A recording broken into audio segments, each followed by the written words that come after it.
Ed Roth Taylor is the son of a powerful noble family of ruffian.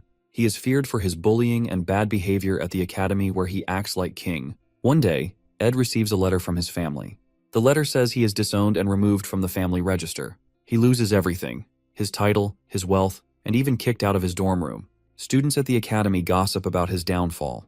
They still avoid him because of his bad reputation, but many believe he deserves his fate for trying to cheat during the entrance exam.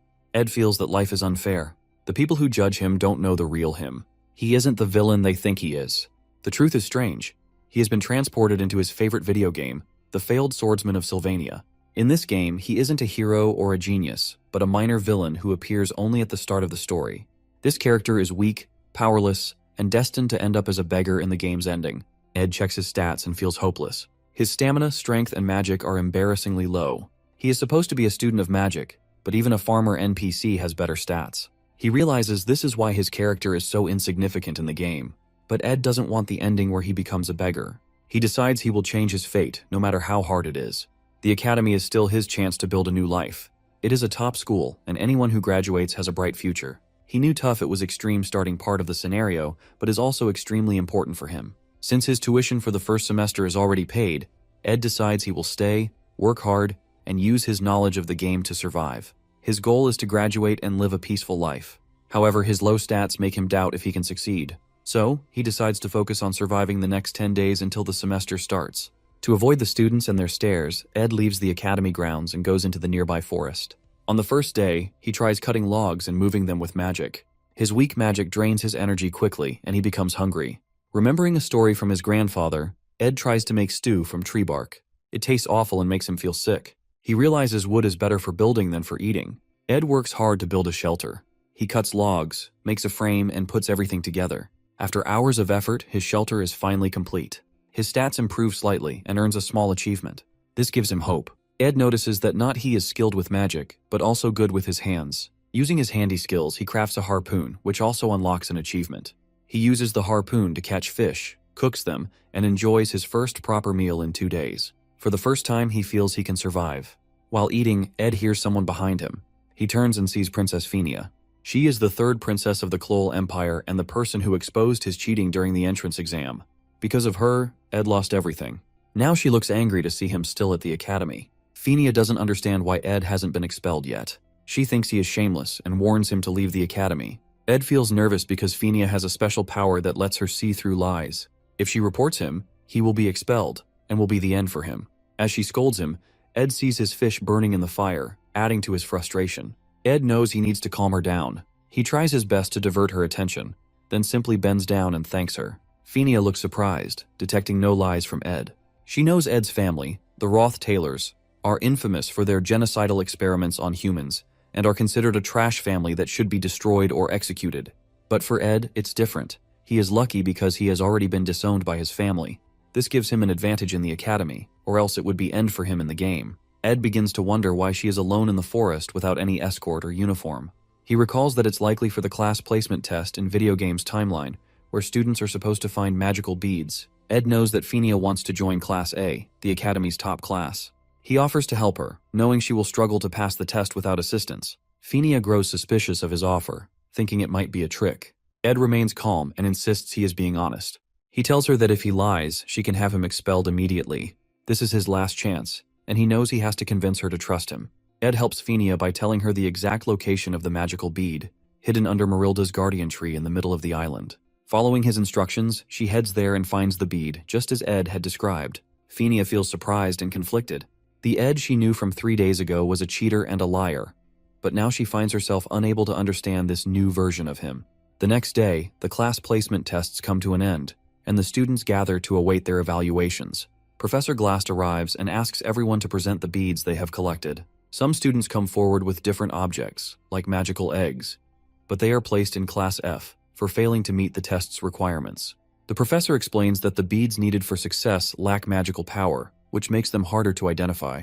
2 of these beads were found by the main protagonists, Jix and Lortell. Then, Professor Glast raises his hand and points to the final student who has retrieved the 3rd bead from the guardian tree. He declares the student to be at the top of the class, leaving everyone in awe. Sitting by the riverside, Ed makes a crude fishing rod, earning another achievement. He remembers from the game that Princess Fenia developed sharp judgment skills because she grew up dealing with people who flattered her or lied to her. She became so good at spotting lies that no one could trick her. But this skill also made her life harder. In the game's original story, Fenia gets the title Princess of Love not because of her beauty, but because of her hard work. She fails the class placement test and works hard to improve, eventually proving herself and earning respect. Ed knows that if he tells her where the magical bead is, he can avoid getting expelled, but it will ruin the original story. If the story changes too much, all the knowledge Ed has about the game will become useless, and he will lose his advantage. However, the information Ed gives Fenia about the bead, though seemingly a gift, is actually a cleverly laid trap. Fenia wants to keep her royal identity a secret because she feels embarrassed by the special treatment her status brings. She wants to prove herself without relying on her status. While the bead would guarantee her top results in the placement test, she cannot accept it because finding it without her own effort would compromise her values. Fenia is determined to walk the righteous path, which is how she earns the title Princess of Love in the original story. Since Ed can't lie to Fenia, he uses mind tricks to control the situation. As he predicts, Fenia refuses to take the bead, leaving her without the bead she needs to pass the test. Another student, Lucy, finds the bead instead. Fenia is angry and frustrated. She knows Ed told her the truth, so she can't punish him, but his actions ruined her chance to succeed on her own.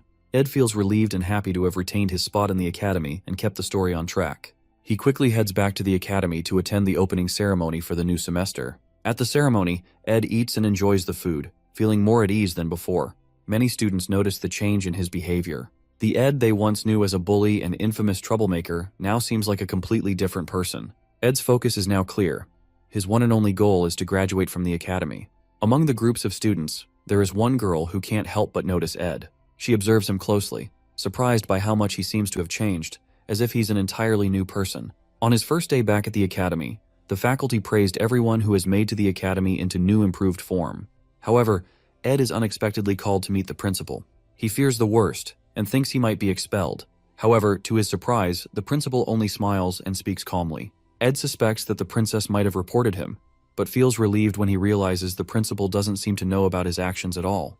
This experience makes Ed more cautious. He resolves to stick closely to the original story and avoid straying from it. While living in the forest, Ed's survival skills improve significantly over time. He becomes skilled at crafting good quality arrows and begins thinking about how to enchant his arrows with magic spells. One evening, after hunting for food to prepare dinner, Ed heads back to his tent. On his way, he notices a girl sitting under the Marilda tree. It is the same girl who had noticed him during the opening ceremony, Janica Failover. Janica is the genius spirit sorcerer of the second year, same year in which Ed is. She sees Ed and excitedly approaches him. She enthusiastically introduces herself and tells him that the magical Marilda tree has shared stories about him with her. The tree has observed Ed in the forest but isn't bothered by his presence. This reassures Ed, giving him a sense of calm. He casually remarks that even a fierce wild wolf can have a tender heart. Janica seems surprised for a moment, but then laughs at his words. She stretches out her hand and asks if he wants to touch the spirit which she signed a contract with to be her friend. Ed, however, isn't interested in interacting with Janica further. He politely declines, saying he can't see the spirit in her hand, and excuses himself, claiming he only came to the area to gather food. With that, he walks away. The real reason Ed keeps his distance from Janica is her crucial role in the original story. He knows that Janica Failover is a key character, and building a connection with her might alter the storyline, costing him any informational advantage he has to navigate the game's events. As Ed walks away, Janica calls her spirit friend, a wild wolf, Marilda, the guardian of the forest. She leans against Marilda, feeling comfortable, and starts talking to it. She thinks about Ed and finds him fascinating, just as Marilda told her earlier. Even though she tries hard to be nice to him, Ed only gives short yes or no answers. Still, she believes this won't be the last time they meet. The next morning, Ed works hard to avoid being late for the academy. His shelter is far from the campus, so getting there is always a challenge. But his efforts pay off, as his stats keep improving. Ed does everything himself. His chores, washing his clothes, and carefully managing his rations and supplies. He is determined to earn a scholarship. Janica can't help but watch him from a distance, curious about his routine. When Ed finally notices her, he yells and asks why she keeps following him. He demands to know if she even realizes who he is. Ed Roth Taylor, the most infamous and dangerous person at the academy. Ed tries to stay distant from Janica, despite her polite and friendly nature. She tells him she doesn't judge him based on others' opinions because she doesn't truly know him. Ed, however, is cautious and wary. He knows Janica may seem naive and innocent, but she is the final boss of Act 1. Ed decides it's safer not to get too close or engage with her more than necessary. Feeling overwhelmed by his challenges and hardships, Ed takes a risk and asks Janica for a favor. She becomes excited, thinking it's something important. But when Ed asks for money, her mood instantly changes. Money is Janica's weakness, and Ed knows this from the game's lore. She comes from a poor background and works hard to stay at the top of her class to maintain her scholarship. Without it, she wouldn't be able to continue her education. With a downcast expression, Janica apologizes and walks away, leaving Ed feeling conflicted. 3 days later, while hunting, Ed reflects on his conversation with Janica. He regrets asking her for money, but knows he has no choice but to avoid entangling himself with key characters to preserve the original storyline. When he returns to his tent and lifts the curtain, he is shocked to find another important figure from the game. Lucy Marcel, the rare genius and the most powerful mage, sleeping inside. Lucy wakes up and immediately complains about how loud Ed is, saying she can't sleep properly. When Ed demands to know why she is there, Lucy points to the area behind him. She calmly tells him that a spirit wants to speak to him, urging him to save Janica at all costs someday. Despite Lucy Marcel pointing behind him and claiming a spirit wants to speak to him, Ed still can't see anything. He feels frustrated. Not only has he barely managed to get Janica off his back, but now he has to deal with Lucy. Lucy, with her small stature and ability to walk on air, behaves like a stray cat, showing up anywhere she finds comfortable to nap. To make matters worse, she's now using Ed's campsite and resources to skip classes and rest. Ed blames himself for this situation and realizes he needs to act quickly before her presence causes the storyline to deviate further. While setting snare traps for hunting, Ed notices Lucy casually taking the bait, a chunk of beef, and eating it without a care. This frustrates him even more because no matter what he says, she completely ignores him. Ed realizes that if she has already come to his camp multiple times, she will likely keep returning. Worse still, as a seasoned player of the game, he knows there's no strategy to defeat Lucy. Determined to solve the problem, Ed recalls a specific detail from the game guides he read, something most players overlook. He decides to play his last card. Ed tells Lucy that he recently saw maids from Awfulus Hall searching for her. The moment she hears this, Lucy freezes in shock, her composure breaking for the first time. She hurriedly makes an excuse about remembering something urgent and vanishes into the air in no time. Ed feels relieved and silently thanks his knowledge of the game guides. He remembers that while Lucy is a formidable mage with no known weaknesses in combat, she always flees at the mention of dormitory maids. Apparently she has a habit of avoiding them, as the maids who takes care of Lucy chase after her. With Lucy gone, Ed feels a sense of triumph. He's confident her 2-day stay won't impact the storyline significantly, and is grateful it didn't take him long to figure out how to get rid of her. Once again, he has managed to protect the original story, though he can't help but note how satisfied he's starting to feel. As the game story progresses, the first major quest finally appears: Joint Combat Training. This is a mock one-on-one combat exercise where students use fake weapons to reduce lethality as much as possible. It is also the moment when all the main characters of the game are introduced and meet for the first time. Among them stands the main protagonist, the hero of the game, Taylor, the failing swordsman of Sylvania Academy. Ed shows little interest in the matches at first. He already knows the results since the winners are always the first-year main characters, including Taylor. However, one thing catches his attention: Janica. She appears again, full of the same enthusiasm as before. Despite Ed's repeated efforts to distance himself from her, she continues to stick to him like glue. Watching her persistence, Ed jokingly wonders if she might belong to some dog family, much like Lucy's cat family, given her wandering and clingy nature. Janica, trying to be helpful, shows Ed the match list. He ignores it at first, uninterested in the details. But when she casually mentions his name being on the list, Ed becomes alarmed. In the game's original storyline, Ed Roth Taylor is expelled by the time this quest takes place. Grabbing the list, he quickly scans it to find out who his opponent will be. Meanwhile, the most awaited fight of the event begins: the duel between the main protagonist, Taylor, and the powerful, cat-like mage, Lucy Marcel. Setting the list aside, Ed focuses on the fight. Despite his current circumstances, he still feels a deep connection to Taylor's character, having spent countless hours completing the game alongside him. Though Ed now inhabits a side character's role, he still wants to cheer for Taylor. The announcer calls Lucy to the ring. Ed vividly recalls this iconic moment from the game: Taylor gripping his sword for the first time, skillfully countering Lucy's spells, and catching her off guard. Lucy then uses intermediate lightning magic, which disqualifies her, granting Taylor the honor of being the first person ever to defeat her. Nostalgia sweeps over Ed, and he eagerly anticipates witnessing this scene unfold again. The referee rings the bell, and the match begins. Taylor rushes in with his signature determination, aiming to gain the upper hand by attacking Lucy with his knuckles. But with a single lightning strike, Lucy sends him flying into the wall. Ed watches as Taylor, despite the overwhelming odds, he knows that he refuses to give up. Just as he remembers from the original story, despite of being bumpkin and all the failures he faces, he never loses hope. Taylor grabs his sword, charges forward, and catches Lucy off guard, mirroring the sequence from the game. But then, something unexpected happens. Instead of Lucy using her intermediate lightning spell as she does in the original storyline, she casts a blocking spell, halting Taylor in his tracks. She follows this with wind magic, sending Taylor flying even farther and exhausting him completely. The announcer declares Lucy the winner of the duel. Ed is stunned. Taylor was supposed to win this fight, but now Lucy has defeated him. This small change might seem minor, but Ed knows it could completely mess up the original story. He fears what might happen next. The crowd cheers for Lucy as Taylor walks away from the match, crushed and defeated. Ed feels a rising sense of panic. This is a huge problem. He quickly realizes that the magic Lucy used isn't normal. It's continuous magic, the kind that can only be obtained by forming a contract with a high-class spirit. In the original storyline, Lucy and the forest guardian spirit Marilda have no connection. However, Lucy's unexpected visit to Ed's campsite must have led her to accidentally form a contract with Marilda, making her far stronger than she is supposed to be. Ed blames himself. This change in the storyline is his fault, and now the story is spiraling out of control. Taylor, the main hero of the game, is never meant to lose this match. The announcer then calls for the next match, Ed Roth Taylor versus Princess Fenia. The princess, still holding a grudge against Ed, eagerly prepares to settle the score in the duel, but Ed doesn't even acknowledge her. Instead, he pushes past her and runs after Taylor, who is already leaving the hall, crushed by his loss. Taylor's defeat is entirely Ed's doing. In the original story, Ed's character would have been expelled from the academy long before this quest began.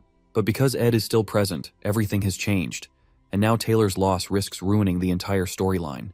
Catching up to Taylor, Ed urges him not to give up. Taylor's defeat is only one setback, and Ed knows how crucial it is for him to stay in the academy. Taylor's spirit as the protagonist is essential for the story to progress. Without him, everything will collapse. Ed does his best to motivate Taylor, reminding him of his strength and potential. Deep down, Ed knows he is also protecting his own future. If Taylor gives up, Ed will face an even greater struggle to survive in this game. Taylor must stay strong, not just for himself, but for the sake of everything Ed is desperately trying to preserve. For Princess Fenia, the first person to recognize her judgment ability is Emperor Cloel. Some believe it is a divine gift, but it isn't. She developed this ability on her own after enduring the endless politics and conspiracies within the royal palace. It became her means of self-protection, forged through years of navigating the treacherous environment of the imperial family.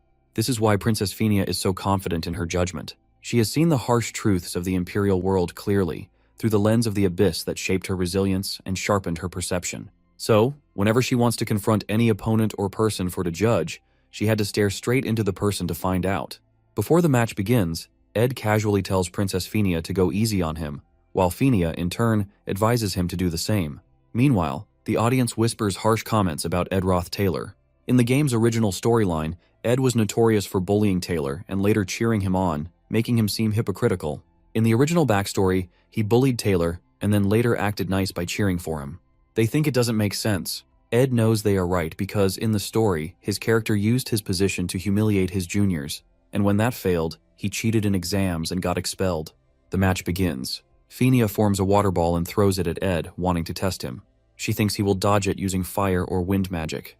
But Ed doesn't dodge or defend himself. He just stands there and takes the hit. Fenia is shocked. Ed then calmly declares that he lost, giving the victory to her without even trying.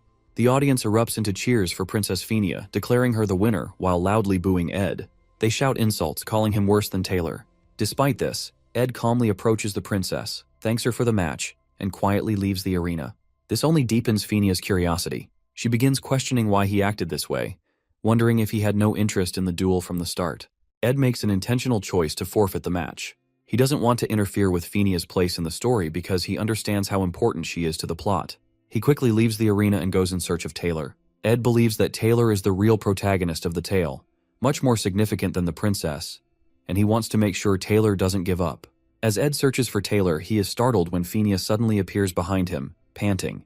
He's surprised to see her alone, without any escort. Fenia shouts at him, demanding to know what his true intentions are. She accuses him of having no intention to win the match, claiming he only wanted to leave the stage as quickly as possible. Fenia's frustration boils over. She admits that she's tired of everyone at the academy.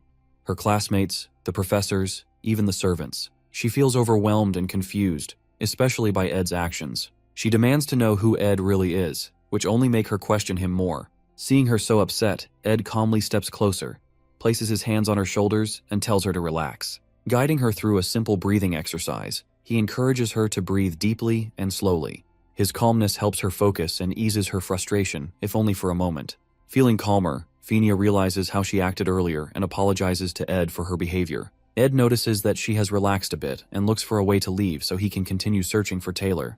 But Fenia starts opening up about her struggles and sadness from living in the royal palace. She talks about how hard it is to deal with constant politics and schemes, which have taken a toll on her. Even after sharing her feelings, Fenia still wants answers. She asks Ed why he picks on Taylor.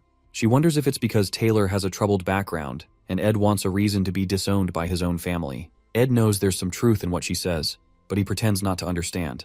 He avoids giving her a clear answer, knowing it's not the right time to explain everything and fearing it could mess up the story even more. Fenia becomes annoyed again. She demands to know why Ed bullied Taylor but now supports him even though he tried to get Taylor expelled. Ed keeps dodging her questions, giving vague and unrelated answers. This makes her even angrier, but without proof to confront him, she lets him go, though she remains suspicious. At the door, Ed stops and turns back to Fenia. He tells her that while she needs to focus on the tricky politics, she also needs to rest.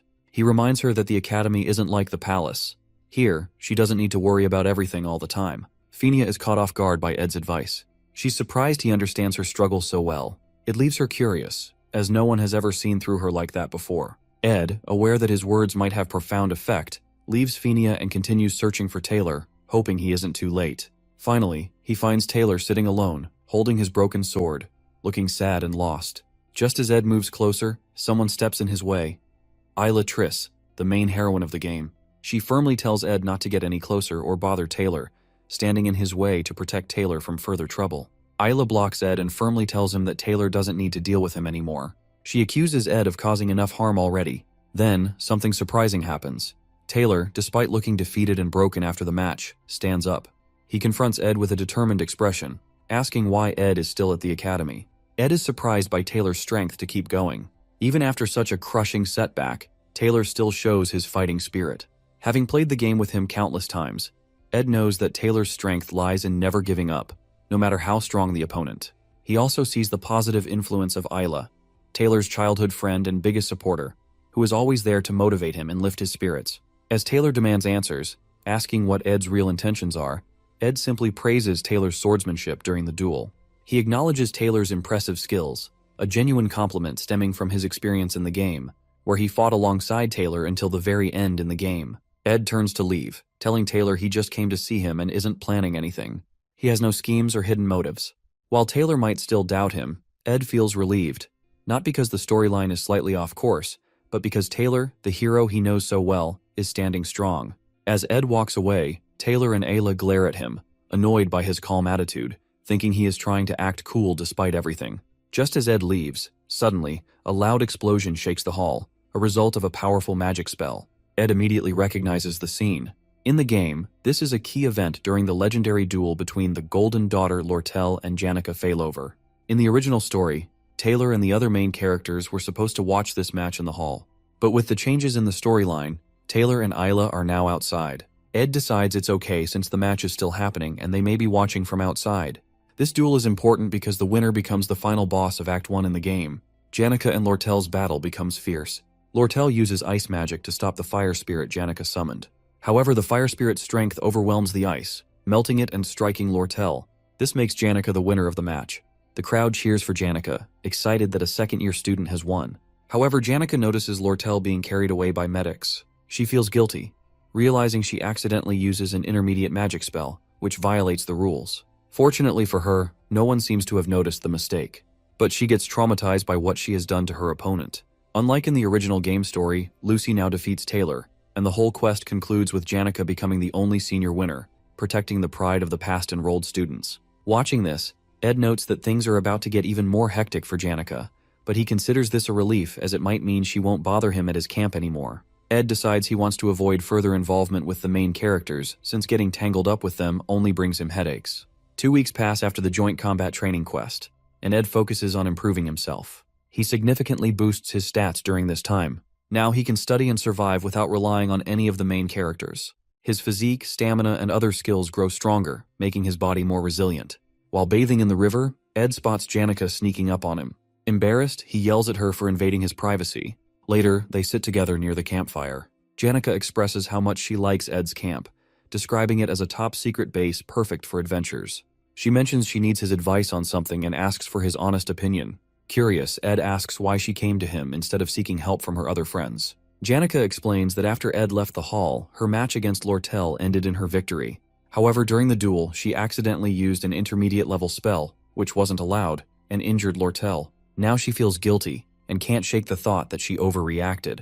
She doesn't want reassurance from her friends, as they would likely tell her she did the right thing. Instead, she wants an honest opinion about whether she should apologize to Lortell. Ed tells Janica to do whatever feels right to her and to apologize if she believes it's the right thing to do. While Janica is bubbly, cheerful, and cherished by everyone as the perfect friend, feeling guilty or self-critical won't erase the mistakes already made. People may encourage her and take her side, but that alone won't undo what has happened. Hearing Ed's straightforward opinion, Janica feels happy that he doesn't take sides blindly. She notices how much Ed has changed compared to the person he was last year. Though she is a lively and smiley girl, she is also a keen observer. She remembers how, when Ed once asked her for money, he didn't show the desperation most people would. Instead, his behavior subtly signaled her to keep her distance from him.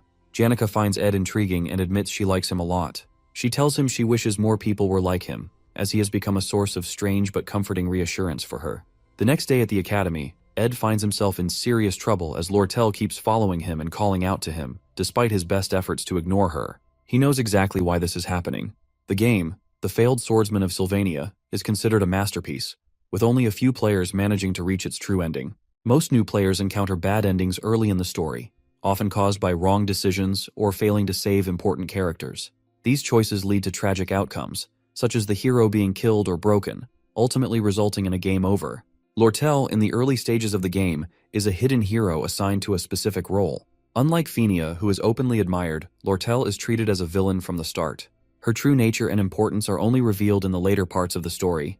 To prevent losing control of the narrative and risking a bad outcome, Ed decides to avoid falling into Lortell's plans. He resolves not to play along with her intentions, and to stay cautious about every decision he makes. As Lortell keeps following Ed, persistently asking him to stop and listen, she eventually steps in front of him, flashing an innocent, angelic smile. She politely requests him to spare 2 hours to hear what she has to say. Ed, clearly annoyed, asks how long she plans to trail behind him. Lortell playfully responds that she didn't expect him to ignore her for so long, gritting his teeth as if her presence didn't bother him at all. Lortell, being the only daughter of the magnate elite Ketchum, is no ordinary student. As part of the elite, she is deeply entangled in the political rivalry with Princess Fenia for control over the academy. Ed, however, has no interest in getting involved in her schemes. Determined not to fall into her cunning trap, he briskly resumes walking, hoping to shake her off. Undeterred, Lortell continues with her sweet, flattering words, trying to win his attention. She even offers to help him with anything he needs. Ed, unimpressed, advises her not to make promises she doesn't truly mean. Yet Lortell refuses to give up. She steps in front of him again, this time with even more charm, claiming to have great respect for him despite the rumors of him being arrogant and self-centered. To make her offer more enticing, Lortell takes out 3 gold coins, worth an entire month's earnings for most students, and presents them as a down payment, hoping to finally get Ed's attention. Lortell makes her offer. She wants Ed to be friends with Janica. With a sly, fox-like smile, she slips 3 gold coins into his pocket, saying that having more people on her side is always a good thing. Ed studies her carefully and, with a hint of curiosity, asks if the famed Golden Daughter also buys her connections. Impressed by Lortell's understanding of her political position, Ed realizes she is already strategizing for control of the academy. Despite being a first-year student, she is gathering allies to strengthen her influence, which Ed finds remarkable. He extends his hand for a handshake, acknowledging her ambition. During the handshake, Ed shares a lesson with her. He says that for people who have always been rich, even a small moment of poverty can break their spirit. But for those in desperate situations, even a small amount of money can make them abandon their pride, betray their families, or even sell themselves. Taking advantage of desperate people is surprisingly easy and common, and he is neither desperate nor wants to take money for any cunning offers. After saying this, Ed pulls his hand away, places the coins back in her palm. Then he walks off, leaving Lortell stunned and amused by his cleverness. Ed feels frustration, knowing that accepting the money could have made things easier for him, but he can't risk altering the storyline. Lortell Ketchum doesn't feel insulted by Ed's straightforward rejection. She understands the balance of benefits and risks all too well. In the game, she is the ideal business strategist, always seizing any opportunity that comes her way. Her character is known to turn situations to her advantage in the game. In other words, Lortell has a determined attitude to turn Janica failover into one of her allies for political benefits. At night, Janica visits Lortell's quarters. Lortell greets her with a playful smile, teasing that she hadn't expected a visit. It's their first meeting since their intense duel. Janica apologizes for using an intermediate-level spell during the joint combat exercise, acknowledging the rules she unintentionally broke. Noticing Lortell's injuries still visible, she expresses concern. However, Lortell brushes it off lightly, assuring Janica that her wounds will heal soon. Then, with a playful grin, Janica casually shifts the topic and asks if Lortell's conversation with Ed goes well, adding a bit of dramatic tension. Lortell catches off guard, tries to deflect the question, claiming she doesn't understand what Janica is referring to. Janica, grinning knowingly, reveals her spirit powers, saying that although she usually keeps her spirits away from personal matters, they enjoy eavesdropping on conversations. This revelation momentarily stuns Lortell, leaving her at a loss for words. Seizing the moment, Janica asserts her seniority, leans in real close and calls out Lortell's strategy of using gold coins to gain allies. She emphasizes that sincerity and genuine bonds cannot be bought. To make Lortell feel a little jealous, Janica then talks about Ed's approach, saying it was much more genuine and heartfelt than Lortell's way of doing things. Janica laughs, feeling hilarious of herself for showing her authority as a senior. She thinks maybe she bragged a bit too much. Before leaving Lortell's room, she says sorry again for hurting her during the training, remarking that one day she'll be strong enough to summon a high-level spirit like hers, but she needs to keep working harder for it. As Janica leaves, Lortell thinks about her. She realizes Janica isn't as innocent as she seems. Behind her cheerful and friendly personality, Janica is strong and uses her happy attitude to survive in the dark world. But right now, Lortell feels Janica seems a bit different, like she's dealing with something difficult. Back at his camp, Ed is hanging his laundry when a strong gust of wind blows it all down. It's caused by Belle Maya, the senior maid from Sylvania's Awfulest dormitory, who once kicked him out of the dorms. Seeing how he's living now, she comments that it's surprising but admits she's happy to see some positive changes in him. Awfulest hall maids are known for their perfection in everything, from cleaning to cooking. Ed can't help but stare at the basket Belle is holding, filled with the finest ingredients she collected from the forest. Shocked to see her at his camp, Belle tells Ed not to be so much shy as he can ask her anything he wants. Taking advantage of the moment, Ed asks for the basket. He knows it will help him improve his crafting skills to make medicines, food, and other useful things. Seeing a chance to be good friend with the maid, Ed uses the basket to craft new tools and food. At sunset, he sits and enjoys his hard work, even having some fun. But the rest doesn't last long. Suddenly, someone crashes down from the sky, destroying Ed's entire tent, nearly killing him with the crash. It's Lucy. Seeing his precious camp ruined, Ed is furious. He angrily tells Lucy she almost killed him. When he demands an explanation, she admits it was Belle Maya who was moody for some reason and got angry with her earlier for skipping class that morning. In her panic, she decided to teleport to the only safe place she could think of, Ed's camp, accidentally wrecking it in the process. Feeling no remorse, Lucy complains she's hungry and asks Ed if he has any beef jerky. Furious, Ed smacks her on the head and yells at her for causing such a big mess. He gets surprised when the most powerful mage doesn't defend herself with a protective spell. Lucy winces and explains she's out of magic, which gives Ed the perfect opportunity. He decides to teach her a lesson for destroying his camp and skipping her classes. At the library, Ed is busy searching for a book to help him learn how to build a sturdier house using real wood. He focuses on understanding the materials needed, planning the structure, and mastering techniques like smoothing wood and finishing a roof. As he flips through the pages, he notices it's almost closing time. While he's packing up the books, a girl approaches him with a friendly remark about his dedication to studying. Thinking she might be the librarian apprentice, Ed quickly apologizes for staying late.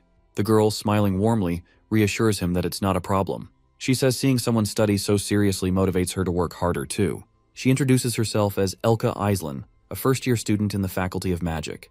But when Ed tells her his name, she freezes for a moment, looking surprised. Ed isn't surprised. He's used to people reacting this way because of his character's notorious reputation. Kay quickly smiles and says he seems very different from the rumors. She's especially amazed that he managed to read and understand difficult books on elemental studies so quickly. She admits it's hard to believe it's the same Ed everyone talks about. Before leaving, Elka says she'll be cheering for him and wishes him a safe trip back as she has to return to her dorm to clean up, leaving Ed feeling slightly encouraged by her kind words. Suddenly, a loud crash shakes the ground in the library, causing books to tumble from the shelves and fall on Ed and Elka, creating chaos all around. It marks the start of the final chapter of Episode 1 in the game. On campus, students rush toward a temporary camp led by the main character, Taylor. Among them, Ela, noticing the disaster, recalls a passage from a spirit book she once read. It speaks of a summoning ritual for Glaskin, the highest-ranked dark spirit. Fenia listens intently as Ela explains that only someone with a strong connection to spirits could summon Glaskin, and that person is Janica Failover. As per the storyline, Janica, now the final boss of Act 1, has lost control of the dark spirit, allowing it to take over her completely. Fenia, understanding the gravity of the situation, realizes that the barriers protecting the temporary camp will only hold for a limited time. Taylor steps up and urges everyone to head to the student center immediately. He explains that if Glaskin fully manifests, the chances of casualties will be extremely high, and the group must act quickly to ensure everyone's safety. The Royal Guard captain reassures the students not to worry, explaining that the faculty and expert mages will notice the situation soon and intervene. However, Elvira Aniston, an outspoken member of the alchemy faculty, urges immediate action from within. She warns that the dark spirit's power is too dangerous to wait for help, especially since Principal Obel is out of town. Elvira then calls for volunteers to face the threat directly. Klebius, a combat department student and another key character, quickly refuses to volunteer, clearly frightened by the immense power of the dark spirit. He explains that while intermediate-level spirits guard the building where Janica is located, two high-ranked spirits, Tarkin and Velosfer, are also inside. He claims entering the building is suicidal and strongly opposes the idea. Elvira grows more puzzled, questioning how Janica, still a student, managed to summon all these spirits, including the effort to summon Glaskin, the highest-ranked dark spirit. Isla, with her knowledge of dark spirits, explains that such spirits are natural enemies of spirit sorcerers. Their overwhelming power often exceeds the control of even skilled sorcerers. This likely explains why Janica couldn't handle them, leaving her vulnerable to being overpowered. The dark spirits, now in control, are using Janica's abilities to summon Glaskin with the help of Tarkin and Velosfer, spirits whose controlling their command is a mystery. As everyone debates the best course of action, Jix stands up and reminds the group of the importance of making a decision quickly. He suggests that only Princess Fenia can devise a proper strategy. All eyes turn to Fenia as they wait for her command. Fenia, reflecting on Ed's earlier remarks about the burden she carries and the importance of peace of mind, takes a moment to think. Finally, she announces her plan. Only the top students from each year and the Royal Guards will volunteer for the mission. She orders them to prepare within an hour to enter the building, free Janica, and stop the summoning of the highest-ranked dark spirit, Glaskin, before they cause further destruction. Princess Fenia encourages everyone to steel their resolve, promising to take full responsibility for the mission. Just then, a student runs up to her, panting and visibly distressed. He informs the princess that the residents of the teaching area will not be able to assist, as they are already defending Audrey Hall to protect the potion archives from attacks. Realizing their limited numbers, Fenia asks if there are any other students who can help. Suddenly, another student, a frightened girl, rushes to the princess, trembling as she reports an emergency in the library. She reveals that Elka, the librarian apprentice, and a sophomore student are trapped inside. Hearing Elka's name, Jix immediately reacts. Grabbing the girl by the shoulders, he demands confirmation that Elka is still in the library. When the girl confirms, Jix panics, stating that he must save his best friend immediately because Elka has no way to defend herself. Fenia quickly intervenes, commanding Jix to calm down. She reminds him that stopping Janica and the dark spirits must be their top priority.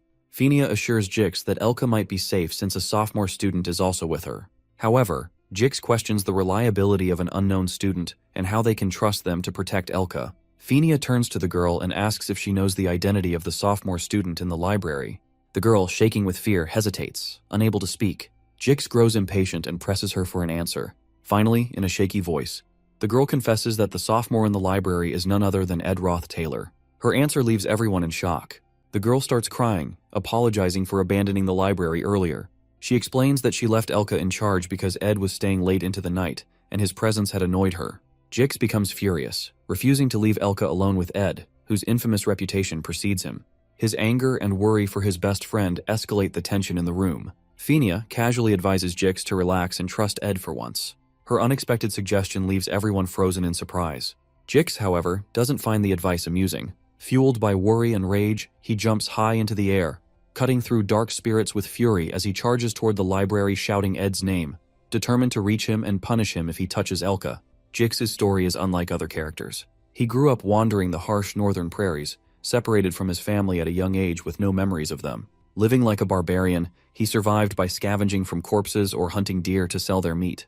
People feared him because he came from a harsh, chaotic land where only the strong survived. His life as a savage changed when he met Elka, his first true friend. Her family treated him kindly, helping him leave his wild ways behind and become more civilized. For Jix, Elka is everything, and he would do anything to protect her. As Jix rushes to the library, he cuts through dark spirits, smashes the door open, and yells Ed's name. He only knows Ed from bad rumors about cheating and bullying. Inside, Jix finds Ed leaning against a wall, covered in blood and too weak to move. Jix grabs him and demands to know where Elka is. Ed, injured and exhausted, simply points in her direction. Jix pushes him aside and runs to find her. When he reaches Elka, Jix sees her lying safely on a shelf, asleep. He feels relieved but notices the barricaded bookcases protecting her. He wonders who set them up. Then, he spots a blood-stained coat covering her and a board with instructions written on it. Realizing the blood isn't hers, he understands that Ed had protected her, fighting off dark spirits and guarding her even while injured. Moments earlier, Ed uses his strength from training to lift the heavy bookshelves and carry the unconscious Elka. He sets up barricades around her for protection, places her inside, and writes instructions on a board nearby. Then he stays to guard her. From the library window, he notices the summoning rune but closes the curtain, choosing not to interfere with the major storyline involving other key characters. He reflects on Janica's impressive connection with spirits and wonders how she could have turned to the dark side, summoning and controlling materialized spirits, something he finds impossible for himself. When dark spirits approach Elka, Ed fights them head-on. After defeating the intermediate-level spirits, he notices his stats have slightly improved. Surprisingly, he even unlocks some spirit connection abilities, leaving him curious about his potential. As Jix carries Elka to safety, he asks Ed what happened in the library. Ed casually replies that he was just training. Jix laughs at the response and thanks Ed for saving Elka, promising to repay the favor someday. Ed recognizes Jix as Taylor's trusted ally and best friend in the game. Knowing Jix plays a crucial role in the storyline, Ed advises Jix to join Taylor and follow his lead to fix the ongoing chaos. Jix is surprised by Ed speaking so highly of Taylor, as they barely interact. However, Ed's motive is to ensure Taylor unlocks his slash element, essential for defeating the high-ranked spirit, Tarkin, with Jix's help, as it happens in the original game storyline. Jix thanks Ed for the advice and leaves, allowing Ed to finally rest. As Ed sits to relax, he notices something strange. Jix and Taylor aren't friends yet. He remembers that in the original game, Taylor and Jix become friends after a duel where Taylor learns the slash element by cutting through Jix's magic. This event was supposed to happen before the Act 1 finale, but now things are happening earlier than planned. Without their friendship, Taylor hasn't learned the slash element, which is key to defeating Tarkin. Ed realizes the storyline is falling apart and changing. Back at the camp, Jix returns with Elka and apologizes for being late. The team tells him it's no use. They already tried and failed to invade. The captain, soldiers, and some students are injured, and they've had to retreat. Now, they don't have the strength to fight Tarkin again. Ed arrives at the camp, surprising everyone. Seeing the situation, he realizes the ritual to summon Glasskin is almost complete. If they don't act soon, everything will be destroyed. Ed knows stepping in will change the storyline, but he has no choice if he wants to save the game world. He takes charge, forming two teams and deciding to lead one himself. From now on, Ed chooses to step into the storyline to stop the disaster. Seeing Ed Roth Taylor, everyone is shocked and keeps their eyes fixed on him. Klebius ridiculously laughs at Ed's suggestion, thinking it's a joke, but Jix interrupts, urging everyone to hear Ed out. Ed explained the situation. To reach Janica, they had to distract Tarkin, the fire spirit, and deal with Velosfer, the darkness spirit controlling her. Tarkin was protected by a strong shell, which they saw during their first attempt, and that was why they couldn't hurt it. Ed suggested splitting into two teams, one to lure Tarkin away, and the other to reach Janica directly. Lortell disagrees, saying it's impossible since they lack the training to handle a spirit as powerful as Tarkin. She reminds them they only escaped the first encounter by sheer luck. Ed agrees it's a huge risk but insists there's no other option. If they can take out Janica, Tarkin will lose its power. The group then decides who will be in the bait team. Taylor volunteers, but Ed immediately stops him, assigning Taylor should be in the combat group. Ed assigns himself, Lortell, and Klebius to the bait team, which makes both of them scared and nervous. As Lortell and Klebius argue with Ed, Princess Fenia speaks up. The princess said she didn't fully trust Ed, but she agreed with his plan. She split the group. Taylor, Elvira, Jix, and herself would go to stop Janica, while Ed, Lortell, and Klebius would lure Tarkin away. Before they set out, Fenia gives one final command to everyone that no matter what happens, don't die. As Ed and his team reach Nail Hall Corridor, They see Tarkan, the fire spirit, standing menacingly. Ed reminds the team to follow the plan before starting their mission to distract Tarkan. Clebius, looking scared, hesitates, but Ed encourages him to stay calm. Clebius tells himself that their only job is to distract Tarkan, and the other team will handle the rest. Building up his courage, he attacks Tarkan and manages to grab its attention. Feeling relieved, Clebius turns around to ask what to do next, only to find he's all alone. Realizing he's been left behind, he panics as Tarkan starts chasing him. Running as fast as he can, Clebius yells angrily, blaming Ed and the situation for his trouble. Watching Clebius being chased, Ed calmly tells Lortell to focus on her part, assuring her that Clebius is doing his job.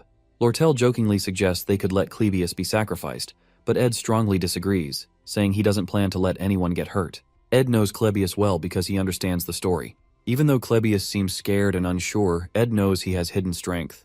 With Tarkan distracted, Ed gives Lortell her most important task to handle the spirit. Lortell stands outside the hall, focusing on her task to create an entry path for the other team and deliver a key attack on Tarkan. As she prepares, she thinks about Ed. Despite his bad reputation, he seems surprisingly cool to her. She reminds herself not to judge someone based on rumors alone. She uses her magic to blow a huge hole in the hall's wall, opening a path to where Janica is. Her powerful move surprises Princess Fenia and the others. Earlier, Ed notices Lortell's hidden magic skills and decides this is the perfect chance to use them. He trusts her with this important role, and she feels grateful for his confidence. With the path open, Lortell turns to fight Tarkan, the fire spirit. Meanwhile, Clebius runs toward them, shouting and apologizing for being scared earlier. He begs for help as Tarkan chases him. Ed quickly realizes Tarkan's protective shell blocks all attacks, just like before. They need something powerful enough to break it. Using his knowledge of the storyline, Ed grabs a pouch and climbs to the roof of the hall. Lortell protects herself and Clebius by creating a massive ice wall to block Tarkan's fire attack. On the roof, Ed finds Lucy sleeping. She isn't supposed to be part of this event, but since the story has already changed, Ed decides to involve her. He opens his pouch filled with beef jerky and tosses some into Lucy's mouth to wake her. Once she wakes up, he throws her at Tarkan while shouting for everyone to get down. Lucy, startled and crying out at Ed for being mean, unleashed her high-rank ability, Divine Punishment, to shatter Tarkan's protective shell, making it weak. With the spirit now vulnerable, Ed sees his chance. He rushes forward with all his strength to deliver the final blow to Tarkan. In Janica's whole life, people call her a symbol of hope. Her parents, friends, and teachers are always proud of her, piling on high expectations. But for Janica, it's just been this heavy weight she's carried since she was a kid. As she thinks about all of this, and these memories feel like they're shattering into tiny pieces. Then the hall's wall explodes. The subduing team charges in to rescue her. But instead of relief, Janica just greets them with this eerie smile. Velosphere, the dark spirit, is fully in control of her now. Outside, Ed is trying to keep it together. He knows the final act chapter will end before dawn. He checks on Lucy, wondering if she's okay after all her effort earlier. Lortell informs him about Lucy somewhere nearby, rolling around out after breaking Tarkan's shell. Lortell adds that she's been throwing ice spears at Tarkan, but it's still standing strong. Ed figures the only way to end this is to go straight for Tarkan's throat. But Lucy, who already runs out of energy, and Clebius, who's being chased around by the fire spirit, is way too panicked to land a proper hit. Ed knows what he has to do. He's going to take care of this himself. He turns to Lortell, tells her he's putting his life in her hands to keep Tarkan still. Lortell, ever the skeptic, calls it a wild gamble, but Ed just grins and says it's an investment in getting rid of the monster for her.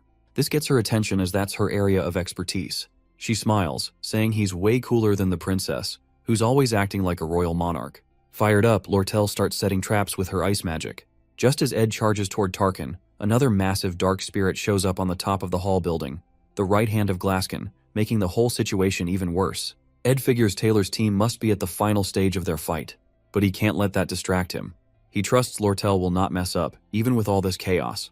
As Tarkan is about to launch a fire blast straight at Ed, Lortell nails the timing, using her traps to block the attack and give Ed an opening. He slides in close, channels his wind magic, and slices right through Tarkan's throat. The fiery beast finally goes down. As the dust settles, Ed checks his stats and grins. His spirit magic levels are way up, and he's unlocked a spirit contract slot, something he never thought he'd get. He glances over and spots Taylor, who's busy slicing Glaskin's right-hand spirit to bits like it's no big deal. Watching him in action, Ed can't help but feel impressed. Taylor's really living up to his protagonist role. With Tarkan defeated and Janica freed from Velosfer's grip, the group finally catches a break. They've pulled it off. The danger is over. Lortell chuckles as she remarks that she's met plenty of people in her life who claimed they were risking everything, but most of them turned out to be cowards. She's amused that even after going through a life-and-death crisis together, Ed doesn't show much emotion. With a sly grin, she shakes hands with him again, this time slipping 3 gold coins into his palm as a token of gratitude. On the other hand, before he can process the moment, Taylor arrives. His hair has turned white from the immense power he used to defeat Glaskin's right hand, and there's a look of resentment in his eyes as he stares at Ed.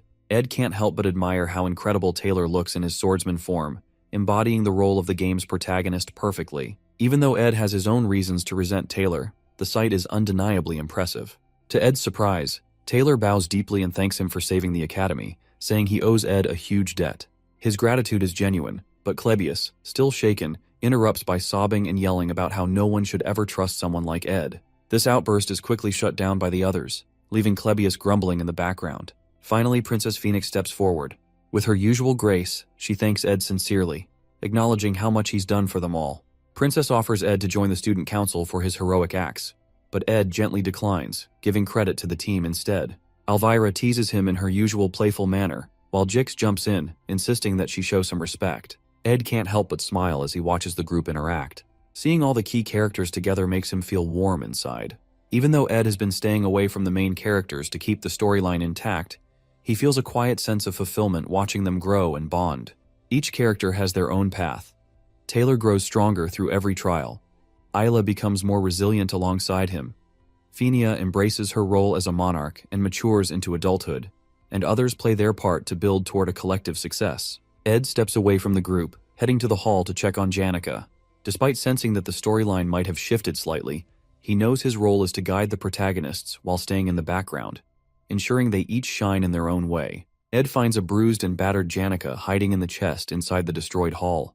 Back on the ground, when Ed asks everyone why Janica turns berserk, Lortell shares her theory. She explains that when she visits Janica's room, it is covered with letters and posts on the walls, along with piles of gifts from people outside the academy, mostly from family and friends with high expectations for her success. Lortell believes the overwhelming pressure makes Janica obsessive and vulnerable, forcing her to honor everyone with replies and thanks. The dark spirit Velusfer exploits this darkness in Janica, turning her into a berserk spirit mage to summon Glaskin. Ed wonders why the final act happens so early. He realizes that during the joint combat training, Taylor is supposed to defeat Lucy and gain fame, but instead, Taylor's loss shifts the storyline. The audience becomes fans of Janica, the only senior to win against a first-year student, putting her under immense pressure to maintain her standards. Ed then notes that while both Lucy and Janica make contracts with spirits, Lucy spends more time in the forest, strengthening her bond naturally. Janica, however, lacks that connection, and Ed blames himself for being in the forest and altering the game's storyline. Janica tells Ed she feels forgotten amidst the chaos, which hurts her. She admits that after wreaking havoc on such a grand stage, she thinks others will look for her but they don't. Ed consoles her, making her laugh a little. Janica says she doesn't expect him to find her so quickly and just wants to stay hidden a little longer, as she feels close to ugly crying. This makes Ed tear up as well. Ed recalls Marilda, the spirit wolf, telling him to save Janica one day. He realizes this moment is what he means, preventing Janica from falling into such despairs. Ed now gets why the wolf said those words to him. Everyone else is putting a lot of pressure on Janica, while Ed keeps his distance, making Janica feel like he's the one she can rely on. Because of all this pressure, Janica messes up while trying to form a contract with a high-rank spirit. She rushes through the summoning ritual and ends up being taken over by the dark spirit, causing the faculty building to be destroyed.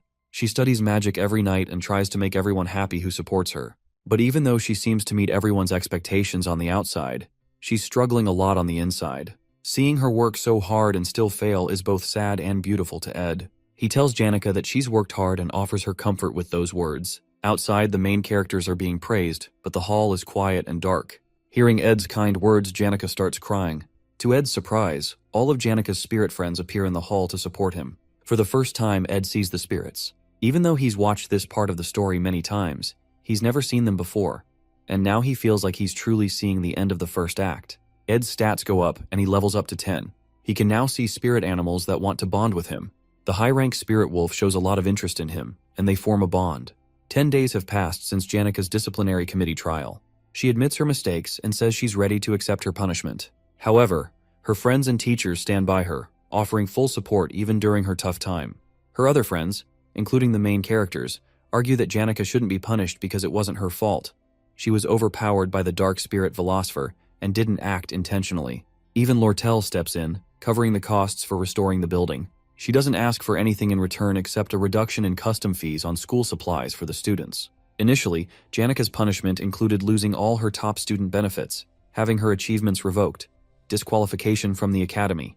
But thanks to the pressure from her friends and teachers, the committee decides to cancel her expulsion and give her another chance while giving only some amount of probation and suspension. Overall, Janica's friends are relieved she's staying, but they notice she seems a little stressed.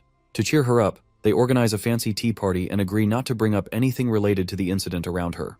When Janica's friends invite her to join them, she suddenly asks, out of the blue, what the difference is between love and liking. This catches her two best friends, Anis and Clara, off guard. Confused, they ask why she's bringing this up. Janica shares that she's been having the same recurring dream about one of her friends. In her dream, she's sitting in a garden full of flowers, looking like a princess, and holding a flower crown she made for a friend. Then, her friend, looking quite dashing, arrives on a horse. She puts the crown on his head, and they play together. The dream always repeats exactly the same way, which makes her smile as she describes it.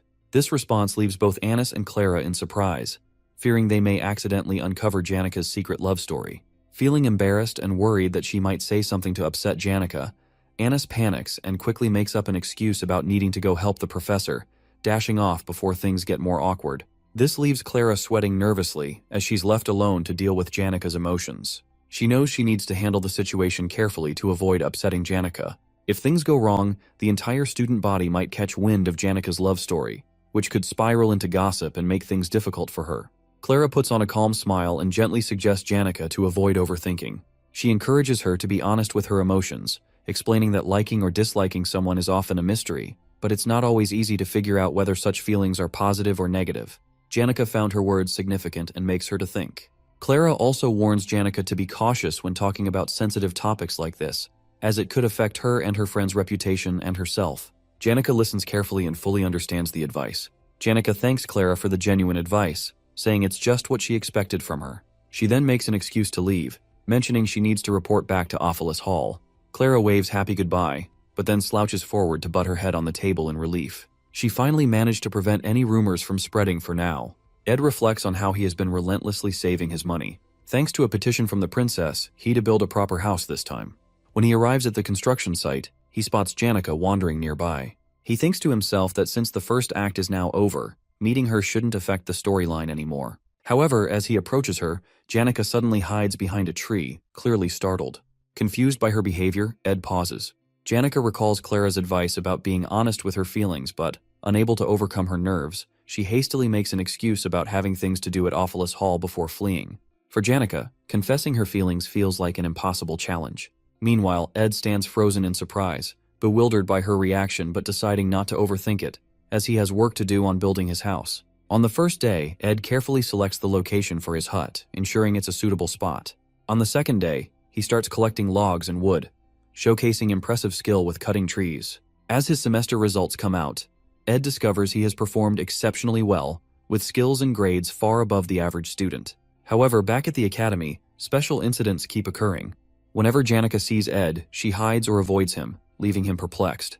Meanwhile, her friends Clara and Anis glare at Ed angrily, warning him to stay away from Janica, as his presence embarrasses her and makes her flustered.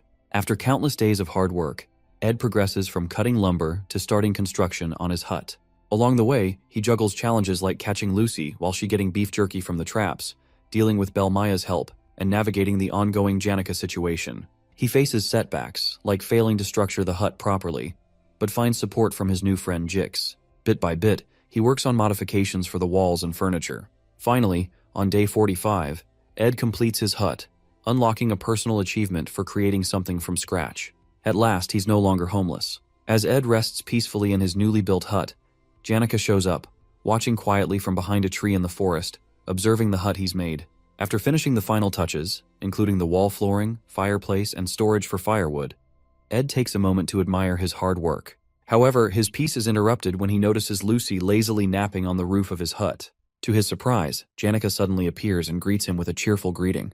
Ed, startled, asks how she found her way to his remote campsite. Janica explains she heard about his beautiful hut from the maid, who praised it as a masterpiece. Curious to see it for herself, she decided to visit. She marvels at the craftsmanship and natural beauty of the hut, voicing her admiration loudly as she wanders around. When Ed asks if the spirits told her about the hut since it's so new, Janica blushes. She admits they mentioned it, but teases that the spirits were more focused on how handsome and hot Ed looked while building it. Laughing nervously and hiding her deeper feelings, Janica says she simply wanted to check on how he's living. Ed smiles and invites her inside. Blushing, Janica nods and follows him in. Inside, while Lucy sprawls lazily on the roof, Janica gasps in amazement at Ed's handiwork. Sitting near the fireplace, she shares her gratitude for the support Lortell and her friends have given her. However, she also expresses worry about how to repay their kindness. Seeing her conflicted expression, Ed advises her not to overburden herself with repayment, especially if she can't afford it. He remembers that the incident with the dark spirit happened because she took on too much unnecessary responsibility. Even moving to Awfulest Hall with 8 others won't change much, as the cycle of envy and expectations will continue. So, he tries to focus on her well-being to avoid repeating past mistakes. After a while, as they chat, Ed encourages Janica to visit anytime she feels lonely or overwhelmed, assuring her she's welcome at his hut and the forest. Surprised and touched, Janica smiles warmly, saying it would make her very happy. She extends the same offer to Ed, urging him to come to her if he ever feels overwhelmed.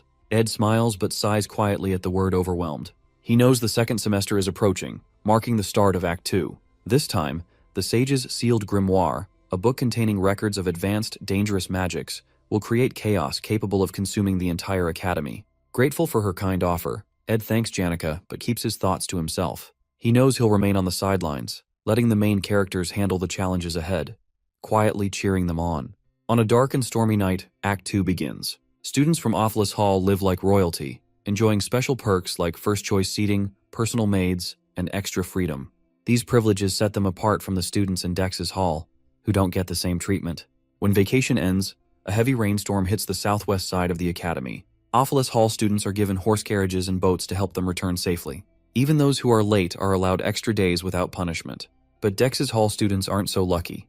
They have to travel in the pouring rain and risk losing points if they don't make it back on time. This unfair treatment makes the Dex's Hall students angry. They come together to protest and demand equal treatment. They want answers for why they're treated so poorly compared to the Awfulest Hall students. Behind the scenes, Lortell and a clever troublemaker named Willain stir things up.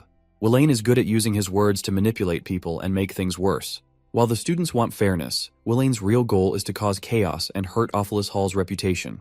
Together, they push the situation to the edge of a full-blown riot. Lortell proposes a fair solution, suggesting the school extend the deadline for students returning after the storm and should confess that Awfulest Hall students get special treatment. Although the head maids of Awfulest Hall and the Academy's review division support her plan, the administration shows little interest in resolving the issue.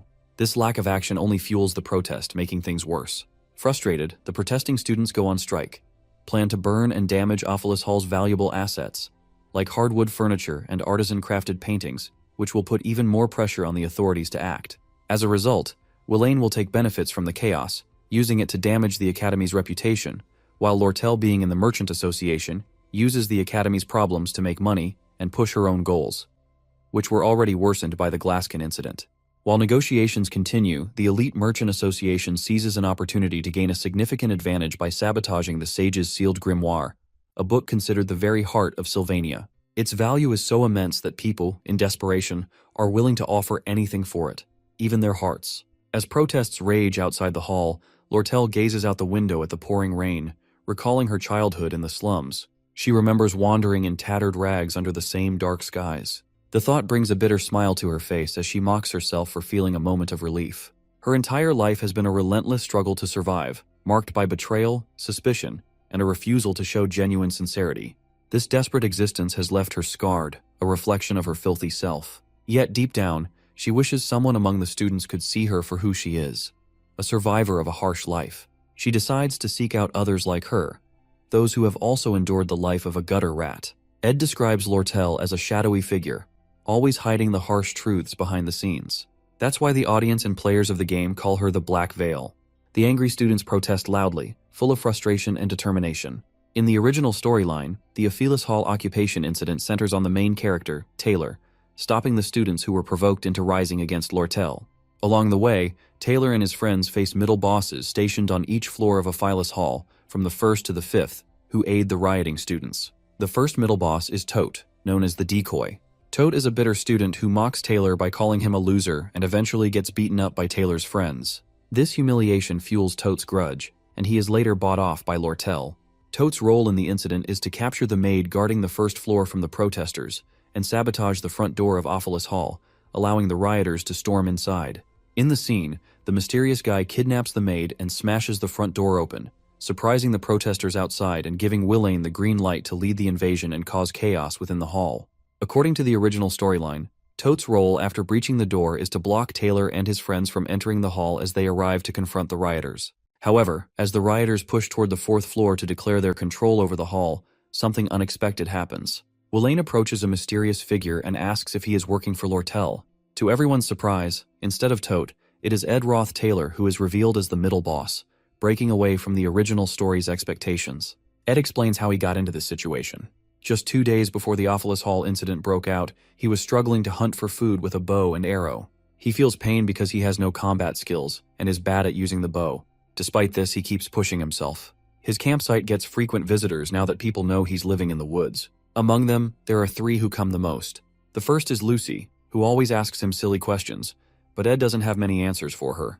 The second is Janica, who has fallen in love with Ed. He likes her too because she often brings him food, teaches him laundry tricks, and helps him with tasks. When Ed compliments her, she blushes and acts strangely, confusing him because she's easy to read. But sometimes Janica seems jealous when Lucy visits him. The third is Lortell, who visits Ed at night. She always asks for help, and Ed realizes she's probably trying to gather people who will help her take control of Awfulest Hall. One night, she explains her plan. She wants him to help sabotage the hall. At first, Ed refuses because he doesn't want to mess with the game's storyline. He believes that if he stays out of it, everything will follow as planned. But when Lortell mentions that Tote passed out after a confrontation with Taylor, Ed becomes worried and asks how it happened. In the original story, Tote was supposed to fight Taylor and get beaten badly, but this time, things are different. When Tote insults Taylor by calling him worse than Ed Roth, it angers Jix even more, beating Tote until he faints. With a foxy smile, Lortell laughs and tells Ed that she doesn't need much from him. Just one simple task, which is take the keys from the maid and open the door when the protesting students flock outside the hall. Ed realizes that if the hall doors stay closed and Lortell's plan fails, things will spiral out of control and the story will fall apart. Even though he doesn't want to get involved, he knows he has to do something to keep Act 2 on track. He takes a deep breath and tells Lortell he's not interested in getting fully involved, but is willing to help if he can keep his role small. Lortell agrees and offers him 20 gold coins as payment. With their deal struck, Ed agrees to play his part, determined to ensure the storyline stays intact and unfolds as intended. Ed realizes that if the hall doors stay closed and Lortell's plan fails, things will spiral out of control, and the story will fall apart. Ed sits near the fire, thinking about how the protesters took over Awfulest Hall. He remembers the fight over Sage's sealed grimoire and Lortell's clever plan to mess up the Academy's finances. The thought gives him chills, but he also finds the whole situation fascinating. At the Academy, Princess Fenia and Lortell are at the center of a major rivalry. Lortell starts a group called Mercenary, a business-focused faction that challenges Princess Fenia's student association. The outcome of the story depends on which side Taylor, the main hero, chooses. Ed has no interest in picking sides early on. He plans to watch and join the winning side later, ensuring he survives and gets a good ending in the game. Before the protest, Janica visits Ed at his hut. She thanks him for always letting her come by and tells him she's moving to Dex's hall since her suspension is ending. She offers to give Ed some extra things she doesn't need, like cushions and pillows. Ed happily accepts, which makes her smile. Janica notices Lucky sitting on the roof in the rain and asks why she does that. Ed remembers Lucky's story about avoiding her fate and reflecting on her life on rainy days. He tells Janica not to worry about it, which seems to make her happier and special. Ed then asks Janica for a favor.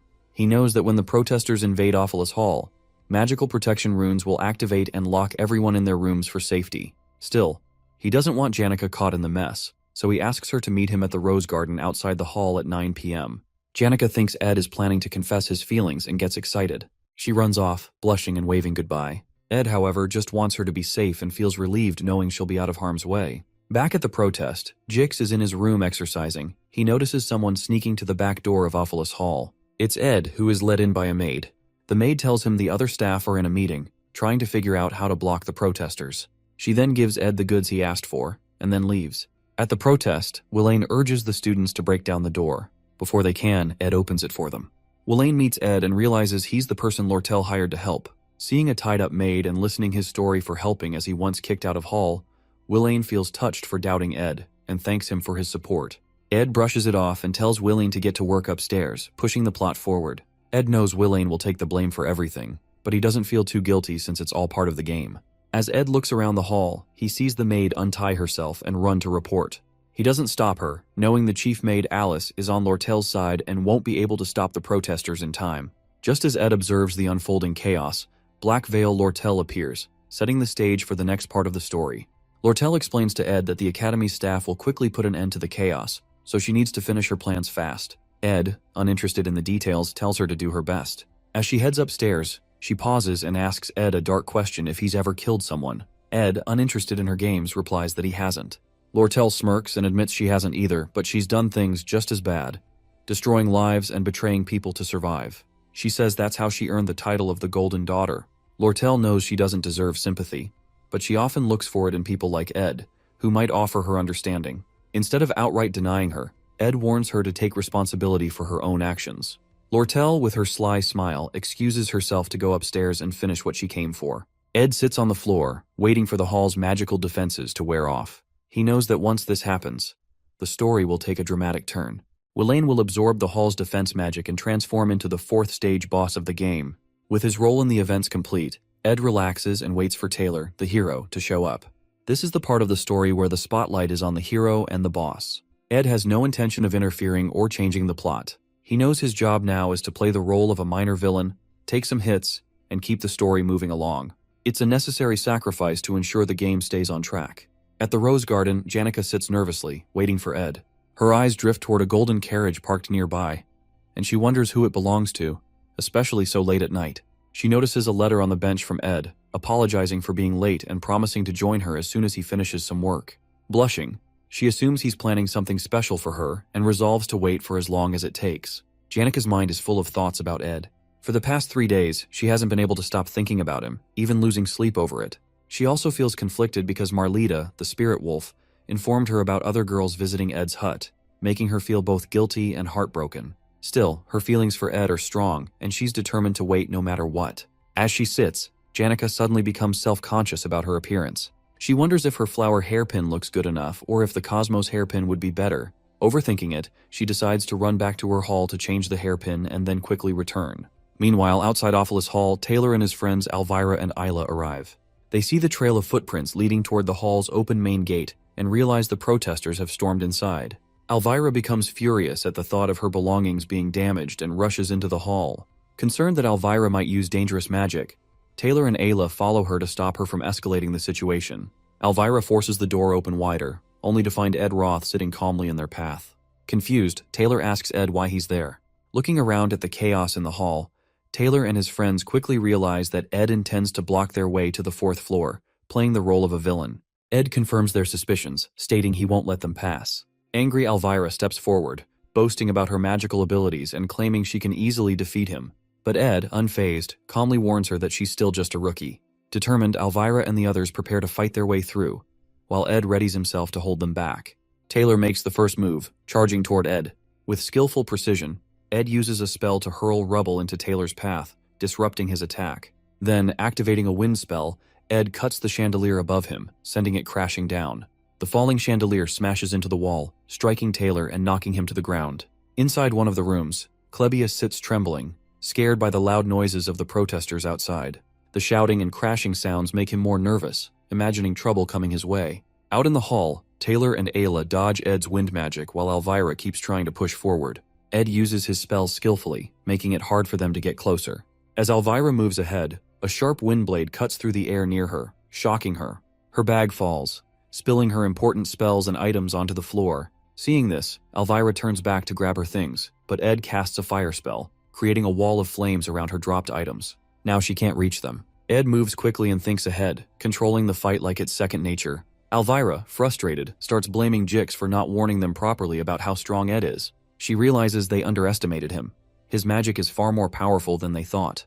With Ed holding them back so effectively, Elvira realizes something crucial. Ed understands the Academy's biggest flaw. The students rely too much on magic tools and elixirs, leaving them with almost no real combat skills. She reflects on her own overconfidence, relying on spells and dismissing magic rings and necklaces as inconvenient. Now, she sees how Ed has outsmarted her. dropping the chandelier, using a small opening to cast a firewall, and targeting her bag. The first year's top alchemy student is rendered completely helpless. Frustrated and furious, Elvira curses Ed for being so cunning and yells his name in anger. Determined not to give up, she throws a magic spirit bead onto the ground, summoning a spirit rabbit. She applies a fire-resistant formula to the creature, amplifying its strength and turning it into a monstrous berserk attacker. The rabbit becomes her weapon to regain control. Meanwhile, Ela and Taylor struggle to navigate the firewalls Ed has set up. Ela attempts to use a water spell to douse the flames, but the firewalls are protected by wind magic, striking back at anyone who gets too close. Taylor shields Ela from the sharp wind blades and encourages her to keep trying. He knows Ela excels in magic theory and is above average at casting basic spells, but Ed's precise targeting keeps them pinned down, unable to move forward. Elvira calls out to Taylor, asking if he can take Ed down if he gets close. Without waiting for an answer, she orders her spirit rabbit to attack, using it as a distraction to create an opening for Taylor. The rabbit charges at Ed, its amplified strength making it a real threat. At the same time, Taylor pushes himself forward, trying to seize the opportunity to close the gap. While Ed is distracted by the rabbit, Elvira rushes toward her bag, ignoring the firewalls and narrowly avoiding Ed's spells. Finally, she reaches her scattered items, smiling in relief as she clutches her spells once again. Despite the chaos, she feels hopeful, ready to turn the tide of the battle. As Elvira regains her spells, Ed quickly casts a Windblade spell and hurls it toward her while fending off the spirit rabbit. Spotting the incoming attack, Elvira confidently shuts her eyes and casts a release magic spell. The spell neutralizes all of Ed's active magic, turning it into harmless chemical reagents and temporarily preventing him from using any magic at all. With the rabbit spirit now gone and his magic disabled, Ed realizes he's outmatched and makes a run for it. Taylor doesn't let him escape, chasing him up the stairs. At the top, Ed grabs a bucket of fire oil he had prepared earlier, spilling it across the floor. The oil ignites, flames quickly spreading. Alarmed, Taylor and the others hesitate, worried the fire could consume the entire hall and endanger everyone inside. But Taylor, resolute in stopping Ed and ending the chaos, uses an elemental slash to extinguish the flames and clear a path. He charges toward Ed without hesitation. Meanwhile, Elvira notices something unusual. The carpets in the hall have been removed, and the windows are wide open. It clicks in her mind. Ed had prepared the area to minimize the fire's dangers. Before she can warn Taylor that Ed might not be the villain he appears to be, Taylor closes the gap and engages him. As Taylor gets within striking distance, Ed raises his bow and fires an arrow. Not at Taylor, but at Ela. The arrow whistles past Taylor, aiming straight for her. At the last moment, Elvira leaps into action, intercepting the arrow with her claw hand tool. She notices the arrow's tip is wrapped in cloth, not sharp. Alarmed, she yells a warning to Taylor, suspecting Ed might have another trick up his sleeve. Taylor reaches Ed and swings his sword. Ed blocks with his bow, holding him off briefly. Then, a noise from above grabs Ed's attention. Clebius has escaped his room. Realizing the next phase of the act in the game is now in motion, Ed sighs in relief, his role complete. Resigned, Ed lets Taylor's next strike land. The force of Taylor's elemental slash sends him flying into the wall. The battle ends with Ed defeated, leaving everyone stunned and questioning his true motives as if he was playing a deeper game all along.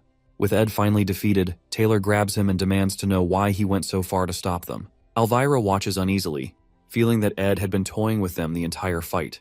It doesn't add up.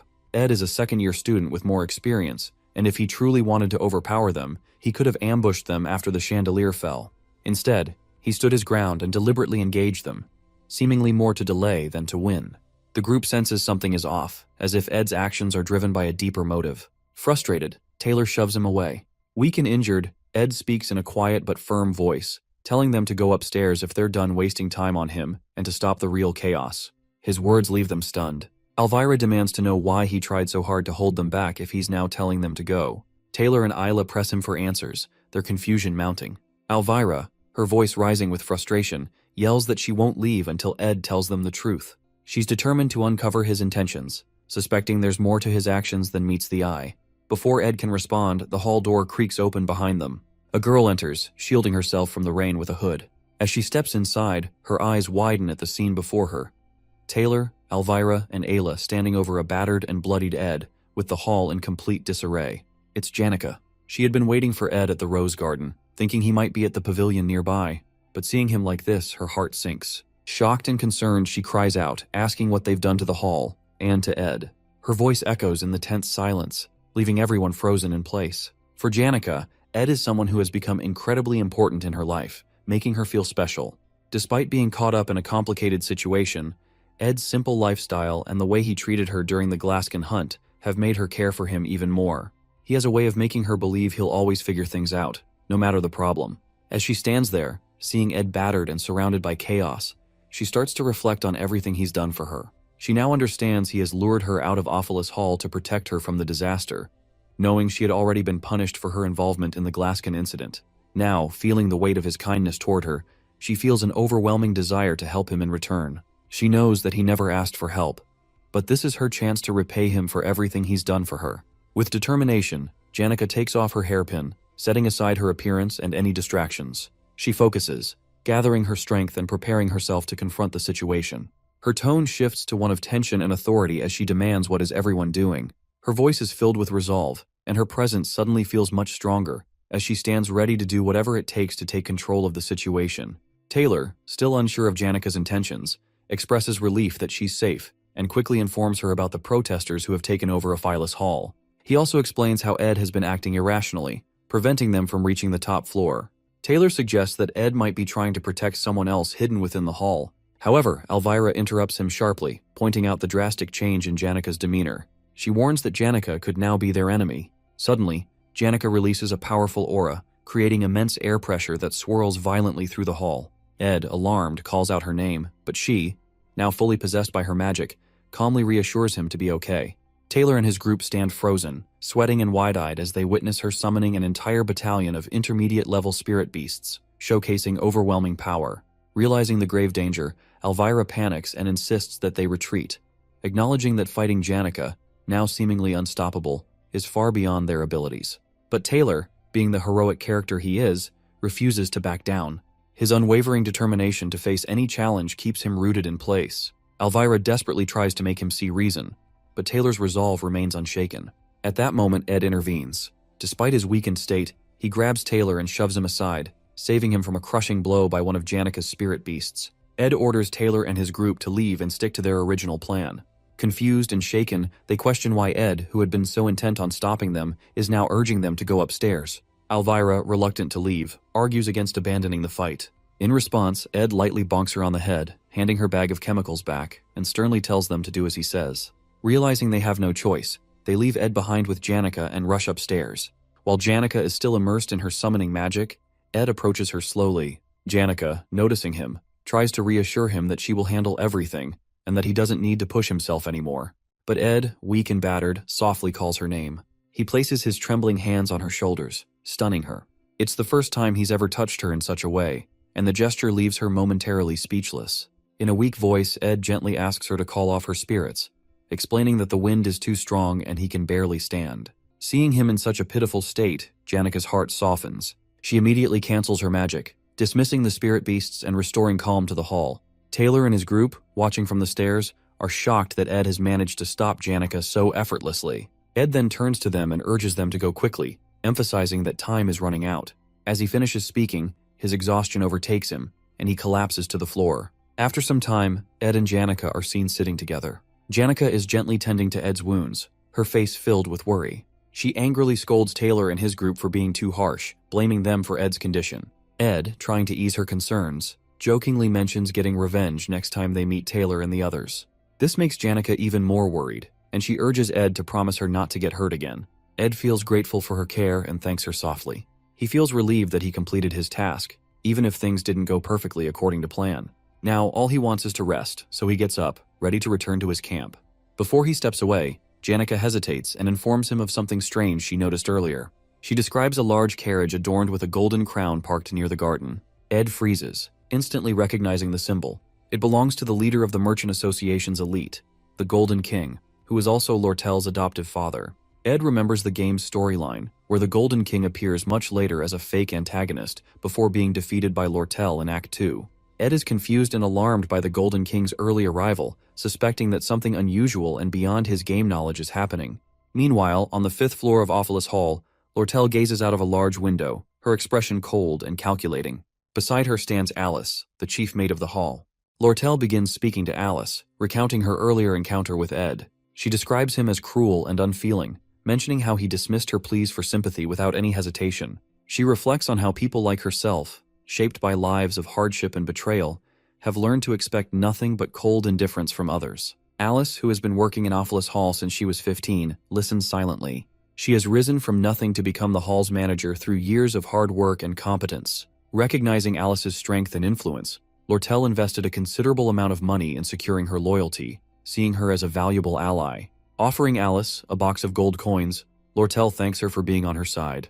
Though Alice remains quiet, Lortell believes she has found someone like herself, someone willing to set aside their values for the sake of gold. In her mind, she believes Alice is someone who shares her understanding of survival and sees her as a kindred spirit. Lortell's thoughts briefly return to her difficult past in the slums, where life was a daily struggle for survival and betrayal was commonplace. Despite her tragic origins, Lortell has embraced her role as a hidden villain in the game's narrative, using cunning and manipulation to achieve her goals. Her current plan is to give Berserker defense magic to Willen's group on the 4th floor to destroy Awfulest Hall from the inside, targeting the students in there too. Feeling confident in her plan, Lortell walks with Alice toward the storage room to set everything in motion. She assumes Alice is fully on her side, her loyalty secured with gold. But as they go in their way, Alice suddenly draws her sword and points it at Lortell's neck. Her aura flares, creating a heavy, tense atmosphere, coldly announces she is not from the same kind as Lortell is. The words leave her frozen, her mind racing to understand the depth of Alice's resolve. For the first time, Lortell feels a crack in her carefully constructed world, the realization of her solitude sinking deep. She remains motionless, caught between fear and disbelief as Alice's blade hovers close to her neck. As the game continues, Taylor and his team face many challenges but manage to overcome them one by one. They calm the panicked Clebius, defeat the maid bosses, and handle every problem with skill. After their tough fight on the 1st floor, things go more smoothly. Eventually, they reach the 4th floor, where everything takes a turn for the worse. The scene on the 4th floor is pure chaos.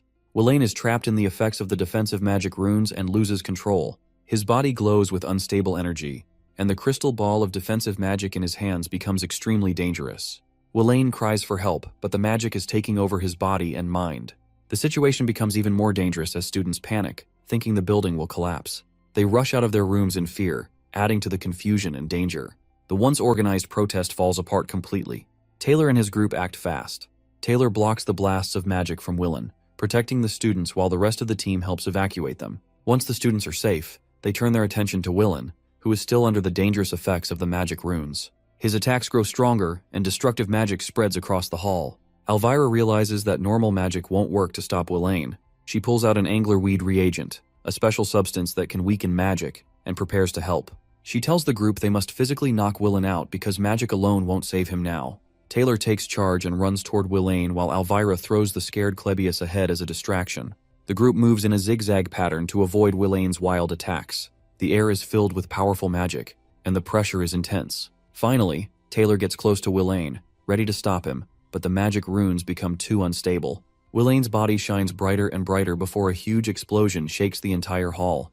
The situation has turned into complete disaster. Ed and Janica watch the explosion from the garden.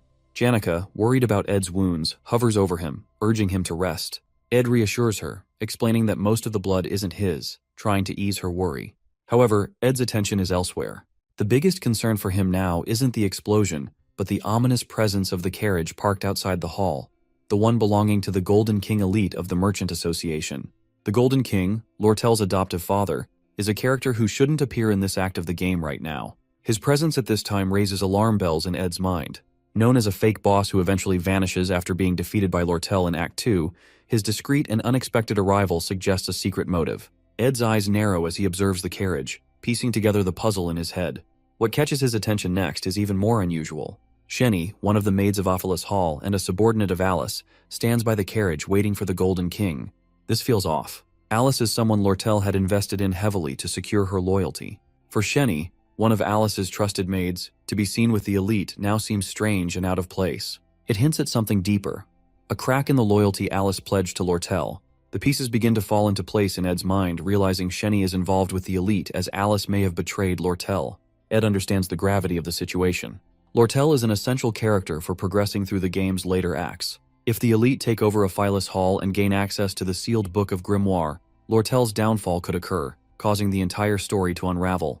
Ed knows he needs to act quickly. He decides to take on Lortell's role, doing whatever it takes to keep the Golden King away from entering the building and changing the original storyline. Before the chaos of the protest, Alice, the chief maid of Ophelis Hall, secretly writes a letter to the elite merchant king. In the letter, she exposes everything about him, how he is Lortell's adoptive father and the man responsible for killing Lortell's biological father. She reveals Lortell's plans to take revenge by manipulating the business magnates and directors of the elite merchantry to overthrow him. She also shares details about Lortell's scheme to acquire or sabotage the sage's sealed grimoire, a critical move intended to strike the Golden King by surprise and remove him from power in the Merchant Association. Alice ends the letter with a bold demand for more money than what Lortell has offered her, promising to switch sides and create a dramatic turn of events in the Golden King's favor. Now, with her sword pressed against Lortell's neck, Alice waits for the Golden King's arrival at Ophelis Hall. Lortell, usually clever and confident, is now shaken. She pleads with Alice, questioning her betrayal and pointing out that they both wanted revenge against the Golden King. Alice sighs and apologizes, but delivers a brutal truth. She tells Lortell that they, including the Golden King, are not so different, driven by ambition and survival. Her words cut deep, leaving Lortell speechless. Suddenly, an explosion echoes through the hall as the door bursts open. Taylor and his group arrive, dragging a restrained and defeated Willain behind them. They are battered but still resolute. Elvira quickly assesses the situation, deducing that Alice must be the one behind the chaos, as only she could have provided Willain with the defensive magic runes. Spotting an opportunity amidst the commotion, Lortell acts to collapses dramatically to the floor. Taylor and his group rush to check on her, concerned for her well-being. Hiding her tears and masking her turmoil, Lortell pretends to be overwhelmed and helpless. Without a word, she suddenly gets up, sprints away, and retreats to her room. Her mind races with plans for what to do next. Lortell stands frozen, stunned by the unexpected arrival of the Golden King. The man who pulled all the strings in the shadows has come all the way to Ophelis Hall himself. Though shocked, she quickly shifts her focus to the opportunity now at hand, blaming him for the large-scale tampering with the Merchant Association's account books and the damage caused during the chaos could finally lead to his downfall. Her plan to overthrow him feels within reach, but she knows she must act fast. She knows what she has to do. She needs to get to her room, where a carrier pigeon is hidden. The pigeon will carry a message to the Merchant Association's officials, exposing the Golden King's crimes. Once she sends it, she plans to hide somewhere in the hall to stay safe. Even though her heart aches from Alice's betrayal, Lortell doesn't let herself cry. She's used to being hurt by others and has learned to blame them to protect herself. Wiping away her emotions, she quickly heads to her room, determined to complete her plan. At the same time, the Golden King elite enters the hall with his guards, carrying an air of authority. Spotting a student near the entrance, he calmly advises the student to evacuate for safety. However, the student doesn't budge and instead informs him that no one is allowed inside the hall due to safety protocols. The elite looks puzzled but intrigued by the student's firm stance. The student is none other than Ed, standing in front of the stairs like an immovable wall, blocking the elite's path to the upper floors. The elite, maintaining his calm, asks Ed if he has any official authority or permit to enforce such rules. Ed boldly replies that he's acting on his own judgment. In this tense standoff, Ed evaluates the situation. He knows that only 3 people truly understand the flow of the story. Lortell, who wants revenge on the elite for destroying her childhood and plans to oust him. The Golden King elite himself, who seeks the sage's sealed grimoire for ultimate power. Alice, the chief maid, who has become the central villain in this act by betraying Lortell. Ed decides to trust Taylor and his group to deal with Alice, the act's main antagonist, while he focuses on keeping the elite from going upstairs. By doing so, he hopes to preserve his understanding of the game's storyline and secure his role as a successful character in the end. The elite tries to defuse the situation, claiming he needs to consult with the Academy about the chaos inside, but Ed remains unmoved. His unyielding stance begins to irritate the elite, who activates his aura and then asks a pointed question whether Ed is siding with Lortell. 10 minutes before the confrontation with the Golden King elite, Ed and Janica arrive at Jix's room. To their surprise, Jix is calmly exercising while the building is in chaos, with most students already evacuated. Curiously, they ask why he hasn't left.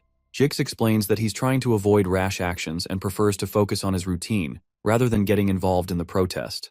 Noticing Janica and Ed together, Jix foolishly asks if they're dating. Embarrassed, Janica yells to instantly denies it.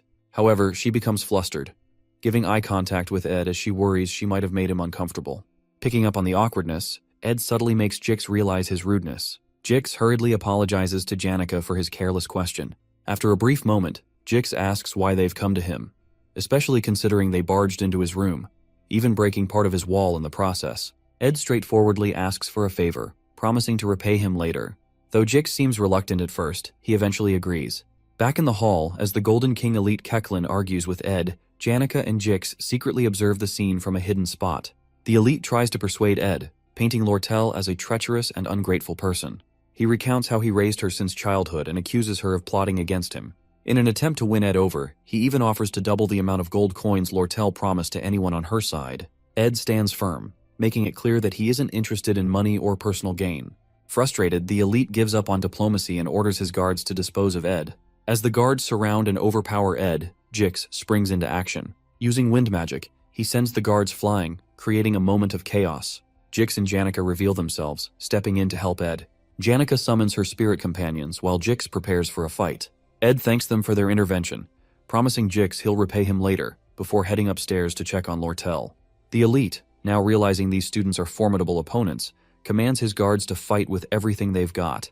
A fierce battle begins as Jix and Janica engage the guards, holding their ground with determination. Meanwhile, Ed rushes up the stairs, floor by floor.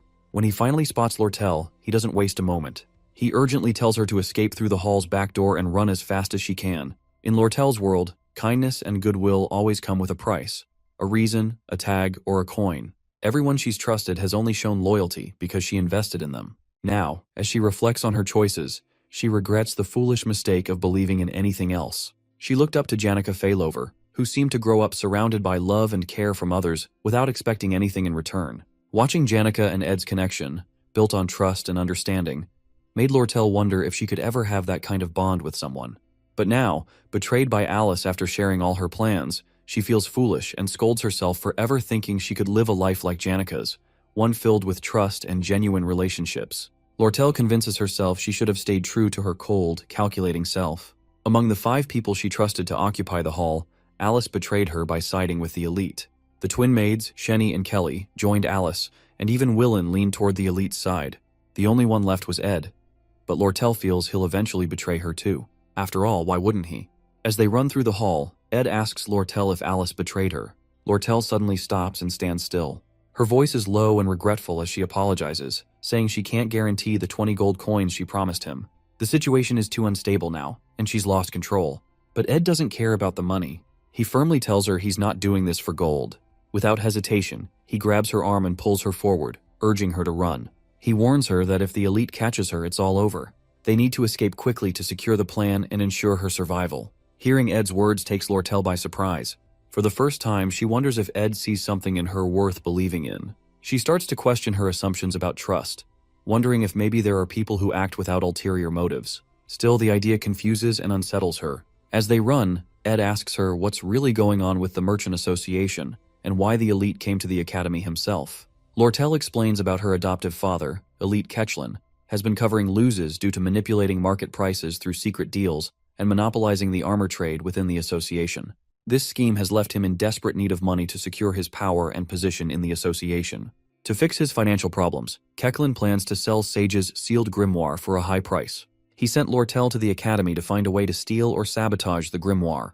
For years, Lortell has worked to build alliances within the Merchant Association, buying the loyalty of merchants and committee members and turning them into her side.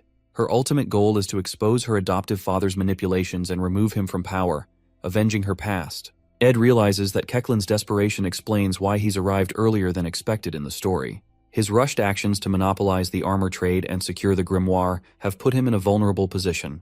Ed knows how important it is to keep Lortell safe to ensure her plans succeed. Lortell knows her plans can only work if her father is away from the merchantry headquarters. With him gone, the merchants on her side will have the chance to transfer the rights of sale to her. Ed quickly pieces everything together. He realizes that Lortell has been using this elaborate plan to disrupt the Academy's finances by burning Ophelis Hall. This chaos would push the negotiations for the Sage's sealed grimoire in Elite's favor. Now, Elite Ketchlin's urgent need for money has brought him to the Academy, giving Lortell a perfect opportunity to send a message to her allies and execute her plan to bankrupt him. Surprised by Ed's sharp understanding, Lortell informs she has a carrier pigeon ready to deliver the message to her allies. However, she also reveals that her father expects her to get caught and plans to use it to expose the traitors inside the merchantry. When they reach Lortell's room, Ed pauses and gives her detailed instructions. He tells her to stay hidden and avoid being seen by anyone. He explains how she can escape using the horsemen in the quarters, ride to the Arkan Mountains. He advises her to leave the horse carriage at a spot to mislead Elite's guards, and then hide at his place in the forest for 3 days, as he will write and send the message to her allies from her room in the hall. Ed notices someone suspicious guarding the back door and warns Lortell to wait until it's safe. He firmly grabs her shoulders and emphasizes the importance of staying hidden. Lortell is stunned by how calmly and decisively Ed handles everything, and for the first time, she starts to trust him.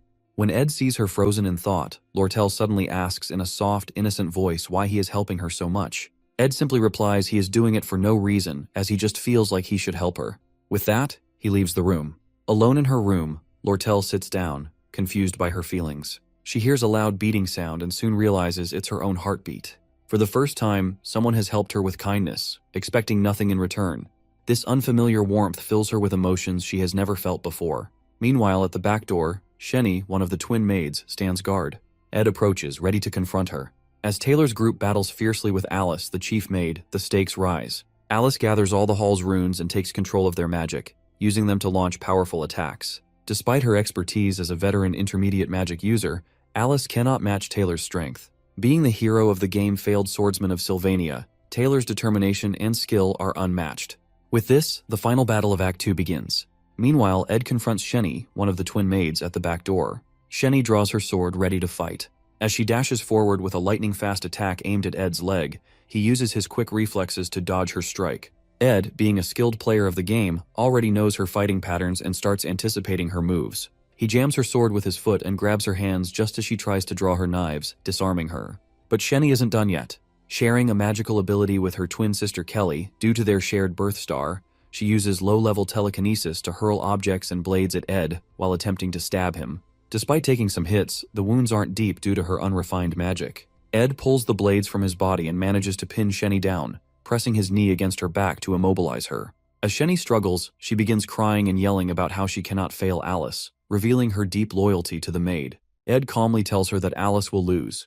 But Shenny shares Alice's backstory, how Alice raised orphans and saved lives, including Shenny's. Meanwhile, Taylor and Klebius, with help from Elvira and Isla, close in on Alice. Taylor uses his powerful slash-element attack, causing a massive explosion that shakes the entire floor. Seeing the explosion, Shenny screams in despair before passing out from shock and exhaustion. Ed, unaffected by the emotional backstory, stays focused on surviving the game. He drags the unconscious Shenny into the hall and props her against the wall before quickly leaving. He knows that these side stories won't affect the main plot and chooses to prioritize his own survival as the story progresses. Ed reaches Lortell's room, noticing the neatly arranged books, luxurious wooden furniture, and decorations. He's impressed by how perfectly the room matches Lortell's character. Without wasting time, he writes a message, attaches it to the pigeon, and sends it flying toward the headquarters. This gives them a crucial time advantage since Elite Kechlin, currently in Sylvania, will take at least 3 days to return to the headquarters. Later that night, under a rain-soaked sky, Ed, battered and tired with cuts and bruises, limps toward his hut to rest and heal. He successfully stopped Elite from reaching the hall, with Jix and Janica's help, and created an escape route for Lortell. His quick thinking left Elite with no choice but to chase the horse carriage Lortell hired. Everything was falling into place, and the storyline remained intact. As Ed finally reaches his hut, expecting Lortell to already be there, he's startled by an unsettling scene. Lortell, holding a knife, walks toward him with a dark and sinister expression. Panic sets in as Ed begins to think she might be the true mastermind, eliminating everyone one by one and now targeting him. His body tenses, unable to move as his thoughts spiral. But as Lortell draws closer, she unexpectedly tears a piece of her clothes and patches up his wounds. Ed's fears vanish, replaced by relief and confusion. Lortell, with soft and caring eyes, helps him to the hut where she's already prepared a warm fire. Lortell asks Ed they should warm up first by sitting together. Her cheeks blushes faintly. Ed and Lortell sit together by the fire, the warmth helping Ed dry off and recover. As they chat, Lortell mentions the carriage driver who promised to draw attention away from her by diverting the Elite's guards, even at the risk of his own life. Ed, curious, wonders how she managed to gain such loyalty. Then, remembering that it's Lortell Kechlin, he decides not to ask further and remains silent. After a pause, Lortell thanks Ed for his help and reminds him that she now owes him a significant favor. Noticing his quiet demeanor, she teases him for being so dull. Ed politely replies to just only hand him over the 20 gold coins as per their deal when the time comes. They sit for a while before Lortell breaks it with a question about him and Janica being close. She asks, as her voice carrying a hint of curiosity. Ed speaks highly of Janica, describing her as kind and dependable. Lortell listens quietly, her expression softening but showing a hint of sadness. After a moment, she adds her own compliments about Janica, though her tone is glum. Sensing something behind her tone, Ed asks what she wants to say. Lortell takes a deep breath before sighing lightly. In a better mood with a faint smile, she says she is not like Janica, who is caring, always thinking of others. At the same time, in Awfulest Hall, Jix and Janica are doing their best to hold off Elite Kechlin and his guards. However, things take a turn when Elite gets a report from one of his men that Lortell has escaped. Without wasting time, he leaves the hall to chase after her. The fight isn't going well for Jix. He's struggling, and it's clear he's no match for the guards. But Janica, who was nervous before, suddenly activates her spirit magic aura. A powerful tornado forms in the hall, throwing guards in all directions as her spirits unleash their full strength. Jix panics and yells at her to stop, worried about the destruction and casualties. Janica pauses, then turns to him with an unsettling, almost eerie smile. Her eyes gleam with a strange intensity, as she calmly says she is not mad at all. The next day, at Ed's hut, he is busy washing his ruined academy uniform. After the long and exhausting night, he skipped classes to take care of things. Jix arrives with a spare uniform for Ed and shares some surprising news. He explains what happened after the incident. Willain has taken all the blame for the destruction of Awfulest Hall, while Chief Maid Alice, who was captured, hasn't said a word about what happened. Lortell has vanished, safely hiding in Ed's hut, and there's no news yet from Elite Kechlin. As Jix talks, Ed feels relieved. His plan worked, and now all he has to do is wait for the carrier pigeon to return with good news. Stretching his sore muscles, Ed feels the aches and pains from the night's events, but stays determined to keep moving forward. Later, Ed notices something new. His stats have improved, and he has reached the intermediate craftsman rank. This upgrade unlocks advanced crafting skills, giving him access to new abilities. Excited, he decides to learn Spirit Formula Infusion, a skill that combines spirit sorcery with magic engineering. With this ability, Ed can form contracts with spirits and create powerful weapons, magical artifacts, and useful tools. Feeling more confident in his abilities, Ed starts planning how to use these new skills for the challenges ahead. Later that day, Janica visits Ed with a cheerful smile. Ed is exercising outside the hut when she arrives and takes a seat beside him. Curious, Ed asks why she isn't in class. Janica explains that she's feeling tired and needed a break, so she decided to come to the woods for some fresh air. Concerned, Ed asks if she got hurt because of him. Janica shakes her head and smiles reassuringly, saying she's fine. Then with a slight frown, she asks if Lortell is doing okay. Ed tells her that Lortell is resting inside the hut, which makes Janica feel a little jealous, though she hides it well. Inside the hut, Lortell leans back, feeling relieved that the chaos of the Awfulest Hall incident is finally over. However, her work isn't done yet. She still needs to persuade the chief maid, Alice, to help lay the groundwork for negotiating the purchase of Sage's sealed grimoire. For now, though, she waits anxiously for a reply from the elite merchant's headquarters. While waiting, Lortell can't help but notice how safe and comforted she feels in Ed's presence. His unconditional kindness and trust make her heart race, and for the first time, she feels something more precious than gold. Blushing, she realizes she doesn't want to lose Ed to Janica, whose life is already full of family and friends. Lortell quietly resolves to win Ed over, even if it means competing with Janica. Spending 3 days with Ed only deepens Lortell's feelings for him. She starts to develop a bit of a fixation, even imagining showering him with gold if that's what it takes to win his affection. But then, she decides a different approach might be better, one that feels more natural. She resolves to show him sympathy and kindness, and even considers helping him with his tuition to subtly gain his favor. Lortell's heart races with determination. For the first time in her life, she's discovered something worth more than wealth, and she's ready to fight for it, no matter what it takes. Fantasizing about Ed makes Lortell feel embarrassed and awkward, especially since she has never had a boyfriend before. Suddenly, Sleepy Lucy barges into the hut and claims her spot near the window. However, Ed quickly intervenes, dragging Lucy out and setting her up in the small tent outside the hut, which he had made specifically for her. Ed then apologizes to Lortell, asking if he disturbed her. Lortell feels unsettled by Lucy's presence in Ed's hut, seeing her as yet another rival for his attention and labeling her in her mind as a natural disaster. On the second morning, Lortell wakes up early, hoping to spend some time alone with Ed. However, to her disappointment, she finds Janica already with him as usual. Sighing, she turns back, noticing Lucy still asleep in the hut as well. Meanwhile, Ed works on crafting homemade bricks, adding another achievement to his stats, and learning the stonemasonry skill. Using this new skill, he builds a brick fireplace inside the hut. Later, he grills beef jerky for everyone, and they all dine together. As they eat, Lortell remarks that since nothing significant has happened that morning, it means everything is going according to plan. Ed thanks her for the good news but warns them not to let their guard down. Feeling a bit competitive with Janica, Lortell offers to compensate Ed with supplies and goods instead of the 20 gold coins they agreed on earlier. Ed appreciates her offer and asks if she has any construction materials or spare magic engineering equipment. Lortell promises to check. Ed then turns to Janica and asks her for a favor, to teach him some basic spirit magic and how to make a spirit connection. Overjoyed that Ed is seeking her help, Janica eagerly agrees. She demonstrates using a spirit bird, explaining how to focus and make a connection. But unexpectedly, the spirit bird speaks up, scolding Janica for giving Ed incorrect advice.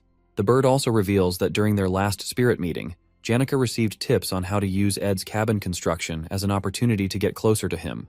Embarrassed, Janica hastily dispels the bird, sweating nervously as she asks if Ed heard anything. Lortell, seizing the moment to tease Janica, jumps into the conversation and mentions her leftover food stock at the headquarters, which she eagerly offers to sell to Ed at a discount. Ed negotiates, asking her to include the stocks in their agreed 20 gold coin deal. Playfully, Lortell suggests giving the supplies for free, further annoying Janica and sparking a light-hearted debate between the two women. Ed sits back, eating his beef jerky with amusement, realizing he can now learn both spirit magic and magic engineering with the help of Janica and Lortell. As their conversation continues, a new figure appears at Ed's hut. It is Belle Maya, the new chief maid of Awfulest Hall. She apologizes for the sudden visit, explaining that she brings bad news, a message from the former chief maid, Alice. Hearing this, Lortell's expression shifts to worry, and the atmosphere becomes tense with suspense. Before Belle Maya's visit to the hall, Clara, one of Janica's friends, drops by to see her. Clara gossips with Belle, revealing a top-secret piece of news, but she warns Belle not to show any shock or let it slip. Leaning in close, Clara whispers that her friend Janica is in love with Ed Roth Taylor. Belle feels conflicted, trying not to show any surprise while maintaining her composure. The two chats about Ed, who has a reputation as a troublemaker but seems to be improving his image lately. Clara admits she supports her friend Janica, but can't help noticing that Janica keeps bringing up Lortell's name. She confesses that she doesn't understand either of them. Relationships, she says, are all about balance, and Janica is too naive for the game. Clara complains that Ed is acting clueless, completely ignoring the obvious hints Janica keeps dropping. She pleads with Belle to step in and do something. Belle, trying to calm her, suggests that Ed might be too preoccupied with his own problems to think about romance right now. She adds that maybe it's just his luck, or lack thereof, when it comes to relationships, leaving Clara uneasy and slightly creeped out by the idea. At Ed's hut, Belle Maya grows annoyed seeing Lucy, Lortell, and Janica all gathered together at Ed's place, giving her headaches. When Lortell why she's there, Belle Maya informs her of an important message from the former chief maid, Alice. That evening, Belle Maya decides to take sleepy Lucy and Janica with her, leaving Ed frustrated.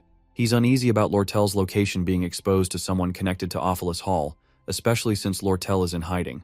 To avoid further risks, Lortell chooses to leave Ed's place and go with Belle Maya, who offers to take her to a safe house. Before leaving, Lortell gives Ed a repaired uniform as thanks for his help. Ed expresses his gratitude, noting it'll make a decent second set for the academy. A pigeon carrier also arrives with good news, a letter announcing a victory over the elite in business sales, signaling his downfall at the Merchant Association headquarters. Relieved, Ed feels he can now return to school as usual. Lortell reads the letter, commenting that her father, the elite, must now be making his last stand and won't have time to chase her in Sylvania, ensuring her safety for the time being. However, she warns Ed not to underestimate her father, who might still have tricks up his sleeve. Even so, she expresses confidence in her allies at the headquarters, believing she can become the next Merchant Association chairman. Lortell's main concern, however, is now Alice. When Ed asks if Alice might expose her role as the mastermind behind the Awfulest Hall incident, Lortell dismisses the worry, explaining that Alice will side with whoever wins. In Alice's letter, she details the orphanages she sponsored, urging Lortell to support them financially for the next year. Lortell shares Alice's backstory. Years of relentless work caused her health to decline, but the academy ignored her struggles. Unable to manage her responsibilities, including the orphanage, Alice took a gamble during the Awfulest Hall incident, switching sides for money and support. Though her actions were seen as betrayal, Lortell acknowledges the dire situation Alice was in. After reading the letter, Lortell concludes that Alice is only siding her because she sees her victory as inevitable in her. In the cutthroat world of merchants, sympathy is rare, and Alice knows this well. While Lortell agrees to keep Alice on her side, her trust in her will not be same as before after the betrayal. As she prepares to part, Lortell reminds Ed to stop by the Merchant Association branch to finalize their contract for supply deliveries. Before leaving, Ed hands her a fire torch to guide her way. Lortell pauses, looking at Ed thoughtfully. When he asks why she's still standing there, she comments on how tall he is. She admits that she often takes risky moves to win. With that, she steps closer to Ed, adjusting his tie on his uniform. Flirting, she remarks that he looks handsome in the new set. And suddenly, she pulls him by his tie, leans in and kisses him unexpectedly. Flirting even more, Lortell teases Ed by commenting on how delicious the raspberries they ate were, claiming she can taste them again through their kiss. She chuckles happily, clearly enjoying the moment, while stoic Ed firmly warns her to stay within her limits. Unbothered by his serious tone, Lortell playfully mocks his boring reaction, adding another teasing remark. Next time, she says, he should try pulling her closer during the kiss, as she needs practice in pretending to push him away. Taking the torch from Ed, she finally sets off, but once she gets a certain distance away, she dashes off quickly, disappearing into the forest. Ed stands there, utterly embarrassed by her boldness. No matter how much he tries to avoid becoming too involved in the main events of the game, things always spiral beyond his control, leaving him flustered and off track. Later that night, as Ed sits by his campfire, gazing at the starry sky through the trees and listening to the crickets chirp, he feels uneasy. The storyline seems to be deviating, and he can't shake the discomfort of being pulled into the center of the unfolding events. His original plan was simple: observe the game's events from the sidelines, stepping in only when necessary to keep the scenario on track. He has no ambition beyond surviving, graduating from the academy, and carefully managing his stats. However, the plan that seemed so straightforward now feels like an endless and reckless challenge. As summer quietly fades into fall, Ed reflects on how quickly time is passing and wonders what twist the game might throw at him next. The next day at the lake, Janica gathers with her spirit friends to discuss her growing concerns about Lortell and how to handle her. The spirits inform Janica about the incident between Ed and Lortell, which immediately infuriates her.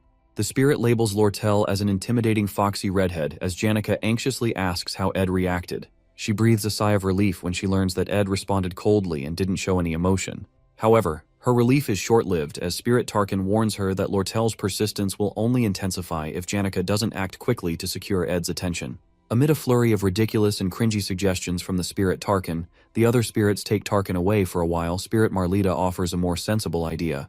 Marilda advises Janica to create a memorable and thrilling experience with Ed to make him think about her. After some thought, Janica decides that sharing a meal together might be a good start. That evening, Ed prepared his new recipe he learned and let Lucy have a taste of it. However, upon tasting it, she immediately recoils in disgust, exclaiming that it tastes awful. Ed listens to her criticism without reacting, calmly noting down his mistakes and deciding to delay perfecting his cooking skills until he receives a wider variety of ingredients from the stock deliveries. Despite the setback, Ed gains an upgrade in his stats, advancing to an intermediate level in craftsmanship. He reflects on how his core stats significantly affect his practical skills and resolves to balance and improve all his stats efficiently. However, Ed's packed schedule leaves him little time to focus on personal development. Between attending classes, honing survival skills, and keeping a close eye on the progression of the game's scenario, his hands are full. He observes that Taylor's combat abilities are steadily improving. Isla continues to support Taylor, and Princess Fenia seems to be on track. Still, Ed knows the pivotal event in the storyline, Fenia's clash with Lortell, is approaching. He's also aware that another key character, Clarice, won't enroll until next year, so he doesn't need to worry about her yet. While Elite's early dismissal creates some uncertainty regarding Lortell, Ed is sure it won't stop her from pursuing the sage's sealed grimoire. As the academy day comes to an end, Ed steps outside, looking back at the main building. He realizes it's time to start monitoring the faculty building closely since the final boss of Act 2 is about to emerge. Meanwhile, in a quiet room within the academy, someone receives a letter revealing the mastermind behind the Awfulest Hall incident. That person who receives letter is none other than Professor Glast. Professor Glast stands in his quiet office while his assistant, Claire Elfin, stood nearby. Trying to impress him, Claire praised his sharp thinking for suspecting someone behind the Awfulest Hall incident. However, Glast, a no-nonsense figure, ignores her attempts at charm. Removing his glasses, he exudes a dark and intimidating aura, ordering Claire to find the divine science thesis he had asked for earlier. Startled by his stern tone, Claire quickly rushes out to do as he says. At the Awfulest Hall faculty building, Claire receives all the materials about the incident from Anis. Relieved, Claire thanked her and started looking through the files of students involved. Among the files of students linked to the incident, 3 catch her attention: Ed Roth Taylor, Jix, and Janica. While most of the case seemed straightforward, Claire couldn't help but feel something unusual about Ed's file. His reputation and some missing pieces made her curious. That evening, Ed visited the Sylvania Merchant Association branch to collect the supplies he'd ordered under his contract with Lortell. Lortell, clearly enjoying his company, teasingly apologized for forgetting the contract details, as she is using it just an excuse to make him visit again. She prepares tea and snacks, inviting him to sit and chat. As they talk, she tells him to pick up his magic equipment at the counter when he leaves. Trying to keep his attention, Lortell shows off her fancy dress, asking how she looked for an important meeting. But Ed, uninterested, simply asked what kind of meeting it's. Lortell smiles, amused by how little he noticed her flirting. Then the conversation shifted to Ed's cabin. Lortell suggests he may need furniture, but Ed explains her company's products were too expensive for him. Lortell agrees but says she cannot give away items for free because of her merchant ethics. Suddenly she used her magic to break a chair's leg, claiming it is now damaged and she will throw it away tomorrow. She hinted that Ed, with his crafting skills, could fix it. Ed thanked her for the broken chair, still keeping his calm and serious demeanor. Lortell, entertained by how he never shows much emotion, moves closer to him. Sitting on the table nearby, she teasingly says she has made her move and asks if he doesn't see her as a woman. She boldly admits that she isn't helping him out of kindness, but because she has her reasons. Smiling confidently, she tells him she is determined to stick around and get the answers he is searching for, making it clear she has no plans to let him ignore her. Ed calmly responds, making it clear he isn't looking for any answers from her, and has no interest in getting involved in battles he knows he cannot win. Despite her attempts to get closer, he stays composed and distant. Lortell, unfazed. Lortell smiles and warns him that one day, it won't just be her struggling to hold back feelings for him. Her smile is the same as always, calm and confident. Ed notices she never shows her true feelings, whether she's winning or in trouble. He realizes it's part of her nature as a merchant, always keeping her cards close to her chest and never letting her emotions give her away. At the academy during recess, Janica excitedly teaches Ed how to control a spirit. Using her staff, she explains that he should focus on his magic to try to form a connection and summons a small fire spirit named Mug. Mug appears serious and promises to serve Ed well, surprising him. Ed remembers that before he came into this world, when he played the game as Ed, he once formed a bond with a spirit duck. They used to laugh and joke around, but in the end, he let it go. However, looking at Mug now, he feels this will be different. Curious about Mug's strict nature, Ed asks Janica why he acts that way. Janica laughs and explains that Mug is a good spirit with great energy efficiency and was carefully chosen by the high-level spirit, Tarkin. Since Ed wanted a strong spirit, she picked the best one for him. After going through a tough selection process, Mug is finally handed over to Ed, and he successfully forms his first spirit connection. Holding Mug, Ed is impressed to see how warm it is, almost like a portable heater. He checks its abilities and stats, and Janica happily tells him that Mug is a great survival tool because it doesn't need wood for heat. Seeing Ed happy, Janica smiles, even though he still looks tired. Before leaving, she reminds him to let her know if he ever needs more help. She offers to teach him more about spirit connections, and suggests that he will learn faster if he spends more time with her. As Janica talks with Ed, she suddenly changes her tone and expression. Just as she promises to come the next day to help him, she quickly switches, claiming she is very busy and that many others are waiting in line for her lessons. She remembers her spirits and her friend Clara advising her to keep things cool with Ed and not get too close too fast. Smiling awkwardly, she says it's a bit too much for her to teach him magic all the time. Ed, feeling guilty, apologizes for taking advantage of her kindness and offers to pay her for her help as a token of appreciation. Hearing him mention money, Janica gets upset and insists that she's helping him out of friendship, not for payment. She calls his offer cold and reminds him that they are close friends, and such things shouldn't come between them. Confused, Ed points out that she was the one who mentioned compensation earlier. Realizing she contradicted herself, Janica gets flustered and embarrassed. To make things right, she admits that her friend Clara told her she's too generous and needs to learn to say no sometimes. Ed appreciates her honesty and agrees that Clara is right. After some time, Janica waves goodbye, promising to meet him again at combat training and bring a special accessory next time. She leaves Mug, the spirit, with Ed, and he waves back. With his new crafting skills from Lortell's magic engineering and the low-rank spirit from Janica, Ed finally feels like he has a proper setup. Now he can learn proper crafting skills and can keep his fireplace lit all the time, making his life much more comfortable. Looking out of his hut's window at the night sky, he suddenly remembers that he forgot to check the traps and heads out. Meanwhile, deep in the forest, Claire Elfin is investigating Ed, suspecting him to be the mastermind behind the Awfulest Hall incident. With everything she knows, his disownment by his family and his lack of connections to Awfulest Hall, he stands out among the other students and teachers. Reports say he often appears in the woods, which leads her here. As she carefully moves through the forest, she suddenly hears footsteps and quickly hides. What she sees is terrifying. A man carrying Lucy over his shoulder while dragging a dead deer behind him. The man doesn't use magic but seems to rely on raw combat skills, which makes Claire realize that it's not Principal Obel. At that moment, her suspicions are confirmed as that man isn't Principal Obel at all. It is Ed Roth Taylor, the true mastermind behind the Awfulest Hall incident.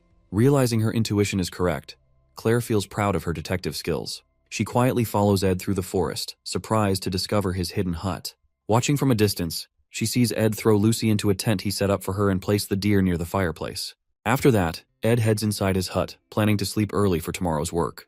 Claire cautiously sneaks closer, determined to rescue Lucy.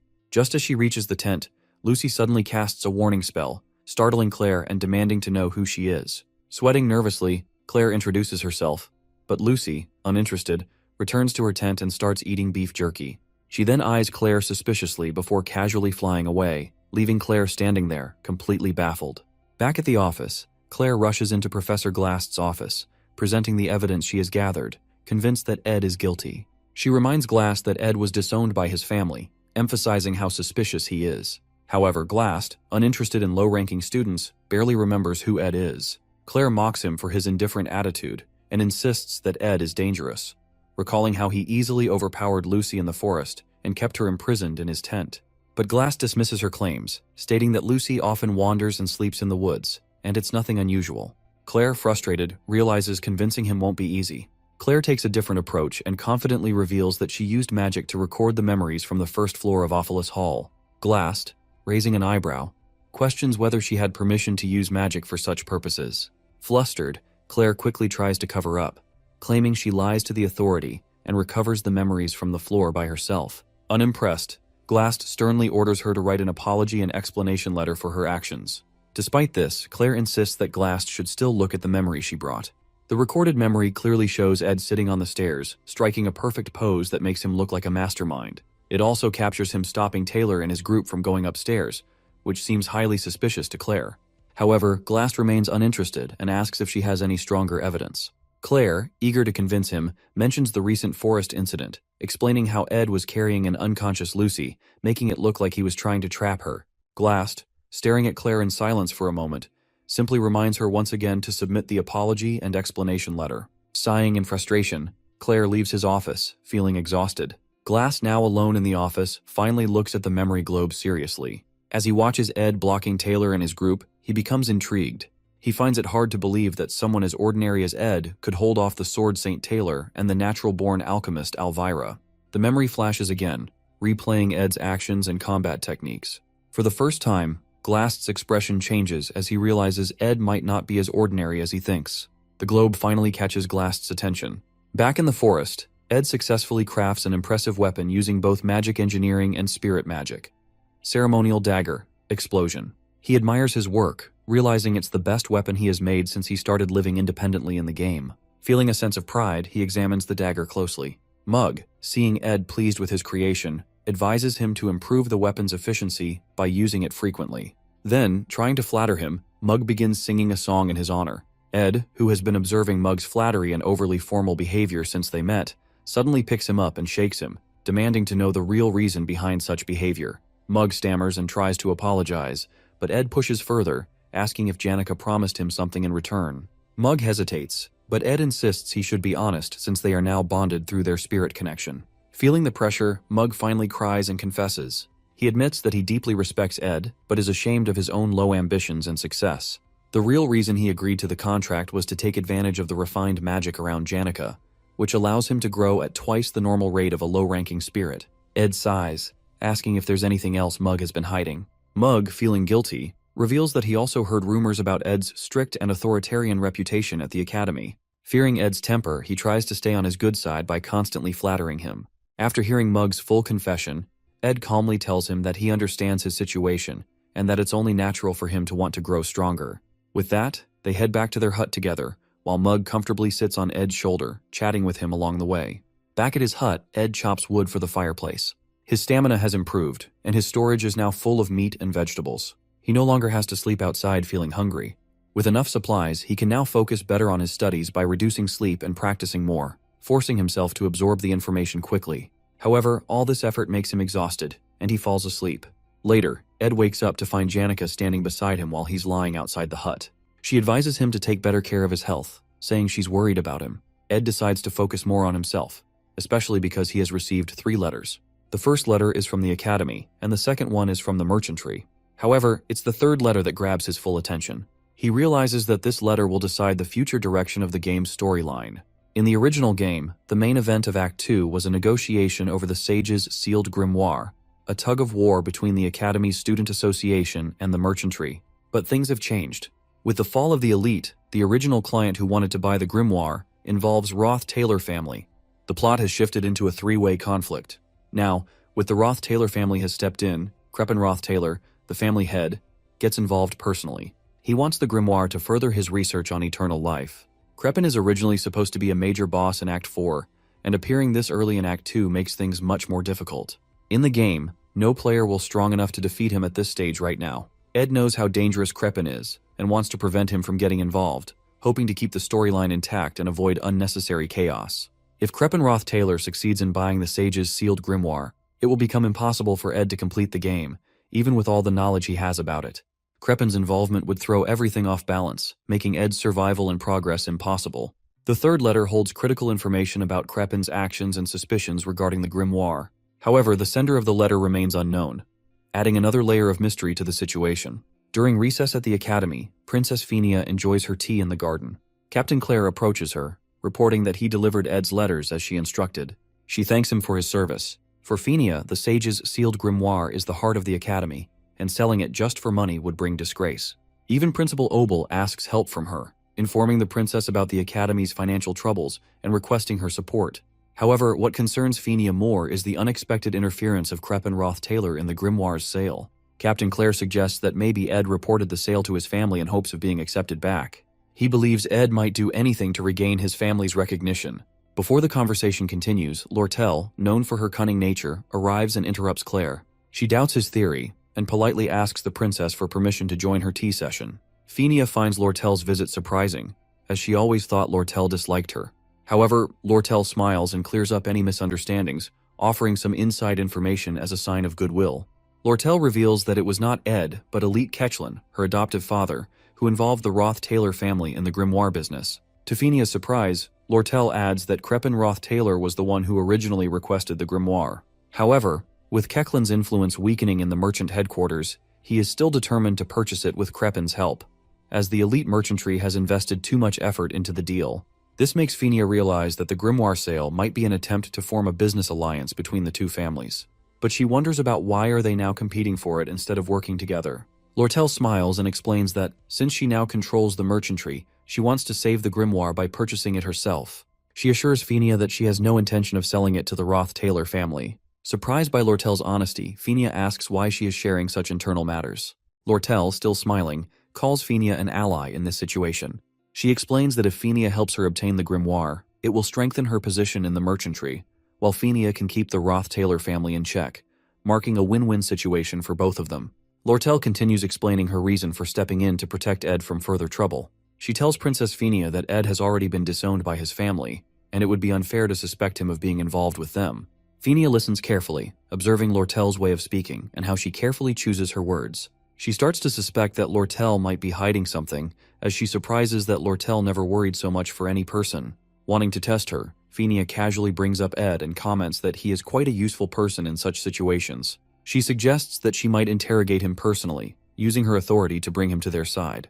And if he refuses to cooperate, she won't hesitate to exploit him. Hearing this, Lortell, who was calmly holding her teacup, suddenly starts shaking and shivering. She carefully puts down her tea, then bursts into laughter as she realizes that even Princess Fenia isn't above exploiting others for her own goals. Captain Claire, surprised by Lortell's mocking attitude, becomes agitated and questions how she dares to disrespect Princess Fenia. However, before he can act, Fenia calmly orders him to stand down. Lortell stands up gracefully and reassures Fenia that they are allies. She then gives Fenia one last piece of advice. Never underestimate Ed Roth Taylor. She warns that if Fenia does, she will end up regretting it. As Lortell walks away, Fenia falls deep into thought. She struggles to figure out the truth. Is Ed really the one behind Crepin Roth Taylor's sudden involvement in the bidding? Or could it be Lortell, who always acts so confident and never bows, even to a princess? Watching Lortell leave, Fenia wonders if she will ever have the chance to face her again. For the first time, she feels unsure about what to do next. At the merchantry branch, Lortell spots Ed with Janica and can't help but feel a little jealous. Janica, noticing Lortell's gaze, greets her teasingly. Lortell, who had prepared only 2 cups of rosemary tea, one for herself and one for Ed, now finds herself reluctantly offering a glass of cold water to Janica. Janica smirks and teases Lortell for not having extra tea ready for guests. Lortell, keeping her cool, fires back, reminding Janica that as a merchant, she can't afford to waste her merchandise so easily. Ed, visibly tired and drained, takes the cold water instead and hands his tea to Janica. This small gesture makes Janica happy, while Lortell watches, feeling slightly annoyed as Janica continues to tease her. After some time, Lortell presents the magic engineering equipment she promised Ed.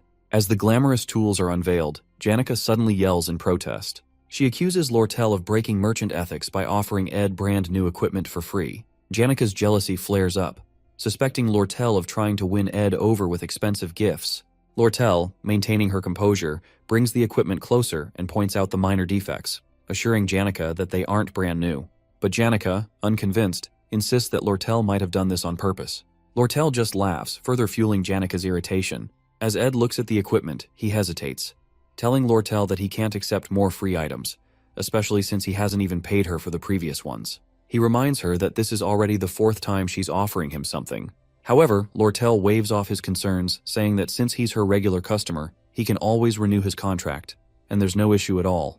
Janica, sensing Lortell's clever tactics, suggests Ed quickly finish his payments and cut ties with Lortell before he ends up too deep in debt. Lortell, unimpressed, tells Janica to mind her own business, sparking a playful but competitive argument between them, both clearly trying to get Ed's attention. As the two continue their banter, Ed suddenly feels a strange sensation take over his body, a light, floating feeling, as if he's drifting in water. It's something he experiences when he's overworked. His mind, occupied with thoughts about dealing with the grimoire problem and building a better mattress for proper sleep, can't keep up with his exhaustion. Before he can react, he collapses to the ground.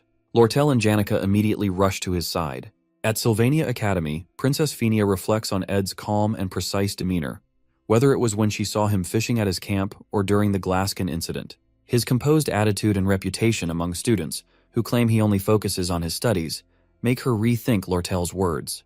She begins to question whether her assumptions about Ed were wrong and decides she needs to confirm it one final time. To do this, she is the one who sends Ed the 3rd letter, an invitation to visit her at the royal residence, a letter meant to be highly secret. As she reviews her schedule for the next day, she asks Captain Claire about Ed's expected visit. However, Captain Claire delivers unexpected news that Ed has collapsed from overwork. This revelation surprises Princess Fenia. In the game, when a character accumulates exhaustion status, they are usually given several rest days to recover. Now, despite all the pressing matters and preparations for the Ed Roth Taylor event, Ed is forced to rest, delaying his plans. When Ed wakes up in his hut, his body feels incredibly heavy, and a strange warmth spreads through his lower belly. Looking down, he finds Lucy sleeping on top of him, mumbling in her sleep. Seeing her sleeping so soundly, Ed is reminded of how unnaturally light she is when he threw her during the Glasskin incident, making him question whether she's even human. But with his exhaustion, he lacks the strength to even move her off. Noticing the new blankets and mattress around him, he assumes that the merchantry must have brought him here to recover. Just as Lucy wakes up, she immediately starts talking about how hungry she is. Upon realizing Ed is finally awake, she offers him mana treatment, helping to restore his distorted mana flow. Lucy mentions that she has been doing this treatment repeatedly while he was in his weakened state. Once she finishes, she drifts back to sleep right next to him. Before falling asleep, Lucy gives Ed some advice, not to keep getting sick because it's a hassle for her, and warns Ed that being weak can be dangerous. Ed knows her grandfather died bedridden from an illness like he is now, so he thanks her sincerely for the magic treatment and her concern. Just then, Jix enters the hut without knocking, checking if the stove is working properly to keep the place warm for Ed. Seeing Jix walk in so casually, Lucy quickly flies away from the camp to another location, feeling embarrassed. Now fully awake, Ed contemplates how he seems to attract so many people in this so-called open society, despite his efforts to stay independent. Turning to Jix, he asks why he's here, to which Jix replies that he has been checking in on him while others are out. As they talk, Jix casually mentions that it's autumn season, offering Ed a bowl of soup. Still processing everything, Ed asks if there's any news from Sylvania Academy. Jix shares updates about the Academy exploration problem, mentioning that Taylor and Klebois managed it well, and other incidents like the Demon of the Sewers Act, which seem to be under control according to the storyline. This reassures Ed that nothing critical has changed and everything is going according to the storyline. However, the most important event, the struggle over the sage's sealed grimoire, is still looming. Ed urgently asks how long he has been unconscious. When Jix tells him it's been 10 days, Ed realizes with shock that the main event has already started. To add more worry and Ed's attention, Jix further informs that Lortell gets no choice but to leave for an important negotiation in his absence. Panicking, Ed immediately jumps up, insisting that Jix help him send a message to Lortell right away. Meanwhile, at Sylvania Academy, the bidding war over the sage's sealed grimoire has begun. The major players are gathered. Princess Fenia Kloll representing the Student Association, Lortell from the Elite Merchantry, and an unexpected third party. The man who has deviated from the original storyline, stepping into the hall with an imposing presence. The patriarch of the Roth Taylor family, none other than Ed Roth Taylor himself. At the luncheon, all the key players gather to assess each other before the bidding war for the sage's sealed grimoire. Ed Roth Taylor greets Princess Fenia warmly and expresses his delight at seeing her in good health. He personally apologizes for the actions of his foolish family member, Ed Roth Taylor, and assures her that Ed's past misdeeds do not reflect the values of the Roth Taylor family. Princess Fenia responds politely, telling him not to worry too much. However, she carefully observes him. Ed appears noble, compassionate, and wise, with his attendants showing unwavering respect in their every action. But through her judgmental ability, she clearly sees Ed as an evil man. Ed then turns his attention to Lortell Ketchon, asking if she represents the elite merchantry. Lortell stands and bows respectfully, introducing herself as Lortell Ketchon and expressing her honor to be in his presence. As they talk, Ed tests Lortell's knowledge and motives with calculated words. Lortell responds strategically, revealing only what benefits her. She asserts that her interest lies solely in profit, maintaining a composed and confident demeanor. The bidding process begins, and each participant writes down their bid, knowing that the highest offer will win the sage's sealed grimoire. The Academy wants to keep its financial problems a secret, so they put Vice Principal Rachel in charge of the auction, with Princess Fenia as the only royal observer. The auction takes place quietly inside the Academy building. Fenia watches carefully, knowing the grimoire is more than just an expensive item. It has great magical value for research. She knows about how rare books like this are usually sold and realizes that knowing the other bidder's highest offer is the key to winning in this type of auction, where there is no price limit. Lortell and Ed sit in silence, observing each other's movements carefully, weighing their strategies before submitting their final bids. Lortell, driven by profit and market trends, keeps her expression calm and composed, while Ed's demeanor remains inscrutable, exuding confidence and authority. Vice Principal Rachel collects the bids and thanks both Lortell and Ed for their participation. As Rachel prepares to announce the winner, Fenia quickly looks at the bid amounts. She guesses that Lortell, who always thinks about profit, probably bid around 8,100 coins, the highest price a similar book has sold for before. If Lortell offered more, it would be risky because selling it again at a profit might be difficult. But still, Fenia worries that if Ed bids just a little higher than Lortell's estimated maximum of around 8,000 coins, he will win the grimoire. Vice Principal Rachel finally stands and begins announcing the bid amounts. When she reveals Ed Roth Taylor's bid, as expected, he offers 8,500 Flen gold coins. Fenia isn't surprised. Ed didn't come to the Academy just to make a profit from book trading. However, when Rachel announces Lortell's bid, the entire room is stunned. Lortell has bid 9,400 gold coins, far exceeding expectations and securing the grimoire. Ed's face darkens with frustration as he realizes his loss. Without a word, he leaves the building with his attendants, his bitter expression revealing his disappointment. Meanwhile, Lortell calmly moves to a private room to complete the transaction, leaving Fenia in disbelief. Fenia struggles to understand why Lortell, who claimed she only cares about profit, would spend such an enormous amount just to secure the grimoire. The princess recalls their previous conversation over tea, when Lortell suggested they become allies. Now, it becomes clear. Lortell's true intention was to prevent the grimoire from falling into Ed's hands. Yet Fenia remains skeptical. She cannot believe that Lortell would act purely out of a sense of justice. There must be someone behind her, someone who ordered or influenced her to stop Ed Roth Taylor. The princess's suspicion grows, wondering who could be pulling the strings behind the scenes. As Princess Fenia recalls Lortell's words about Ed's ties to the Roth Taylor family, a realization strikes her. Ed had been fighting against his family's darkness all along, struggling to the point of collapsing from overwork. Overwhelmed with guilt, Fenia panics, questioning how she could have driven such a person to ruin by pushing for his disownment. Regret washes over her as she reflects on the consequences of her actions. However, for Ed, Fenia's misunderstanding may have been a hidden blessing. Living in the forest forced him to sharpen his survival and combat skills, turning him into someone far more capable than before. Meanwhile, in her quarters at the Elite Merchantry, Lortell admires the sage's sealed grimoire she just acquired. She carefully calculates her potential profits if she were to sell it, realizing the difference would only be 900 gold coins. Yet, deep down, she knows she didn't do it for profit. She did it for Ed, following his request without hesitation. Determined to win him over by any means, she sees the grimoire as an opportunity, one she can leverage to ask him for anything in return. Lying on her bed, Lortell indulges in the thought of having Ed in her debt, considering the small price of 900 coins a worthwhile investment. She smiles to herself, romanticizing the idea of Ed being within her grasp, believing she has finally secured a way to make him hers.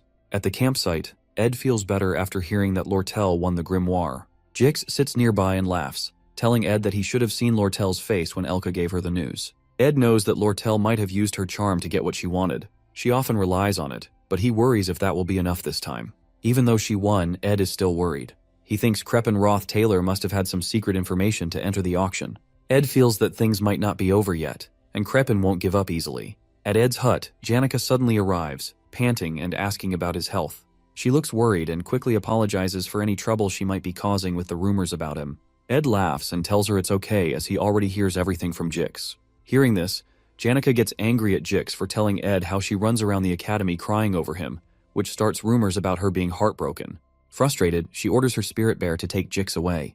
As Jix gets dragged off, she waves goodbye while Jix looks defeated.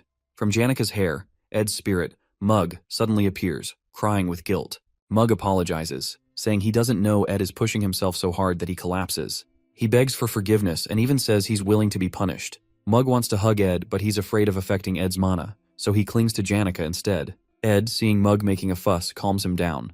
Jix returns after his scuffle with the spirit bear and tells Ed that Mug isn't overreacting because he has passed out for 10 days. Hearing this, Ed is shocked. He realizes his stock of meat and vegetables must be spoiled, and he has to gather everything again. But this time, Jix and Janica offer to help him out. Seeing their determination, Ed feels grateful. He thinks back to when he first builds his wooden shelter and sleeps alone in the forest. Now, with friends supporting him, he realizes he's not truly alone anymore. Janica watches Ed, noticing how tired he looks. She remembers her earlier conversation with her spirit friend Marilda. Sitting under a magical forest tree, they talk about Ed. Marilda tells Janica that this is her perfect chance to get closer to Ed before the cunning Lortell pulls another scheme to win him over. Marilda, acting as a dating expert, advises Janica to start dressing like a countryside housewife to appeal to Ed. Janica tries on a shabby-looking outfit, feeling unsure, but Marilda encourages her and says it is fine. Marilda then gives Janica tips on how to make progress with Ed the next time they meet. But as Janica hesitates, acting too innocent, Marilda gets frustrated. She leans in and asks what Janica is planning to do once she gets closer to Ed. Hearing Janica's unsure response, Marilda howls in frustration, scolding her for being too naive. She warns that if Janica doesn't act now, she might lose her chance forever. Ed is growing stronger every day, and he won't always be in such tough situations where he needs support. Feeling pressured by Marilda's scolding, Janica finally comes up with a plan. She whispers it to Marilda, who nods in approval, saying it is a pretty good idea. At night, after eating a nice stew that Janica makes for him, Ed gets up to rest as he is still tired despite all the help he receives from Jix and Janica. His main focus is on recovering. As he lays down on his bed, the door suddenly opens, and Janica appears, standing there. With a romantic pose and soft voice, she tells Ed that he looks really tired. Ed, seeing Janica doesn't return back, starts wondering if she is planning something. Janica, looking at Ed with romantic eyes, walks into the room. As Ed asks what she is planning, she only smiles and moves closer to his bed. She then sits down beside him. Trying to seduce him, she softly says that he needs to admit he is having a hard time, reminding him that exhaustion affects everyone both physically and mentally. She tells him that she understands how tough his schedule is and how much he is enduring, more than anyone else. Janica then confesses that Ed has helped her the most, simply by staying quietly by her side when everyone else rushed to offer support. She wants him to acknowledge his struggles so that he can finally rest peacefully beside her, as she also wishes to support him quietly. Seeing how much Janica cares, Ed rests his head on the pillow and finally admits that he is really having a hard time. Just by saying it out loud, he feels a deep sense of relief and quickly drifts into a peaceful sleep. By morning, he wakes up to find Janica sleeping beside him. But what makes him happiest is that his fatigue is completely gone, and he feels fully recovered, all thanks to Janica. In the morning, after waking up, Ed is surprised to see Lortell visiting him. They get to the river to sit there. She looks happy to see him feeling better, but she also tries to gain his sympathy by mentioning her own health issues, claiming she's suffering from chronic fatigue. At first, Ed thinks she's just exaggerating, but when she struggles to walk over to him, wincing from joint pain, he realizes she might really be unwell. She finally sits down next to him with some effort. Concerned, Ed asks why she came all the way to the forest when she's both busy and not feeling well. But Lortell, who mainly came to see Ed, brushes off his concern and says she has something important to tell him. She reveals that she is renaming her merchantry into a trading company and offers Ed a key role in it. She wants him to help manage assets, products, and external affairs, offering him the position of co-executive. Lortell tries to convince Ed by saying he would visit the company every day, and they would be just one wall apart. She also promises him great benefits, including shares in her personal assets. In her mind, she dreams of this as a step closer to being together with Ed, almost like they are married. As Lortell continues talking, lost in her own thoughts, Ed hesitantly interrupts and asks if she doesn't think it's a bit much to go this far for him. Hearing this, Lortell takes a deep breath, pulls up the hood of her cloak, and looks at him seriously. She tells Ed that he doesn't understand anything. She explains that she knows what he must be thinking, that something is wrong with her, or that he can't make such an important decision based on the fleeting emotions of a young girl like herself. Lortell acknowledges that Ed wants to keep things professional until the very end, but he doesn't realize what she has been through. After living a life where hundreds of gold coins come and go, and facing betrayal countless times, she has come to understand one thing. She needs someone she can truly trust. Someone who will never betray her, even if all her wealth disappears one day. She tells Ed that while most people have family or friends to rely on, she has seen too much.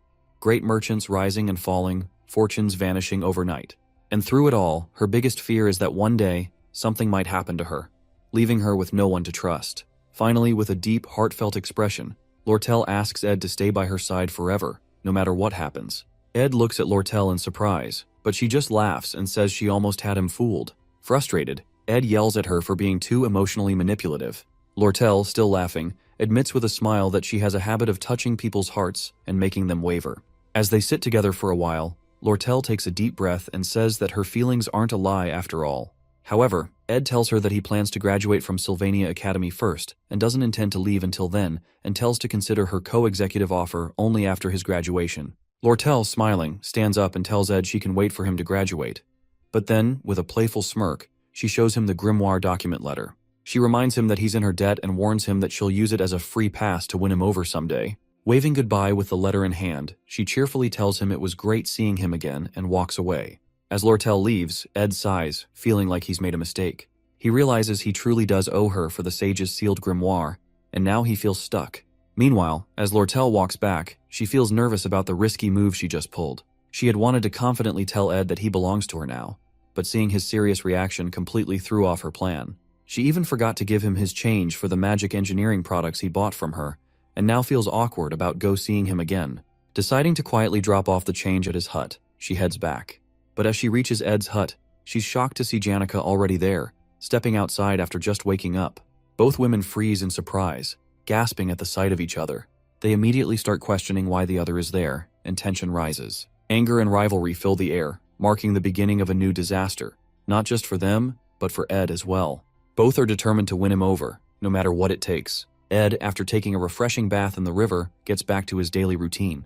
He starts cutting logs for the fireplace, all while being constantly reminded by his spirit, Mug, not to overexert himself. Taking Mug's warning seriously, he carefully manages his stamina and completes all his tasks efficiently. Now that his food and firewood stocks are full, thanks to Jix and Janica's help, Ed can finally shift his focus back to his health and studies. With a clear mind, he turns his attention to the 3 letters he received before collapsing from exhaustion. The first letter is from Lortell, warning him to stay alert since neither of them knows what the elite might do next. The second letter is from Fenia, discussing Crepin's possible involvement in recent events. But it's the third letter that catches Ed's attention the most. It's a highly confidential message from an unexpected sender, Professor Glast, requesting a private meeting with him after the conference.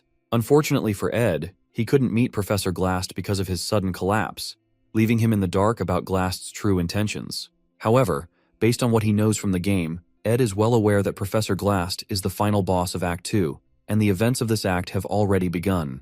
In the game's story, Glast believes that only a few talented people can change the world. He wants to bring back Sylvania, the greatest sage in history. To do this, he has been studying espectual magic, which can change the natural laws of the world. However, Glast needs the sage's sealed grimoire to complete his plan. Since the Academy sold it to Lortell due to financial problems, Glast steals it. He then kidnaps Taylor's friend, Ela, who has a special magic ability. He wants to put Sylvania's spirit inside her body to start a new era, but his plan is dangerous and crazy. In the game, Taylor fights through many obstacles and defeats Glast to save Isla. In the end, Glast falls from the magic tower and says something important before he dies. But Ed can't remember what it was. What Ed does know is that Act 2's final battle begins when Isla is kidnapped. He realizes that he must be ready for what's coming. In a tense moment, Isla wakes up and finds herself locked inside a dark, damp dungeon, guarded by a terrifying demon from the underground waterway. Fear grips her as she realizes the horrible situation she's in. The eerie silence of the dungeon makes her heart pound, and she can't help but feel overwhelmed. However, Ayla soon realizes she's not alone. Another voice echoes in the dungeon, blaming her for ending up in this mess. Tears well up in Ayla's eyes as she yells at that person, calling him mean for blaming her at a time like this, insisting that she hates being stuck in this awful place. To her surprise, the person with her in the dungeon is none other than Ed Roth Taylor himself. In Act 2's final scene, Ed doesn't plan on being kidnapped. To explain this, he reflects on the past 3 days.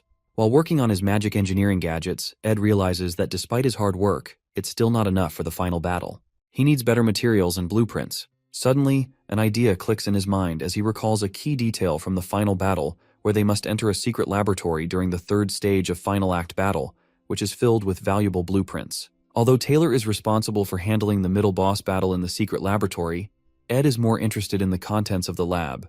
Knowing it's dangerous to go alone, he decides asks Janica for help. At the academy, Professor Glast announces that 2 new students, Adele from Class B and Isla from Class C, will be joining Class A. This decision comes as the academy needs to accommodate more talented students. Jix realizes that with the addition of these 2 students, Class A will now have 5 members, marking a significant change after many years under Professor Glast's supervision. Even though Ayla might not be the strongest student, her unique aspectual magic stats make her stand out. Curious, Jix asks Glast whether the class criteria are based strictly on talent. Glast responds firmly, warning Jix not to underestimate the student's efforts. He advises that the quickest way to ruin someone's life is to give them false confidence in vague talent and offer inadequate support, ensuring that everyone, including Jix, understands the lesson. Professor Glast is a man who strongly believes in talent and is almost stubborn about it. This is mostly because of his daughter, Muiri. He had a lot of faith in her as a parent, even though she was just an average mage. Muir wanted to prove herself, so she joined a monster hunting mission too soon. Sadly, she was killed, which broke Professor Glast's heart. After losing his daughter, Professor Glast changed a lot. He became even more focused on proven talent and spent most of his life at Sylvania Academy studying aspectual magic. But what makes his research interesting is that he is not doing it to improve magic. Instead, he wants to bring back Sylvania, the greatest mage of all time and the creator of magic. At the end of the class, Professor Glast calls Lortell as if he is about to say something but then stops and changes his mind. Instead, he tells her that he will speak to her separately tomorrow about the lesson. However, Lortell knows exactly what he wants to ask. He is concerned about Sage's sealed grimoire, which she has already purchased. She also knows that he wants to scold her, considering it a disgrace, since the grimoire is crucial for aspectual magic research. But Lortell is not worried, as the passing ceremony and the official transfer of the grimoire to her are just around the corner, and his talk will not be any use. At the academy, as Claire's class comes to an end, Ed gets ready, knowing that the Sage's sealed grimoire connection ceremony is about to begin, marking the start of the final battle in Act 2. Ed's original plan is to closely follow Taylor as he fights his way through the stages from Phase 1 to Phase 5 to rescue Ayla, picking up any leftover items along the way, just as he planned. Looking at his must-have items list, Ed focuses on the crucial items he needs to collect, especially from Phase 3. These include Glock's Eye and Delheim's Hourglass. He needs these 2 items because their materials are difficult to obtain, and they can usually only be crafted in the final stages of the scenario. Collecting them will give him a major advantage in the upcoming story progress. At the same time, he plans to admire Taylor's progress up to Phase 5 before returning to camp once his mission is complete. To get Janica's help, Ed tells her that they need to go to the underground waterway because he lost something there and wants to find it together. Even though he expects Janica to dislike dark and narrow spaces, she enthusiastically agrees to help. This makes Ed feel a little guilty, as he can sense her concern for him, but he knows he still needs her support for the battles ahead. Just as Ed is preparing to leave, Assistant Professor Claire arrives and informs him that Professor Glast wants to see him in his office. Surprised and confused, Ed cannot figure out why he is being called. However, he assumes it might be because Professor Glast had previously summoned him, but he was unable to respond at the time due to passing out. Thinking Glast might want to discuss something important, Ed decides to go to his office. Upon arriving, Ed is even more surprised to see Ayla already there. She immediately takes a defensive stance, still wary of Ed's intentions ever since the Ophelis Hall incident, where he shot an arrow at her. Ed, on the other hand, is confused to see Ela standing safely in the office instead of being kidnapped as expected for tomorrow's event. Puzzled about why he was called, Ed quickly senses something is off and begins scanning the professor's desk and surroundings for any clues that might indicate a change in the future storyline.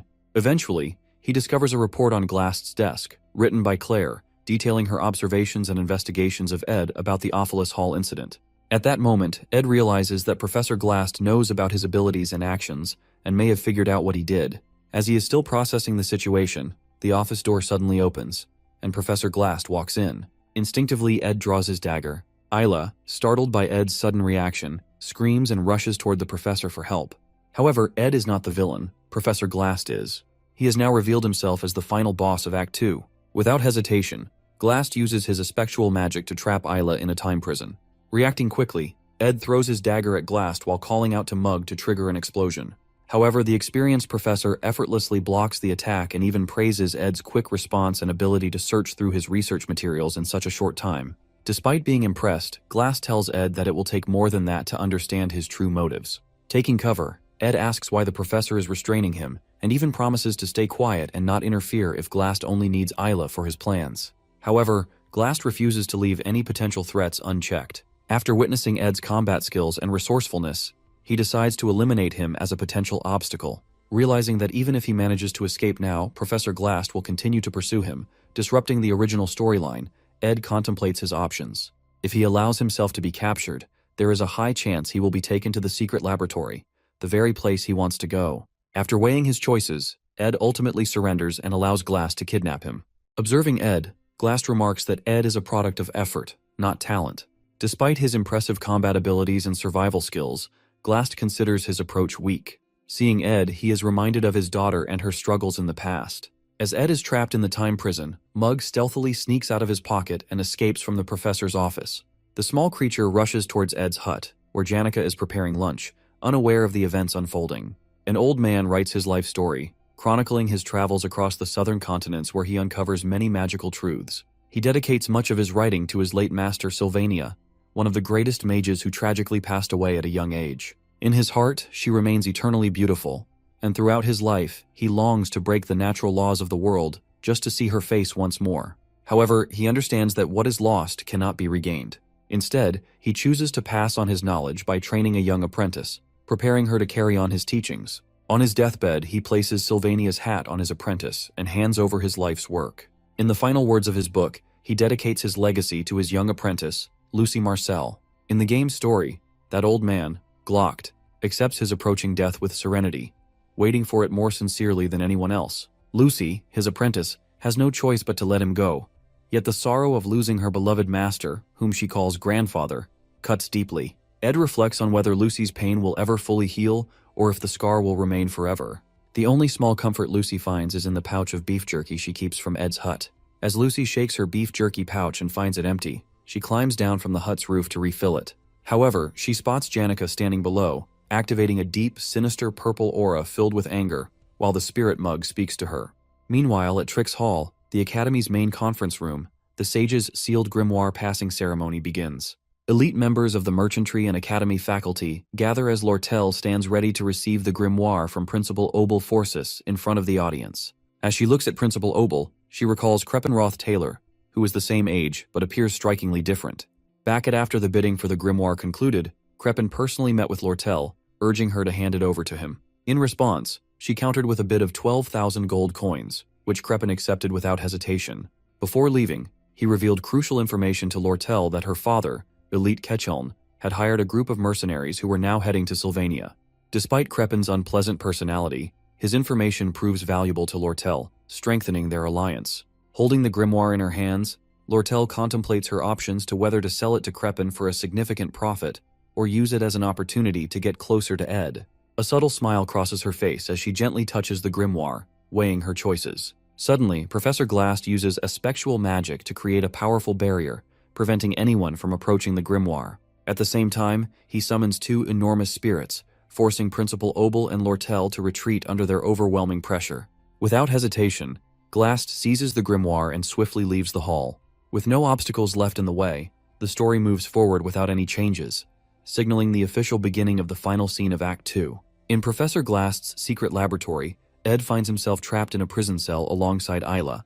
Frustrated and angry, Ela yells at Ed for being mean and expresses her hatred towards him. Suddenly, Coom, Glast's friend and fellow researcher in Aspectual Studies, appears. He warns them to consider themselves lucky for not being used in experiments and advises them to stay quiet, fearing that the monstrous guard outside may awaken and put them in danger. However, Ed remains calm and responds confidently. Impressed by Ed's composure, Coom tells them to sit silently and avoid any foolish actions, as he will be watching them closely. Ed leans back and waits patiently, expecting Taylor to barge in and rescue them. His plan is to seize the opportunity, gather all the magic engineering recipes and equipment, and quietly return to his hut.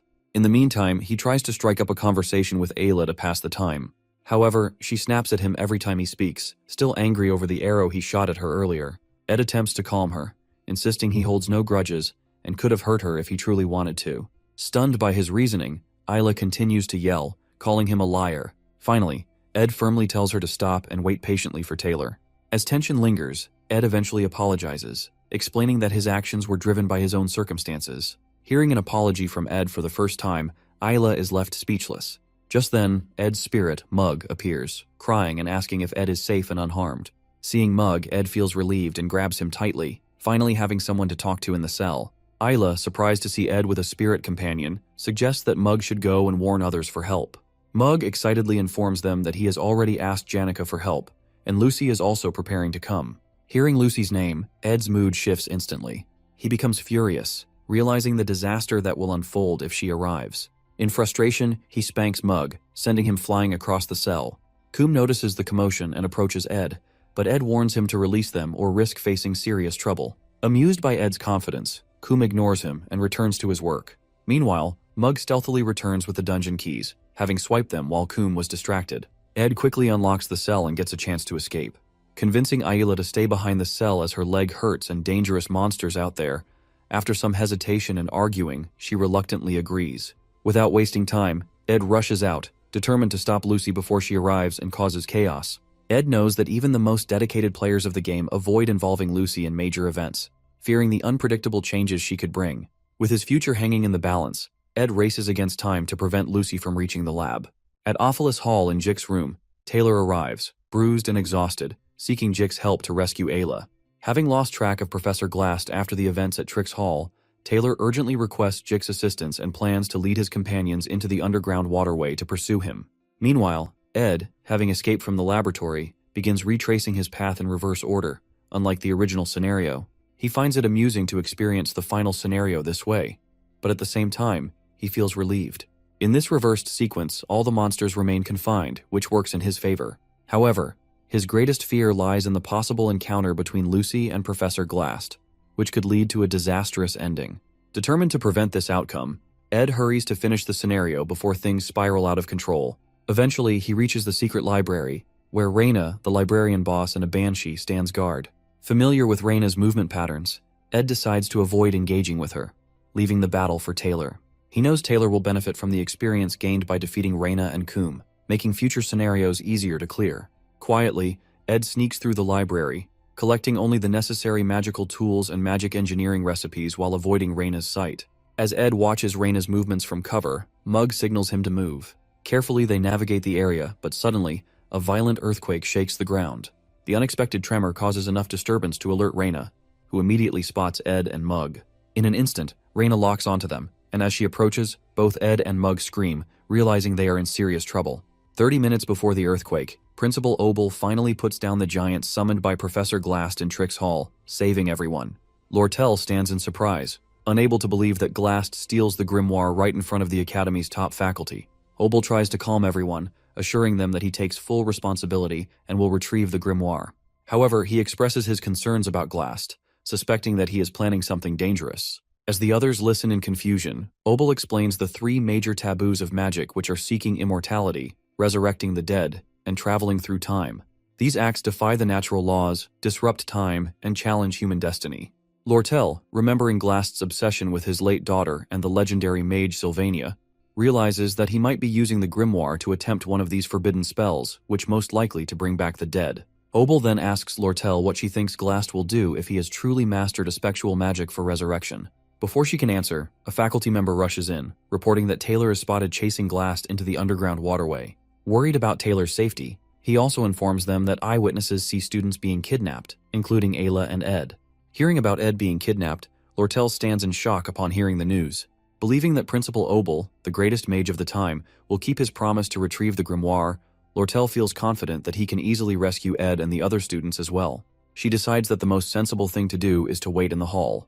However, as she glances outside, she notices something massive moving in the distance. Curious, she grabs a pair of binoculars and sneaks to the window.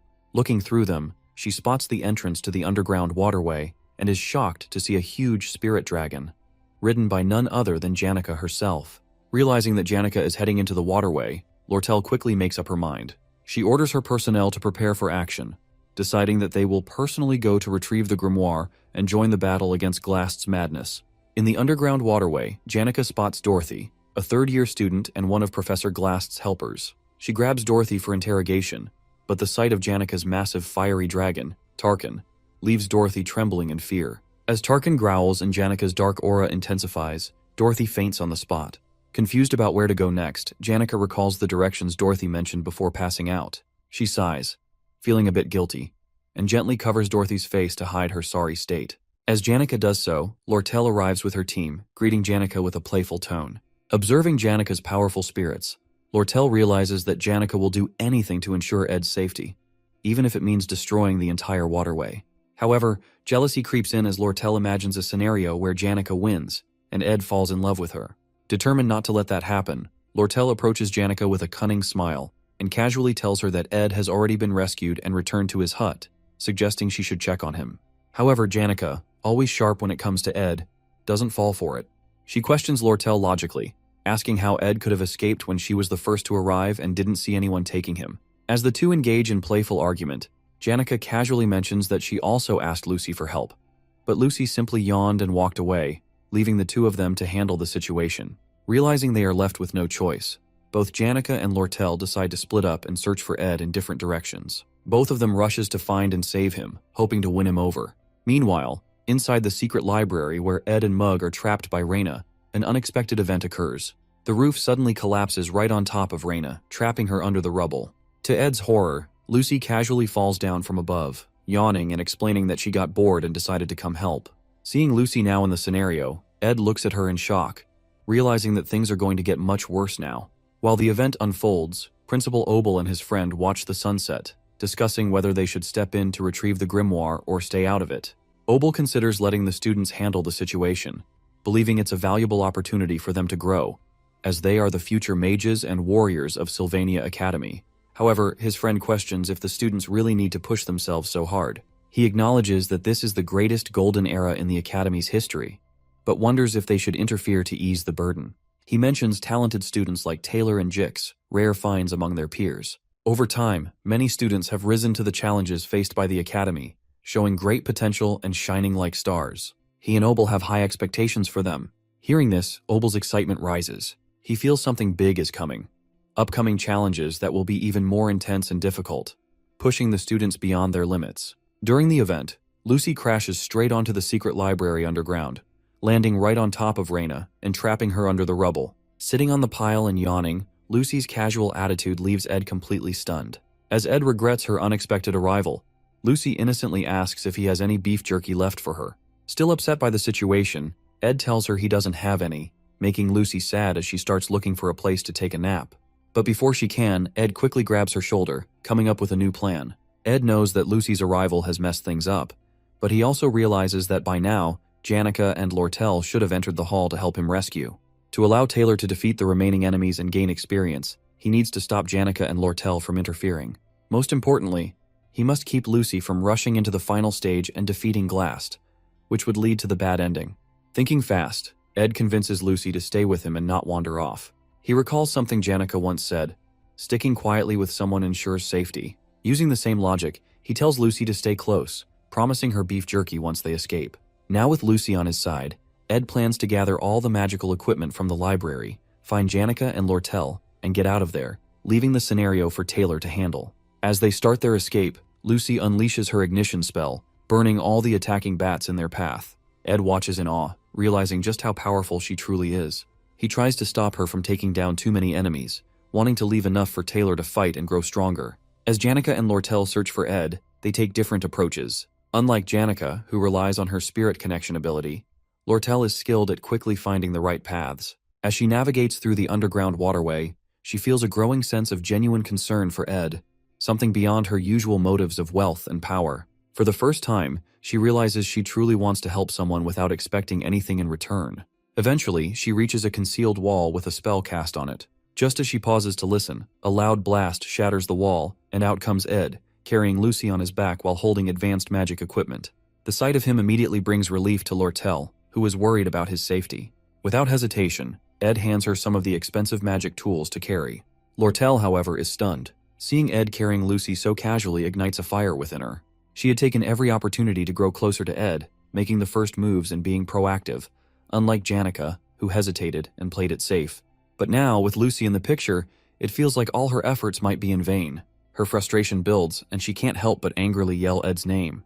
But before she can say more, Ed suddenly pulls her close, looking straight into her eyes and telling her that he trusts her more than anyone else. Lortell freezes, completely caught off guard by his words and actions. Her heart races, and a deep blush spreads across her face. In that moment, all her anger melts away, replaced by happiness. She feels like she's finally making progress with Ed in a way she never expected. Before she can fully process the moment, one of her crew members rushes over, bringing urgent news about a major problem unfolding nearby. Meanwhile, Taylor and his group enter the underground waterway. Clebius, always scared and complaining, starts mumbling nonsense about wanting to leave. Annoyed, Elvira kicks his foot to shut him up. Clebius yells in pain and angrily asks why they even have to save Ed Roth along with Ela. Taylor tries to calm him down, reminding him that Ela is a good person and asking him to stay strong and help her. As they walk deeper into the waterway, Adele, the romantic and self-proclaimed fortune-teller of the group, raises her finger dramatically. She happily warns the group that something dangerous is ahead. Adele's prophecies are usually spot on, almost like she can see the future, which is why Taylor trusts her to guide them. Right as Adele points in the direction, an explosion happens. Suddenly, Tarkin, the fiery dragon spirit, appears, carrying Miss Claire. Janica is demanding Claire tell her where Professor Glast is. Terrified, Miss Claire stumbles and faints, just like Dorothy did earlier. Janica notices Taylor and his group nearby and greets them with a smile, but Taylor's group immediately gets defensive, preparing for a fight. Janica looks confused, but Taylor assumes she might be an enemy they have to face to move forward. Everyone is tense, except for Jix, who casually waves at Janica. Taylor, determined as always, readies himself to fight, but Jix stops him, sensing that there's been a misunderstanding. Before things escalate, someone yells for everyone to stop. Ed Roth and Lortell appear from another direction. Taylor freezes in shock. He now sees Janica, Lortell, and Ed together, and the realization hits him as it's impossible for his group to defeat them. Taylor remembers how Ed, with only basic magic and archery skills, managed to hold off his group and him during the Ophilis Hall incident. Now Ed looks even stronger, both physically and in combat ability. Taylor knows their chances of winning are zero. But to Taylor's surprise, Ed walks over and taps his shoulder. Ed calmly tells Taylor to focus on saving Ela and defeating Glast. Ed assures that Taylor will now take care of the story while he will take care of the side threats, the elite Ketchuln. As Lortell's crew member rushes to her side, he delivers alarming news that the elite Ketchuln has arrived on Arkan Island, accompanied by mercenaries. Hearing this, Ed immediately understands the situation. The elite Ketchuln, the mid-boss of Act 2 in the game, wasn't properly defeated before. Because of this oversight, he has returned, taking advantage of the mistake Lortell made by leaving many of her trading company members behind. Without their leader, the elite had no trouble to take them down one by one. However, Ed knows he now holds a unique advantage, which is the magic tool that lets him see the future of the game. As he examines the unfolding events, Ed realizes everything is still following the original storyline. With Act 2 nearing its conclusion and Taylor progressing the main story, Ed sees his role clearly. If he can handle the new mid-boss, Elite Ketchuln, just as it happens in the original story, the plot will stay on track.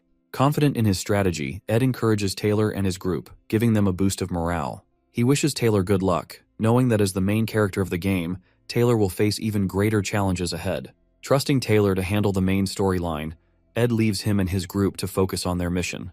Without hesitation, Ed heads outside, determined to confront the elite Ketchuln and eliminate this new threat before it disrupts the flow of the story. Ed thinks the elite might attack Lortell's trading company to find proof of her involvement in the armor sale scheme, which caused him to lose his position in the association. While they are running toward the trading company, Janica suddenly tells them to stop for a moment. But Ed insists they keep moving quickly. Janica stops in her tracks and forces Ed to stop as well. She reminds him that he already collapsed before and barely escaped from Glast's prison. With tears in her eyes, she begs him not to get hurt again and says the elite's problem has nothing to do with him. Ed knows that this isn't really his fight, but he also understands that the elite is a big threat. If he doesn't deal with this, it could ruin the safe ending he is trying to protect. He also realizes he'll need Janica's and Lortell's help to handle the situation. Lortell agrees with Janica and says it's her fault for involving Ed in her problems. She tells him he should be resting somewhere safe instead of putting himself in danger. Ed feels touched seeing Janica and Lortell getting along, even if it's just for a moment. But he knows this isn't the time to rest. He thanks them for caring about him, then firmly says that Lortell's problem isn't just someone else's problem for him. Hearing this, both Janica and Lortell freeze, surprised by Ed's words, changing the atmosphere completely. They stare at Ed, surprised and moved by what he said, as a new resolve begins to form among them. Ed insists they should keep running, eager to reach the exit as quickly as possible. As they run, he feels embarrassed and regretful about the awkward explanation he gives to Janica and Lortell. It's always hard for him to say things properly. Noticing Ed's troubled expression, Janica tries to lift his spirits. She tells him that he's right. It isn't just someone else's problem, as she reasons that if the elite takes over the trading company, Ed's contract will be ruined, cutting off his magic tool supplies. Hearing her explanation, Ed is impressed by how smart she is, as expected. Meanwhile, Lortell blushes silently, lost in her own thoughts about Ed's words. As they near the exit, Ed notices the scene ahead is in complete chaos. Destruction is everywhere. For a moment, he wonders if Taylor could have been responsible, but he's surprised when Janica admits that she's the one who caused the destruction. She confesses that it was an accident, and explains nervously that Dorothy passed out in the chaos. Janica worries that Ed might think she's heartless, but she tries to convince him that it wasn't intentional. Lortell's crew member informs them that they are almost at the exit, and that there's a carriage waiting for them outside. The plan is to use the carriage to quickly reach the association building, where Lortell's staff is waiting. However, when they step outside, they're met with a horrifying sight. The carriage has been destroyed, and Lortell's crew members have been killed. Standing amidst the wreckage is none other than the elite himself, waiting for them. Lortell tries to play it cool, mocking the elite for showing up sooner than she expected. The elite chuckles darkly and replies that he once taught her how to handle company records, ensuring that no evidence would remain if anyone searched her files. But this time, he exploited a gap in her personnel management. By bribing one of her crew members, he was able to lead them all into this trap. Elite mocks Lortell, seeing her struggling with the betrayal of her crew. He cruelly taunts her, saying she has finally mastered the expression of smiling through betrayal, but that it's a shame he'll ruin her with torture to make her confess. With a snap of his fingers, he transforms Lortell's beaten crew members into zombies, who immediately attack Ed and Lortell. As the fight begins, Lortell mocks Elite, accusing him of never fighting alone and always relying on mercenaries to do his dirty work. With a dark smile, Elite responds that this time he has brought the best mercenaries on the continent. He orders them to kill everyone except Lortell, who they are to capture alive. The mercenaries unleash a volley of arrows at the group, but Janica quickly activates a wind spell, blocking the arrows just before they strike. Observing the mercenaries' precise and calculated moves, Janica warns everyone to stay alert. Elite, knowing how difficult spirit successors like Janica can be to deal with, reveals his trump card, the legendary item Belarus's Prejudice, which suppresses the surrounding mana. Ed recognizes the item as a powerful, high-ranking tool, but he also knows it has a major drawback. It takes time to activate, and the preparation is obvious. However, even with this knowledge, Ed realizes they are at a severe disadvantage. The mercenaries are veterans, and their group consists mostly of mages, making it nearly impossible to cast spells under pressure. Lortell informs Ed that Elite is well prepared and already knows all of their strengths and weaknesses. If Belarus's Prejudice is activated, their fight will end in defeat. When she questions Elite about how he plans to deal with the Academy holding him accountable for his actions, Elite grins darkly, saying that it's better than losing his life. Ed feels the weight of the battle as he watches the chaos unfold. He regrets leaving this third-rate villain alive earlier in the story, as the butterfly effect of that decision has now made Elite an almost impossible foe to defeat. Remembering Elite's dark backstory, including how he killed Lortell's parents and his ruthless rise to power, Ed sees him as the ultimate villain. But despite the overwhelming odds, Ed remains determined. He knows that in the original story, Elite was defeated, and he plans to make that outcome a reality. As Elite's mercenaries continue to block their path, Ed gets an idea. He crouches down, gently unloading Lucy from his back. Nudging her, he tells her it's time to wake up. Lucy yawns lazily, complaining about how noisy everyone is. Then, without hesitation, she activates her magic aura. The overwhelming power of her spell clears the way, sending mercenaries flying left and right. With Lucy, the slothful but immensely powerful mage, finally awake and joining the fight, the tide of the battle begins to turn. At Glock's small cabin, his travel journal, written in the final days of his life, was barely known to anyone. In it, Glock wrote about Lucy. He recognized her natural talent and her blessing from the stars, but warned her not to stop learning or become lazy because of her gifts. He also advised her never to be alone, as her great power would bring loneliness. Before finishing the journal, he made Lucy promise 3 things: never to kill anyone with her magic, avoid actions that might stain her hands with blood, even by accident, and to live a peaceful life as a student at Sylvania Academy. In the present, when Lucy activates her magic, the veteran mercenaries, who had faced danger and death countless times, become terrified.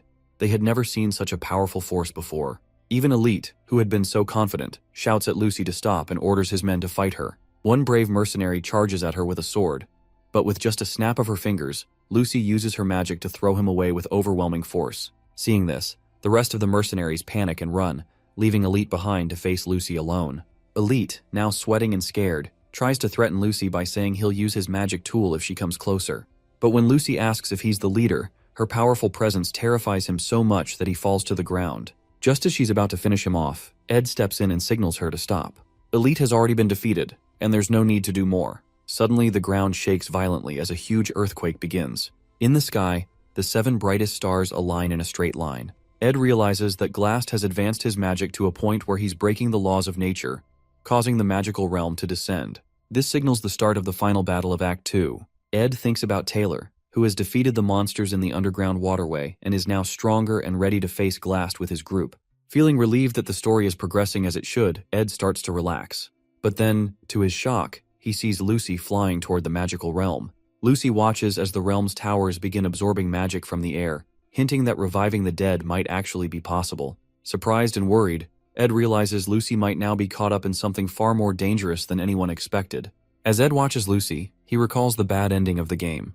In the original storyline, Lucy naps on the roof of Trix Hall during this event. However, if players awaken her early and bring her to face Glast, he offers to revive her mentor, Glocked. This temptation causes Lucy to turn against the players, becoming an enemy and annihilates the entire group, including the hero, leading to a bad ending.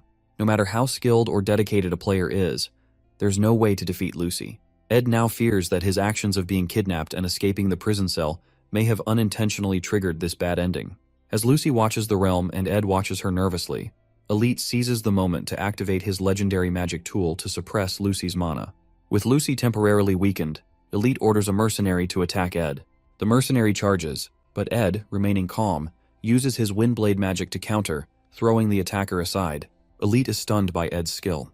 However, Lucy's overflowing mana proves too much for the tool to handle, and it shatters under the immense pressure. Once again, Elite finds himself defeated.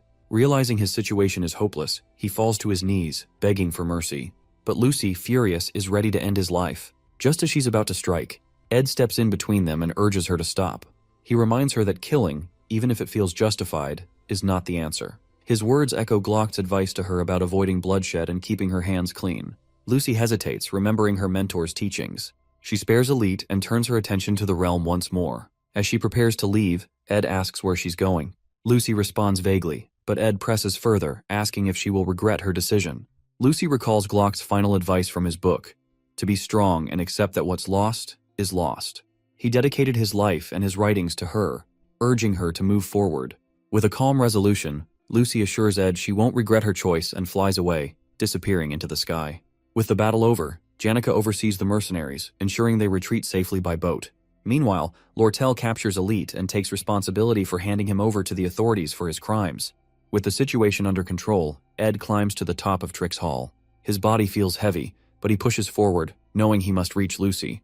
When he finally reaches the roof, he finds Lucy sitting alone, gazing at the realm. Quietly, Ed sits beside her. He reflects on how much Glock contributed to the Academy, even founding the scholarship that Ed benefits from. Despite living a frugal life, Glock donated all his wealth to the Academy, shaping the future of countless students. The Glock Hall, which Janica accidentally destroyed in Act 1, was built in his memory. Ed understands Lucy's sadness that this entire Academy is her mentor's legacy, and his presence lingers everywhere.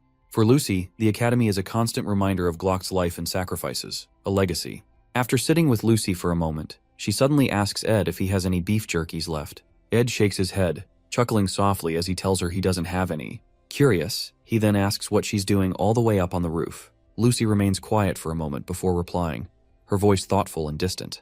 She says she's just thinking about the old days while watching The Realm.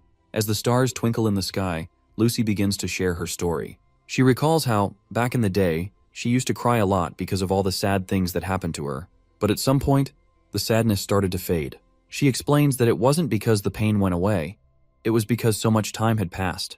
Her old man passed away a very long time ago, and even if she were to use a spectral magic to bring him back, he'd eventually leave again. She muses that he was already prepared for death, so much so that if she revived him, he'd probably be upset, die again, and scold her for it. She looks up at the sky, her voice quieter now, and says that resurrecting someone as legendary as Glocked, a mage who dedicated his entire life to studying magic and using forbidden magic, would be nothing but an insult to his legacy. Calling herself selfish, she admits that her desire to bring him back was purely for herself, not for him. Ed listens carefully, letting her words sink in. He can't help but ask to make sure if she is okay. He knows Lucy's decision to give up on reviving Glocked feels recent, almost like it might be a passing whim. If she changes her mind again, it could lead to something catastrophic. He wants to make sure she's truly at peace with her decision. To his surprise, Lucy doesn't respond with her usual sass or ask for beef jerkies again. Instead, she leans her head on his shoulder, seeking quiet comfort.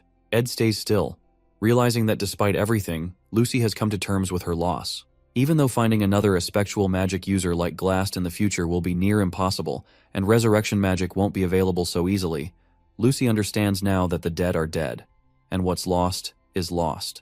She's accepted that reality, and is beginning to heal, covering her wounds with the life she has now. Together they sit in silence, staring at the beautiful night sky as the stars seem brighter, and for a moment, the sky feels peaceful. As the second act finale begins, Taylor and his team finally find Professor Glast. A massive golem, summoned by Glast's aspectual magic, stands before them. Trapped in its heart is Isla, unconscious, about to be sacrificed. The final battle of act begins. Jix and the others launch magic attacks at the golem, trying to create an opening for Taylor to save Ela. Taylor rushes forward, but Glast blocks his way. While fighting, Glast remembers his life as a teacher. He spent his days reading ancient books, studying magic, and creating lessons for his students. He hardly noticed the seasons changing outside his window. His visitors, Dorothy, Miss Claire, and Principal Obel, who would stop by for tea, but Glast stayed focused on his work. However, one memory never left him: the death of his daughter, Muiri. That pain pushed him to do anything to bring her back. As Taylor tries to push forward, Jix and Elvira distract the golem. Glast uses his aspectual magic to trap them in a time prison, freezing them in place. Just before freezing completely, Jix shouts for Taylor to dodge. Taylor barely avoids the spell and gets back up, never refusing to give up. Glast moves into the final stage of his plan to revive Muiri. Taylor uses his powerful slash strike to destroy the golem. The golem's destruction reverses all of Glast's creations, restoring time and freeing Jix and the others. Furious, Glast tries to fight back, but Jix hits him with an ice spell, freezing him momentarily. Taylor sees his chance and delivers the final blow, saving Ela and destroying the golem completely. Seeing his plan fail, Glast falls from the building in despair, missing his daughter Muir. He teleports to a quiet forest, ready to face his death alone. In the forest, Glast leans against a tree, weak and bleeding. He knows his end is near. As he closes his eyes, he notices someone standing before him. Opening his eyes slightly, he sees Ed. He has come to ask Glast something to confirm. After the events settle, Lortell arrives outside the island after securing her adoptive father, Elite. With all threats now resolved, she heads to meet Ed near the underground waterway. Ed arrives, with Lucy holding onto his coat sleeve. As Lortell sees Lucy clinging to Ed, she becomes slightly wary. Before anything can be said, Dorothy and Assistant Professor Claire emerge from the underground waterway. However, upon seeing Janica together with Tarkin, both Dorothy and Claire scream in terror. Janica calmly approaches the gathering to check on Ed's condition and ensure he is unharmed. Janica then shares what her spirit friends have told her about the reports of aspectual magic being used in the forest. Tarkin detected an unusual type of magic coming from the magic tower. Upon realizing that this suspicious magic is aspectual, the group concludes that it must be Glast's doing. Ed, though hesitant to interfere, decides to investigate. His recent encounter with Elite teaches him how dangerous leaving unresolved threats can be. Knowing how much damage Glast's influence could cause if he resurfaces, Ed determines it's best to face him now. In the forest, they find Glast in a terrible state. His wounds are open, and blood flows freely as he leans weakly against a tree. Seeing him in this pitiful condition, both Janica and Lortell are stunned. They ask him what he's doing there. With a faint smile, Glass jokes that he's just admiring the moon. His humor seems misplaced, but Ed keeps his tone serious, telling Glass that he must have known he would fail with forbidden magic. Glass weakly chuckles and admits he was aware of his fate.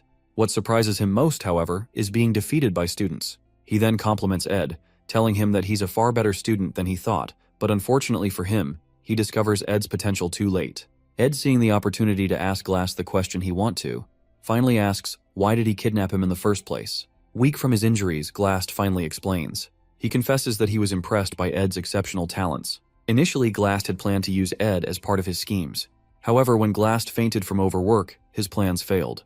He captured Ed as a precaution, intending to make him an offer, but by the time he returned to the dungeon, Ed had already escaped. Glass accepts that he is paying for his sins with his life and says it's not a bad deal. However, he admits he still misses his daughter, Muir. He reflects on the 17 years he spent with her, realizing they weren't lonely after all. Seeing Glass lost in grief and consumed by memories of his daughter, Ed decides to speak up. He reminds Glass about his assistant, Professor Claire, who deeply admires him despite his harsh and mean demeanor. To her, Glass wasn't just a professor. He was the most scholarly and brilliant mind she had ever known. Ed also mentions Dorothy, who saw Glass as a precious mentor, someone she respected immensely. Ed tries to make Glass realize that, while he may have recklessly endangered the lives of students and lost his way, his existence still left a lasting impact. Even though he sits here alone, reflecting on his life, saying he will die alone, is like mocking his own legacy. For many, Professor Glass will always remain a part of their hearts, whether as a mentor, a scholar, or a colleague. Hearing Ed's words, Glass smiles weakly and slowly removes his glasses. Summoning his remaining strength, he hands Ed the key to his personal library, entrusting him with its secrets. Inside are legendary rank crafting formulas and years of knowledge. A surprised Ed hesitates, asking why Glass would give him something so valuable. With a faint smile, Glass replies that Ed should be happy to receive such a gift. He then jokes, urging Ed to clean up all the mess he made before the Academy's investigation team arrives. Finally, Glass turns his gaze to Lucy and offers her a piece of advice to look around herself every once in a while. With those final words, Glass closes his eyes forever. His body rests peacefully beneath the moonlit Zelkova tree, as if he is merely in a deep sleep. Ed, Lucy, Janica, and Lortell stand in silence, watching him, each carrying their own thoughts about the man who had once been their enemy and, in some way, their teacher. The next morning, Ed is summoned to the dean's office for an investigation into the recent events. The dean questions him about Professor Glass's motives for kidnapping him, how Ed managed to escape without bringing Ela along, and his unexpected involvement with Taylor's group. Ed explains everything about his actions during the event, his encounters with Janica and Lortell, and how they worked together to resolve the dangerous situations. After hearing the full account, the dean pauses, observing Ed carefully. He expresses some suspicion, pointing out how Ed seems to know a lot while claiming to know very little. However, after reviewing Ed's past reports, including the Ophelis Hall incident and the recent Glassed event, the dean acknowledges Ed's exceptional talent. Apologizing for the Academy's negligence and the suffering Ed endured, he decides to reward him. To Ed's surprise, instead of focusing solely on the report about the recent incident, the dean pulls out Ed's entire report card. After their conversation, Ed is dismissed from the office. Outside, Janica approaches Ed with a cheerful smile, asking if he's okay or if he's hurt. Ed, concerned about her, asks the same. Janica assures him she's fine, brushing off his concerns by saying her injuries are only minor rashes. As her spirit bird chirps something in her ear, Janica asks if Ed is really okay, or if he's hiding any pain. Ed, reflecting on everything that happened, tells Janica that he realized something during the event, that she is always the one working tirelessly to help, and often ends up suffering in the process. Feeling guilty, Ed apologizes for taking her kindness for granted and unintentionally causing her pain. Janica, initially trying to cheer him up, suddenly grows worried. She stops him and admits she lies and isn't hurt at all, as she only pretending to be injured to get his attention. Ed is surprised but quickly reassures her, revealing something unexpected, that starting next semester, he will be living in Dex's hall, same where Janica lives. The dean rewarded him with proper student housing, allowing him to finally leave the wilderness behind. Hearing this, Janica's face lights up with excitement as she congratulates him with genuine happiness. Later, Ed returns to his hut, feeling a mix of relief and nostalgia. Although he has grown fond of his small hut and the peaceful woods, the idea of living a normal student life feels like a significant change. As he approaches the door, ready to rest, something unexpected happens. Lucy suddenly crashes in front of his door, landing behind him. Surprised, Ed turns to face her, wondering what brings her here this time. Meanwhile, in a dream, Lucy walks through the woods and realizes she's no longer on Arkan Island, but in the northern Ramelin mountain range, where she grew up. She wonders why she's dreaming of her childhood now, but decides to go to her old house to see her father's face regardless. When she steps in, she finds him on a rocking chair in a house filled with cobwebs.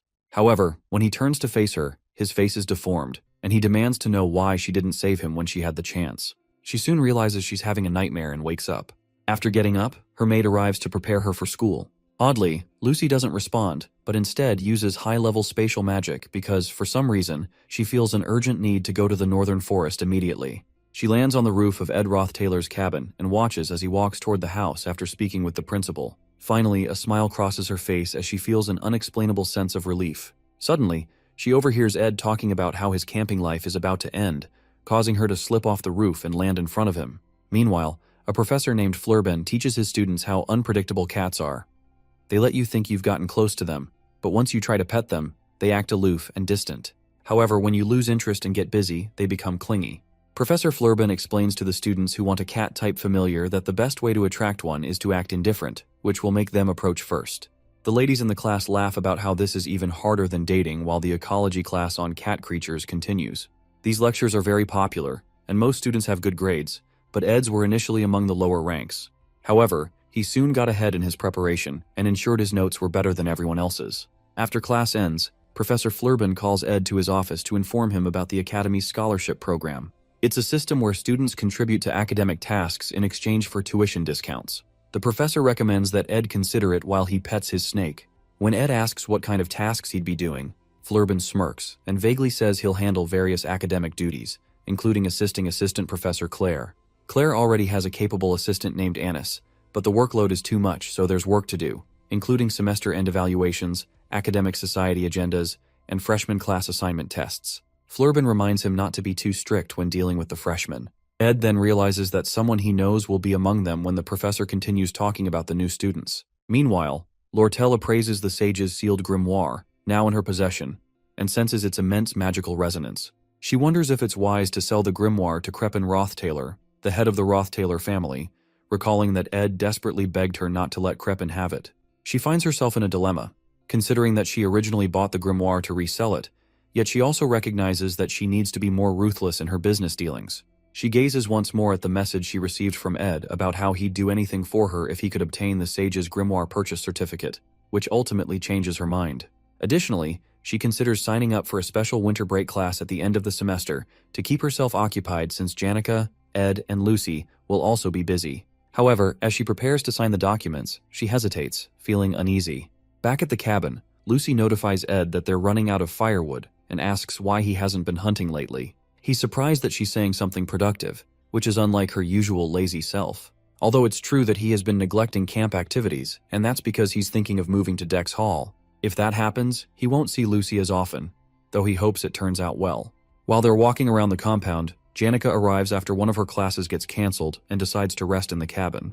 She takes a seat and pushes Lucy away, stating that they won't be able to stay at the camp once winter break starts, so she has to come as often as possible. She explains that she really enjoys spending time there, and it's a bit sad that it's coming to an end. She also adds that she hopes Ed calls her if he eventually decides to move to Dex Hall since she can help him with anything he needs. She keeps talking about how they'll see each other more, how they should eat together in the cafeteria, and how she can show him around the hall. While she's talking, Ed takes out the key that Professor Glast gave him before he passed away, and considers that it's time to unlock the secret vault in the library that the late professor mentioned. While he's lost in thought, Janica hands him an application form for Dex Hall, warning him that he might miss his chance if he applies late. Surprised, Ed thanks her for her thoughtfulness, and she urges him to fill it out with her. While she's speaking, Lucy stands between them, looking tense. She signals for Janica to stop and then turns to Ed, insisting that he not move to Dex Hall. That moment marks the beginning of an intense rivalry between the two ladies. Shortly after, while Janica helps Ed increase his spirit and mana resonance, she can't help but notice Lucy glaring at her, making her wonder if she did something wrong. However, Ed's magic power keeps increasing until he decides it's time to try intermediate magic. During that time, Lucy keeps clinging to him everywhere he goes and continues to be particularly hostile toward Janica, but her hostility seems more like fear than resentment. Eventually, Ed realizes that intermediate magic is much harder than he expected when he fails to grasp the basics, despite practicing all day. Suddenly, Lucy approaches him and asks what he plans to do once she leaves. He explains that he needs to run an errand and check the fireplace, something he wouldn't have to worry about if he moved into Deck's hall. Without warning, she kneels in front of him and proposes that they go together. Shortly after, they both create a secret entrance through the top of the school library, and Ed uses a rope to get down. While entering, he asks Lucy why she followed him to a place like this. She doesn't reply but insists that she could have helped him with magic. However, he refuses because he needs to know how to get down himself since he won't be able to take everything there all at once. Eventually, they find the secret safe and Ed tries the key. After opening it, a bright light bursts out and he sees something spectacular inside. Not long after, Ed climbs back up and recalls that it's almost time for Lortell to send the magic engineering item he requested. The object they found is a legendary rank magic tool known as Glast's Golden Phoenix Ring, which can distort the timeline to bring the magic one possesses in the future into the present. Being able to use his future magical abilities means Ed can access high-level magic right now. However, depending on how much magic he borrows, he'll be unable to fight for a while. He realizes it's wise not to use it impulsively, but only when he's driven into a corner. Another way he could use it is for a spirit contract, just like Janica, who can command countless spirits because of her vast magic reserves. Beginners like him only have 1 or 2 slots and must practice to communicate with low-ranked spirits due to their limited magic capacity. Temporarily increasing his maximum magic ability means he'll be able to form a contract with a high-ranking spirit, but there may be risks. Lucy wonders why Glass didn't act differently since he had the time to create something like that. But Ed reminds her that it's all in the past. He believes this is the most precious thing the professor could have left them, because he didn't have a habit of wasting time. This ring can break the barrier of talent known as maximum magic capacity, and must have been the reason the professor was researching magic engineering items. The reason he hid it until the very end was that it was supposed to be a gift for his daughter. When they get out, Lucy talks about how she usually only realizes the importance of something after it's gone, and she tells Ed she followed him because she had something to ask. Finally, with a solemn expression, she asks if he's going to Deck's hall and whether he can avoid going. Her words shock Ed because it must have been difficult for Lucy to say that. Eventually, he confesses that entering Deck's hall would make life more comfortable. After all, it's not normal to live outdoors in the cold winter. Lucy glumly agrees. Lucy sees the clouds in the sky and senses that it's going to rain, but it turns out to be little specks of snow, which is unusual for the weather. However, Ed mentions that he hasn't gathered enough firewood for the winter and asks Lucy for help. With a smirk, he watches as she jumps on him, realizing what he's saying. Excitedly, she asks if he means it and he nods. He's completely adjusted to camp life. This is how the second act of the failed Swordsman of Sylvania game ended. It's now officially the third act, where the scale of the trials will grow. There's much to deal with, including Princess Fenia, who is aiming for the Student Council President position, and her clash with Lortell. Additionally, new enemies and main characters will enter as new students, and the final boss of the third act will be none other than Lucy Merrill herself. It won't be easy, but Ed decides to put aside his worries for a moment, hopeful that they will both be living well and staying healthy. He had never seen Lucy display such emotions in any scene or route while playing the game, so he's hopeful. Soon after, winter arrives in full force, and Ed spends half the day shoveling snow. He then begins cutting wood, determined to finish his chores quickly because he's been called for a student scholarship task. Eventually, Ed goes to meet Principal Obel to turn down the dorm privileges, but ends up receiving tuition privileges, which grant him more free time. However, he still can't just come home to rest because of Lucy. He's given up on throwing her out, not because she'd get cold, her protection magic ensures she won't, but because it would make him feel bad. Finally, he steps out to practice with the ring and attempts to contact Marilda, the guardian spirit of the forest. Meanwhile, Janica is lured to the Laplace bakery with high-quality refreshments by her friend Clara, as there was no other way to get her to come out, while Anis is also present. Clara immediately informs Janica that she thinks she is slowly approaching a dangerous line and has completely fallen under Ed's spell. Janica is shocked that Clara knows this, but Clara clarifies that she's not trying to stop her because her assessment of Ed has changed. She probes Janica by asking how fast her heart pounds and how nervous she gets when she's with him. After continuous probing, Janica confesses that she feels comfortable and snug around him. This further frustrates Clara, and she explains to Janica that she's heading for the worst possible ending in a dating relationship, becoming a comfortable girlfriend. Apparently, what frustrates Clara is that Janica is the only one showing emotion instead of making Ed desire her. She explains that following him around is a terrible approach to a relationship, and Janica's spirit friends give Clara a thumbs up for making a good point. However, Clara calms down and advises Janica to focus on activating Ed's desire to protect, rather than doing ridiculous things. While all this is happening, Anis watches silently as Clara dishes out solid advice she has gathered from her many friends' love stories. Clara is largely responsible for changing the negative perception people used to have of Ed, simply because he's the guy Janica likes. Everyone now seems to trust Ed, but Anis holds a different opinion. Sometime later, Anis returns to school and sees Professor Claire being scolded by the librarian for not returning a book on time. The scenario makes her feel that Claire has no dignity whatsoever, and she wonders how Claire ever became a professor. However, all the serious professors praise Claire's abilities. As Anis goes in to submit her report, a guy offers to help her carry it. Meanwhile, she reflects on how her assistance is the reason Assistant Professor Claire, who has an incredible academic mind but is terrible at work, has managed to handle all her important tasks. She thanks the guy but refuses the offer as she walks in. She is a second-year student in the magic faculty, and the reason the clumsy assistant professor's personal research lab is always clean. She drops the report on the table, along with some secret information about Ed that she collected at a rate akin to stalking, something that would have gotten her in trouble if she had been caught. Other than Janica and Clara, not many people know her true appearance, and to her, human relationships are like a game of switching masks. Since she has 20 minutes before the professor returns from getting snacks at the bakery, she analyzes all the details and information about Ed Roth Taylor.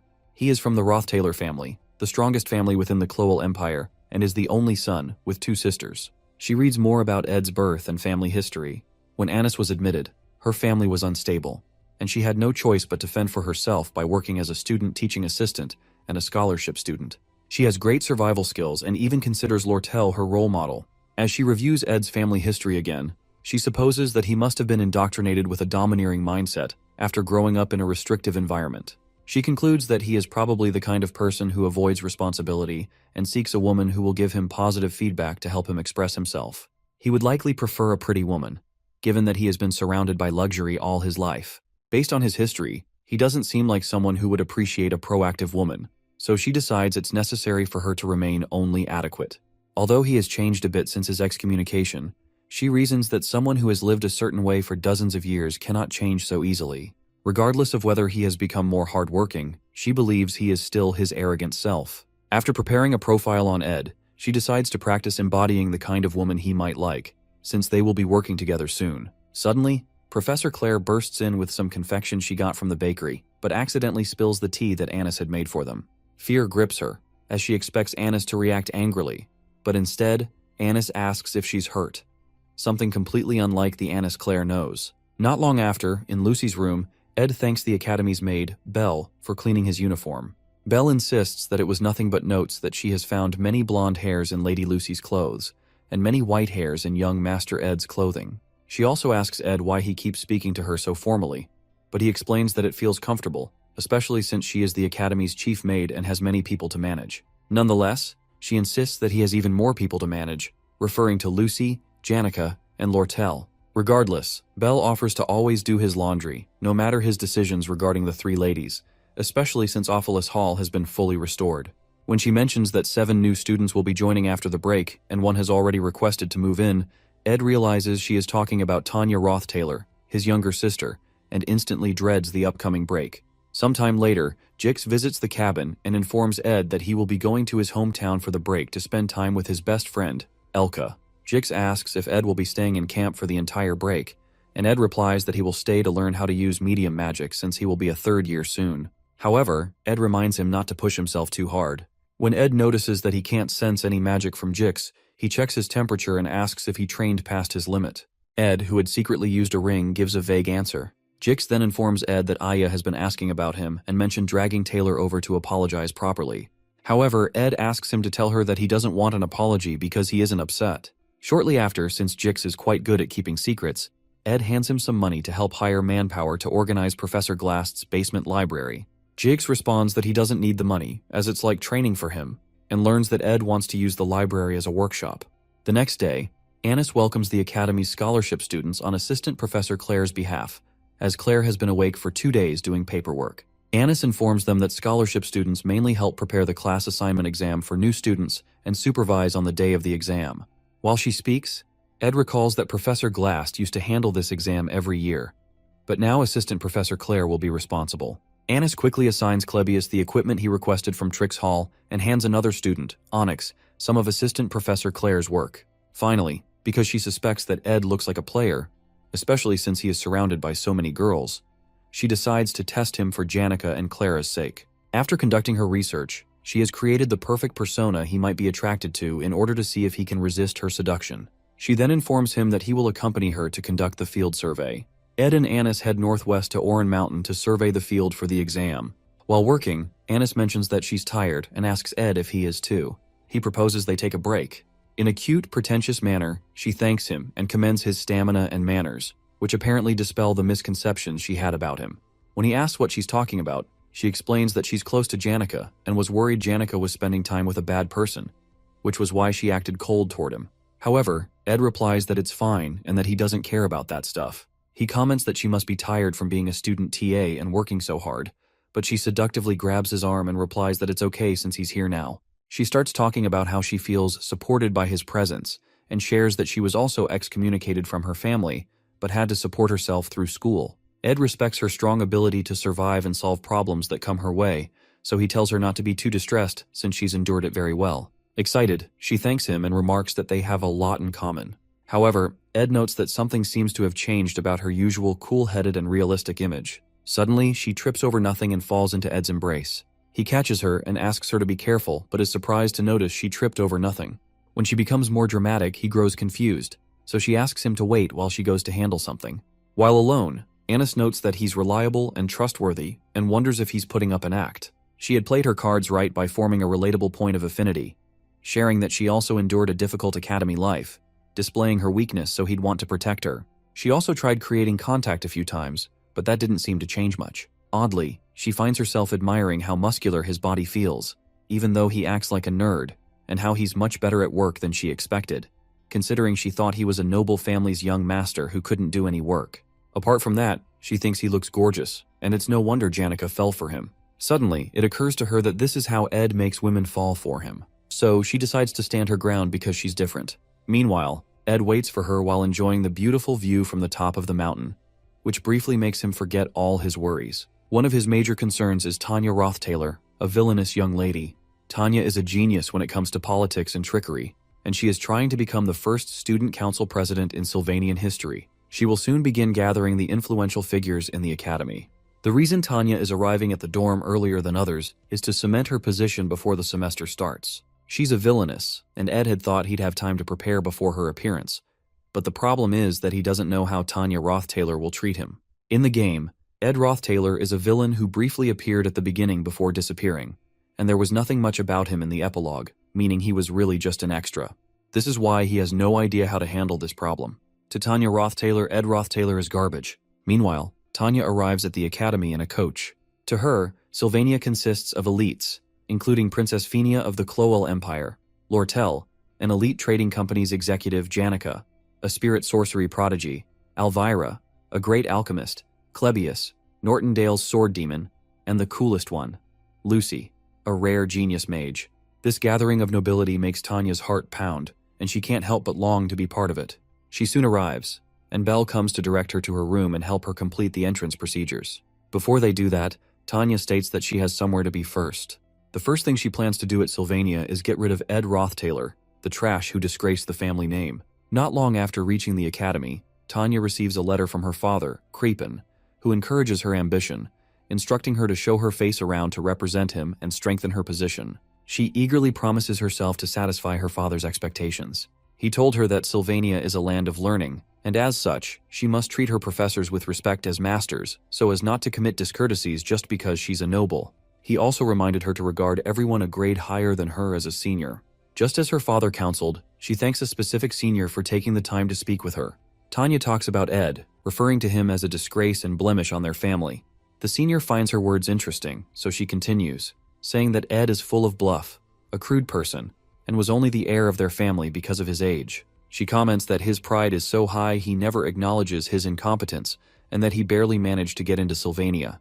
The senior responds with intrigue again, but Tanya becomes uncomfortable because the conversation seems to be one-sided.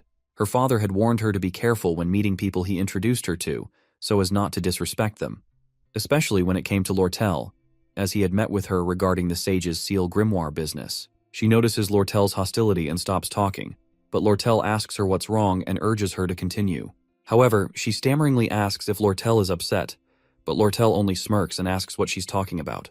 Sometime later, Ed checks off establishing a workshop organization plan, finishing Academy Scholarship student work, understanding medium magic theory, and contracting with a high-ranking spirit from his winter break list. He has acquired a mid-rank magic skill known as Particle Explosion, and another named Root's Desire. He got these skills from a book in Professor Gast's library last night. That morning, he heads out and tries to ignite a flame, but he still can't use magic due to the effect of the ring, preventing him from practicing what he's been learning. To light the fire, he wakes up Lucy, who is curled up under his blanket, and carries her outside to help. He points at the fire, and she lazily blasts it with flames before requesting that he leave her outside so she can enjoy the warmth. As they sit together, she mentions that she smells perfume on him, which must have come from the flower scent on Anis's body since he was working with her all day. Lucy also asks if he's feverish or sick, and when he confirms, she tells him not to die. She attempts to release his magic in case it's twisted, but when she notices it's empty, she accuses him of doing something reckless. However, he replies that it's manageable. Suddenly, Lucy makes a strange request, asking him to pat her head.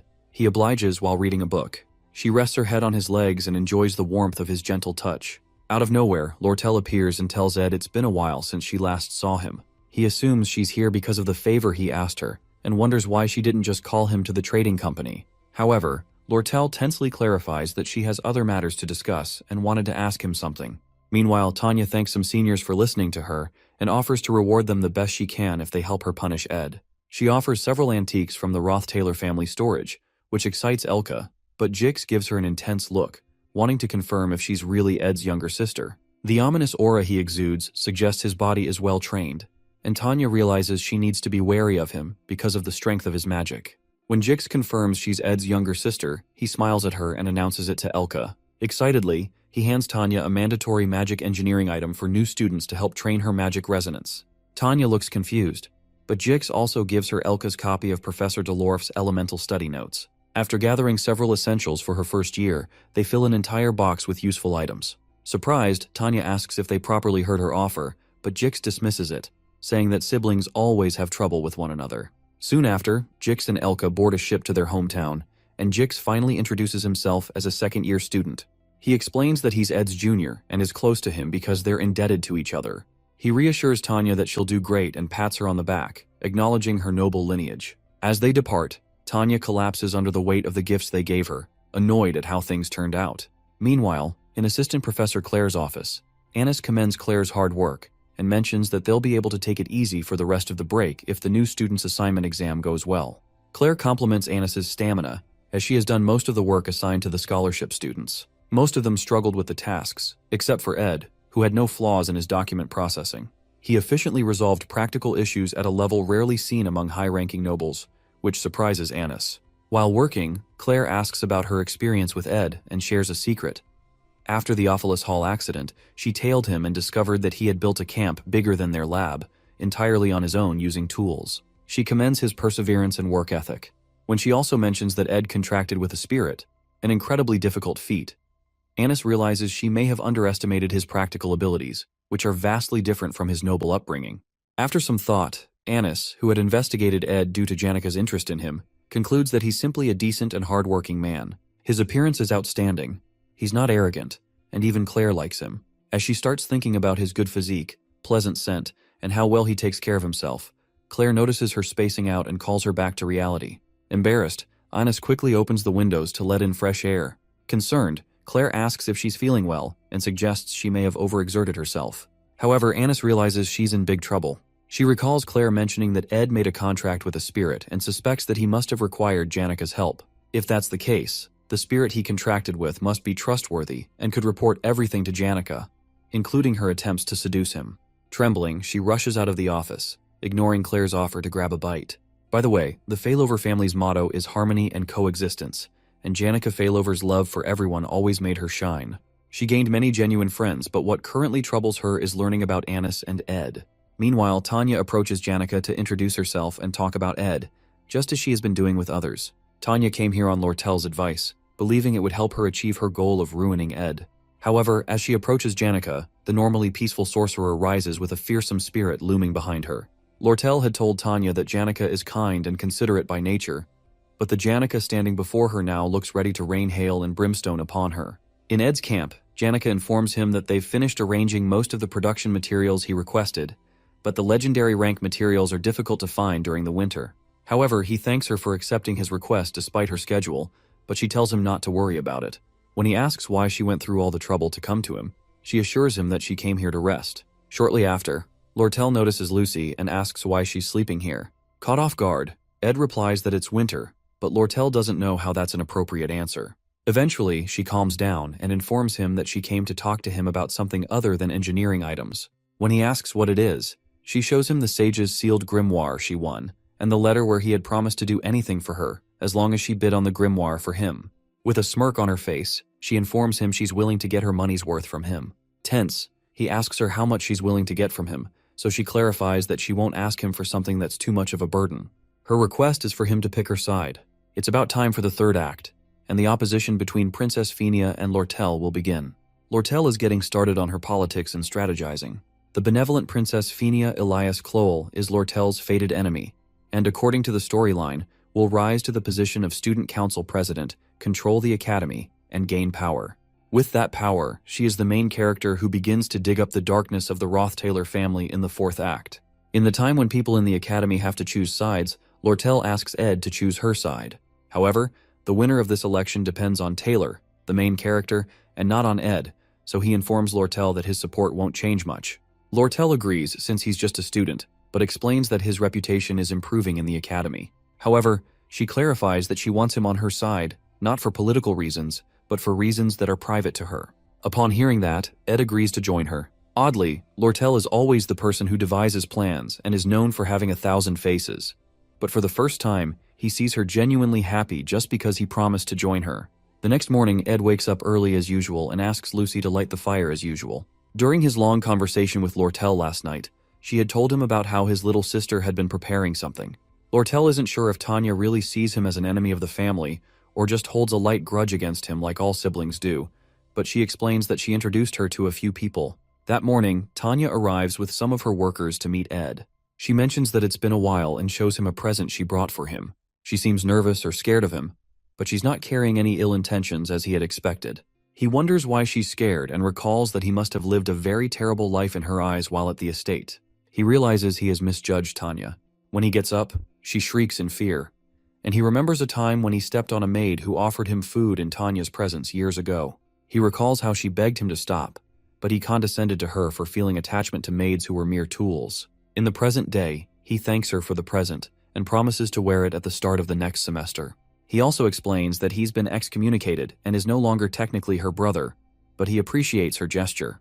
When he turns to go in, he signals her to sit by the fire and tells Lucy, who groggily sits by the fire, trying to figure out what universe she woke up in, to give the guests a seat. He soon comes out with a few drinks and asks Tanya about those she's been speaking with. She confesses that she's been talking to them about him, and when he mentions Janica's name, an expression of fear develops on their faces. Ed comments that Janica is the kindest person he knows, and Tanya forcefully replies that she was truly kind. She mentions that Janica was very strong and summoned a high-level spirit fire lizard that threw all their workers around. To avoid him relaying the information to Janica, she eventually lies, saying that Janica was very kind and wished her luck in her school life. Ed asks her if Janica really summoned a high-level spirit, but Tanya lies that it didn't happen and that she didn't know what she was saying. At that point, Ed realizes why Tanya is being this awkward, so he decides to clear the air. He explains that he's living to the best of his abilities now and paying the price as someone who's been excommunicated. He accepts that he must have lived a terrible life at the estate and apologizes for the things he can't take back. Our boy mentions that he heard she plans to run for student council president and promises to cheer her on. Even though he's saying this, he knows Tanya will not become president since she is a villain who is here to help Fenia, but he's attached to her since she's a relative. Shocked, she stares at him as if she had seen a ghost, and Ed doesn't know how their relationship will go judging from her expression. When she returns to her dorm in Opilus Hall, she convinces herself that Ed is still trash who is just hiding his true nature. However, since she was almost burned to death for talking badly about him, she realizes that Janica truly believes in Ed and is following him. But it's strange to her that a land full of elites can tolerate Ed's acting, so she hopes that his true nature is eventually exposed. As she trudges to her door, she spots an inelegant and unsophisticated human who is her next-door neighbor, someone she had seen at Ed's camp. The girl immediately asks her if she's Ed's younger sister and offers to let Tanya know if she needs anything.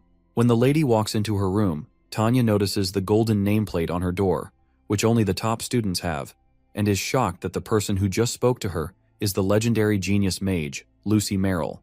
At this point, nothing makes sense to Tanya. Sometime later, Anis meets with Chief Maid Belle in the Rose Garden and asks her to introduce her to a handsome and distinguished boy since she must know many students. However, Belle knows she's not someone who casually meets boys, especially because she's always so busy and has no interest in dating. Unsure of what to say, Belle mentions the young master Ed, who she thinks shares similar attributes with Anis. Anis, already feeling guilty, then confesses her sins. She admits that she met Ed to confirm the negative rumors about him, but eventually discovered they're more similar than she thought. She also found him to be quite thoughtful and considerate. When Belle probes further, Anis admits she feels a bit attracted to Ed and accepts that it's good news because it means Janica has truly found the one. Her plan is to rid herself of these feelings like a malignant tumor by finding another boy to replace him and making it known that they're dating.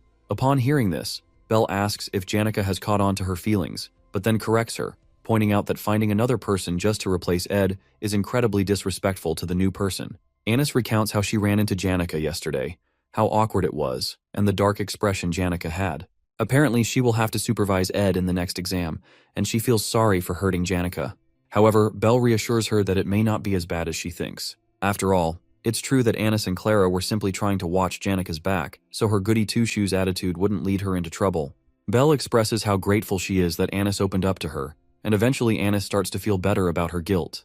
That evening, Ed walks around the camp and finds Janica waiting for him. He plans to collect materials to build storage for himself and expand his living room space, but when he notices Janica's aloof expression, he pours her a cup of tea and asks her to talk to him. However, she refuses because she can't bring herself to say it, so he tells her she doesn't have to. She is surprised to hear that and watches as he covers her with a cloth to protect her from the snow. Concerned that she may be struggling academically and looking like an animal backed into a corner, he can't bring himself to brush her off. Eventually, she rests her head on his shoulder, and they both warm each other in the cold. Meanwhile, Tanya recalls how the Roth Taylor residence was always peaceful. However, after the heir and eldest daughter Arwen Roth Taylor died, a new heir took over, and everything changed. Ed changed once he gained power, becoming a pathetic piece of trash who acted as if the whole world belonged to him. She remembers a time when he spitefully reminded her that she could do nothing to him and forcefully handed her a sword, telling her to kill him and become the next heir. When she collapsed to her knees, he laughed at her, continuing the daily torment that sometimes made it hard for her to breathe. She always lived under his oppressive gaze, but he never hit her because they shared the same blood. Still, she couldn't save her family or the estate from him, making her life miserable, as if she were already dead. But an opportunity arose when he was eventually excommunicated, and all that remained was for her to prove herself, something she planned to do through the upcoming Student Council President elections. On the day of the new student's class assignment, Anis warns Ed to stay away from her because his advances won't work on her. He just watches her in confusion, certain she must have a reason for her actions. Meanwhile, Assistant Professor Claire joins them as they prepare for the next exam alongside the other scholarship students. This class assignment exam is taking place on Oran Mountain, and Claire is in charge this time. Unlike previous exams where students had to find difficult-to-locate magic marbles, this time, there are easy-to-find magic stones. They aren't particularly hidden and don't have varying point values. Anyone in this exam can qualify for A class as long as they find a stone and place it on the altar of substitution. That's the easy part. However, because she is the disciple of the ruthless Glast, there is also the challenge of fighting and defeating countless monsters and wild animals. Only the students who survive will qualify for A class, which is why she calls it the Oran Mountain Survival Exam of Hell. In the end, none of the new students make it to A class at Sylvania Academy this year. At least, that's the original scenario according to the gameplay, and it's crucial that no one advances to A class because it directly ties into an important future event in the game. That's precisely why Ed decides not to comment on the difficulty of Claire's exam. However, he only feels comfortable because no casualties occurred, even though the exam is essentially diabolical. This is because the students will be fighting imaginary monsters, summoned using a magical engineering device called the Vision Disc. There are standard Vision Discs, which summon apparitions of low-level monsters and beasts. However, there are also Purple Vision Discs, which summon high-level monsters, beasts, and even humans. This latter type ensures that no one will reach A class, and Anis is responsible for handling them. Because she struggles to carry them, Onyx offers to help, but she refuses. However, Lynn swoops in and signals for her to give him the purple disc. She instinctively jerks backward upon seeing him and mistakenly trips over a rock. To stop her from falling, Ed wraps a hand around her waist, and they end up in an unexpectedly intimate position. Unfortunately, the purple disc slips from Anis's hands and tumbles away, but they are lucky that Clebius catches it in time. Ed is relieved it didn't break but fails to notice Anis, who is nearly exploding due to the way he is holding her. However, Clebius doesn't notice the small crack on the disc, and moments later, it completely shatters in his hands. When Ed sees this, he immediately releases Anis, realizing that they've messed things up. Last year was the year that the failing student, Taylor, picked up a sword for the first time, and that was when he was supposed to beat Lucy and receive attention. But the scenario went wrong when Lucy beat him instead, leading to Janica going off the rails. The joint combat training for this year is equally important. The elite first years get to request combat training against the previous generations, and when the match begins, the first years go on a rampage against their seniors to win by any means possible. However, according to the storyline, they're all supposed to lose to Taylor alone. At that point, Taylor, who had gotten stronger during the year, becomes known to everyone. St. Clarice, who has also been hiding her identity, fixes her gaze on Taylor, and this act ends. The relationship between the Saintess and Taylor is important because her power plays a crucial role in the third act, Lucy's showdown, and what happens after. She has to help Taylor, so this class assignment exam has to follow the initial storyline to ensure that the elite first-year students can go crazy as planned during the joint combat training. However, the only reason they'll go into a frenzy is that none of the students get placed in the A class, and that is because Assistant Professor Claire used 2 purple discs to make the class assignment exam harder. They all look at the broken circuit and realize that it's beyond repair. Anis feels devastated and apologizes for being careless, but Ed clarifies that apologizing won't bring back the purple disc. At this rate, there'll be too many A-class students, so he proposes a solution and chooses Clebius, who doesn't know what he's talking about, as the one they're going to use. At the Oran Mountain entrance, Tanya is happy to meet other noble students as her classmates. Even the princess and the chancellor are part of her class, and everyone is dressed without showing their status or birth. However, there is one peculiar person among them from the Telos order, Saintess Clarice. The other first years bow to her, but she asks them to spare her the formalities to maintain the Academy's order.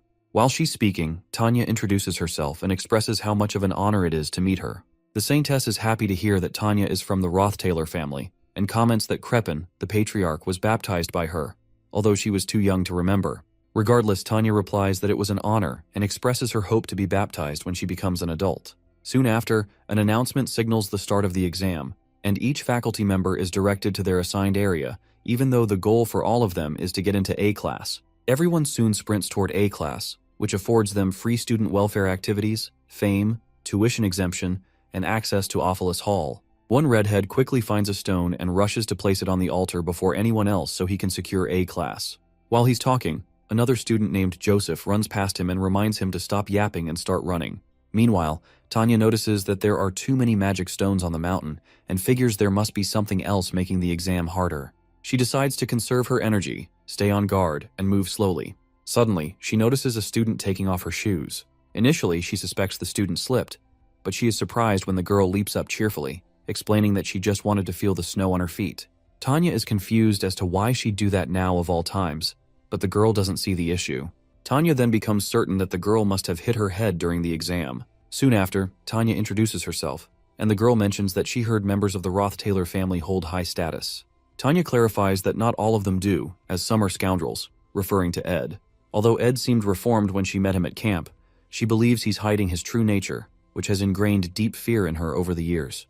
Regardless, the girl thinks highly of Tanya and expresses deep respect. Finally, she introduces herself as Kylie Ekney, a country girl from a small city-state called Terranay Principality. She apologizes for her strange behavior, explaining that she doesn't know much about the modern world.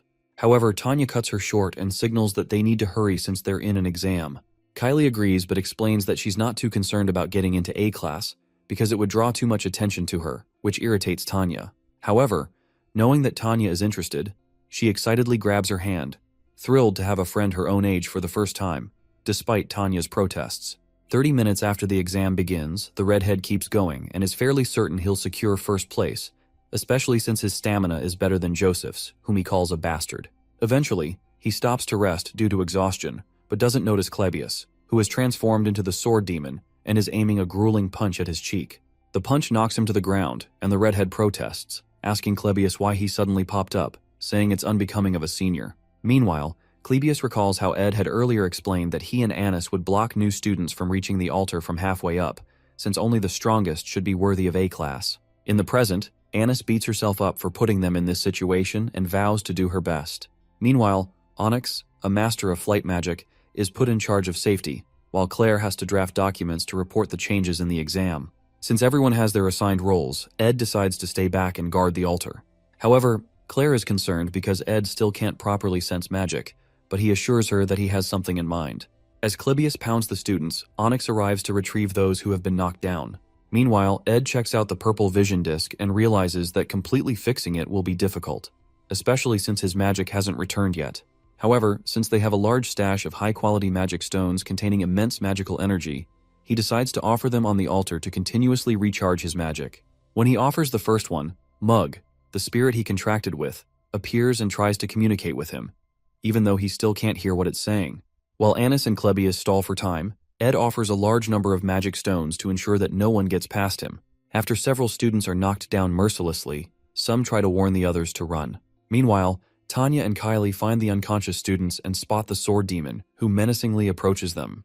While that happens, Clebius notices an explosion behind him at the northern entrance, where Anis is stationed, but he's certain the explosion isn't from Anis's magic.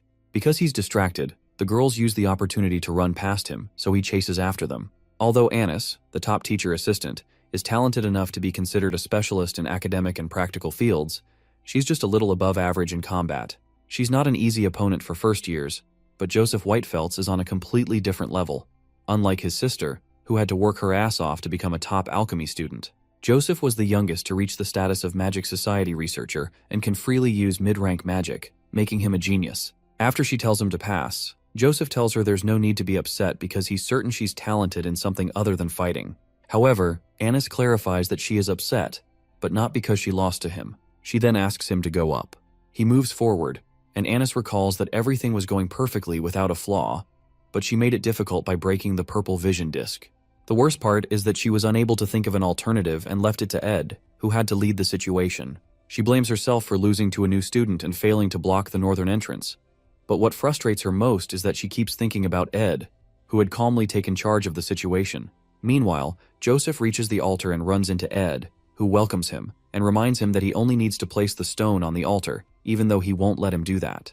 Surprised, Joseph comments that the exam method is kind of strange, since there'd be no one left for the other students to fight if he successfully defeats Ed. When he doesn't get an answer, he assumes there's an alternative.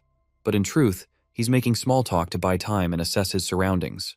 When he spots the purple disc, he notices it's a different color, meaning it could be stronger. He also notes that Ed isn't emitting much mana and senses that he has used magic stones, indicating a low mana reserve since he was the first visitor. Joseph prepares to blast him with fire, disappointed that Sylvania hadn't met his expectations. He releases a mid-rank particle explosion, which can hit hard if the target isn't ready. If Ed doesn't see the direction of his hand and dodge in advance, he'll get hit. But Ed quickly evades it, proving he has some combat experience. Joseph immediately assumes Ed will use fire magic, either the spell ignition or scorch. Based on Ed's hand placement, he predicts ignition, but the scale of the flame is much stronger than expected, meaning Ed has trained his basic magic to a level close to mid-rank. However, Joseph easily blocks the attack with a shield and remarks that it's a waste since it can't penetrate his defense. Battles between mages are usually determined by who has the higher mana reserve. Joseph, still unimpressed, believes that Ed lacks real combat experience and won't be able to block his offensive magic once his mana runs out. Oddly, Ed transforms into a fire monster and informs him that while he can block spells with defensive magic, he can't block physical force. Our boy grabs him by the head, kicks him in the stomach, and smashes his jaw right after. He asks Joseph why he assumed he'd only face mages just because he himself is a mage. Joseph quickly retreats and demands to know how Ed walked through the fire. Joseph prepares a mid-rank ice attack but plans to be more cautious this time. However, Ed responds with a basic level ignition spell, making Joseph wonder if he's trying to mix his fire magic with ice to create steam and obscure his vision. Annoyed, Joseph quickly switches to fire, using the basic spell Scorch. However, Ed walks through the flames again, using the Blessing of Recovery, a spell that temporarily increases his immunity to fire. Our boy charges through the fire and attempts to stab Joseph with a knife, but Joseph quickly casts a spell that blocks physical attacks. He's confident that his casting speed is faster than Ed's, but Ed throws the knife at his shield and jumps back. It turns out that the knife is actually Mug, who had transformed. Ed signals the spirit to use a spirit formula known as Explosion. The explosion easily shatters the shield and sends Joseph tumbling several feet backward. Badly injured, Joseph remains certain that Ed's casting speed isn't faster than his, and deduces that he used a spirit formula, which also explains how he walked through the fire. Exhausted, Joseph wonders who this person is and drops the stone when Ed approaches him with a knife, conceding defeat. As soon as Ed lowers his guard, Joseph rushes forward with a mid-rank ice spear attack, but suddenly switches to a punch to confuse Ed, landing a solid hit on his jaw. After being punched, Ed is surprised that Joseph, who had spent his entire life researching magic, was able to make such an impact with his fist. However, a strange energy suddenly appears around Ed, Marilda's spirit formula. It's the protection of the wind, which blows enemies away when an unexpected attack occurs. A powerful gust sends Joseph flying several feet into a nearby rock. Now more injured than before, Joseph finally accepts his loss. Ed commends his punch, and Joseph soon asks for his name. When Ed tells him, Onyx arrives to pick up the wounded boy. Meanwhile, in a carriage, Elka asks Jix why he joined the magic faculty. He's surprised by the question, so she mentions that he would have been the top student if he had joined alchemy or combat, and she feels bad that he gave up so much for her. However, Jix explains that he doesn't place much importance on being the top student. He admits he may have been the best in alchemy, but certainly not in combat, because the top student of the combat faculty is Clebius Northendale. Meanwhile, Clebius is knocked down by a terrible energy that completely stuns him. Kylie, who landed the hit, hopes she hadn't injured him, but Onyx quickly arrives to tend to him and tells the girls to continue the exam. With only 20 minutes left, Tanya and Kylie reach the altar, where several other students lay unconscious. Tanya spots Ed, the object of her fear and hatred, and he immediately tells her to give up. In the past, Saintess Clarice had two dreams. One of the dreams she had that day was planted by Archbishop Verdio, and the other was a beautiful song by Adele about the outside world, the woman in charge of the holy fire. After leaving the Telos Order, she called herself the Romantic. Although it was unclear how she moved from building to building, she sang a song at Clarice's window when the world went to sleep. The second dream Clarice had was about the outside world, which her only friend, Adele, whispered to her while looking at the stars. Adele told her about a life where she could take classes normally, have normal friends, love normally, and hug someone who loves her, rather than receiving countless prayers from believers who revered her. After leaving the Order, Adele joined Sylvania, and when vacation came, she traveled around the world and visited Clarice. However, after Adele left, Clarice went to the places she spoke of in her dreams every night, and at the end of each dream, she would share a deep hug with someone. She and that person would explore the world together and enjoy a colorful journey, which contrasted with her pure white life up to that point. Before leaving for Sylvania Academy, Archbishop Verdio reminded St. Clarice, who was behind Kylie's disguise, to ensure she didn't reveal her identity. She assured him she'd be careful, and with the Order's arrangement to divert attention from her, she was brought to the academy. In this form, no one paid any attention to her, and she enjoyed sitting on a wooden bench, which deeply satisfied her. No one revered or bowed to her, and no one suspected that Kylie was the saintess, except Ed, of course. Meanwhile, in the present, Ed tells the girls to give up. Tanya watches in surprise as it turns out that facing her brother is the final exam. Ed pleads with the girls to return, but then activates a gnarly aura and challenges them to step forward if they insist. The aura is incredibly strong, and Tanya feels that this level of power is impossible even for people who have trained in spirit magic their entire lives. It surpasses even graduate-level skills. Currently, spirit sorcerers are called veterans if they can handle 5 to 6 mid-rank spirits, but Tanya is shocked to see a high-level spirit, Marilda, behind him. After seeing that, Kylie proposes that surrendering is the rational choice, and Tanya recalls the trauma she suffered when facing another high-level spirit while meeting Janica. However, she can't accept the idea of running away from her brother again, just as she did in the past, so she refuses to give up.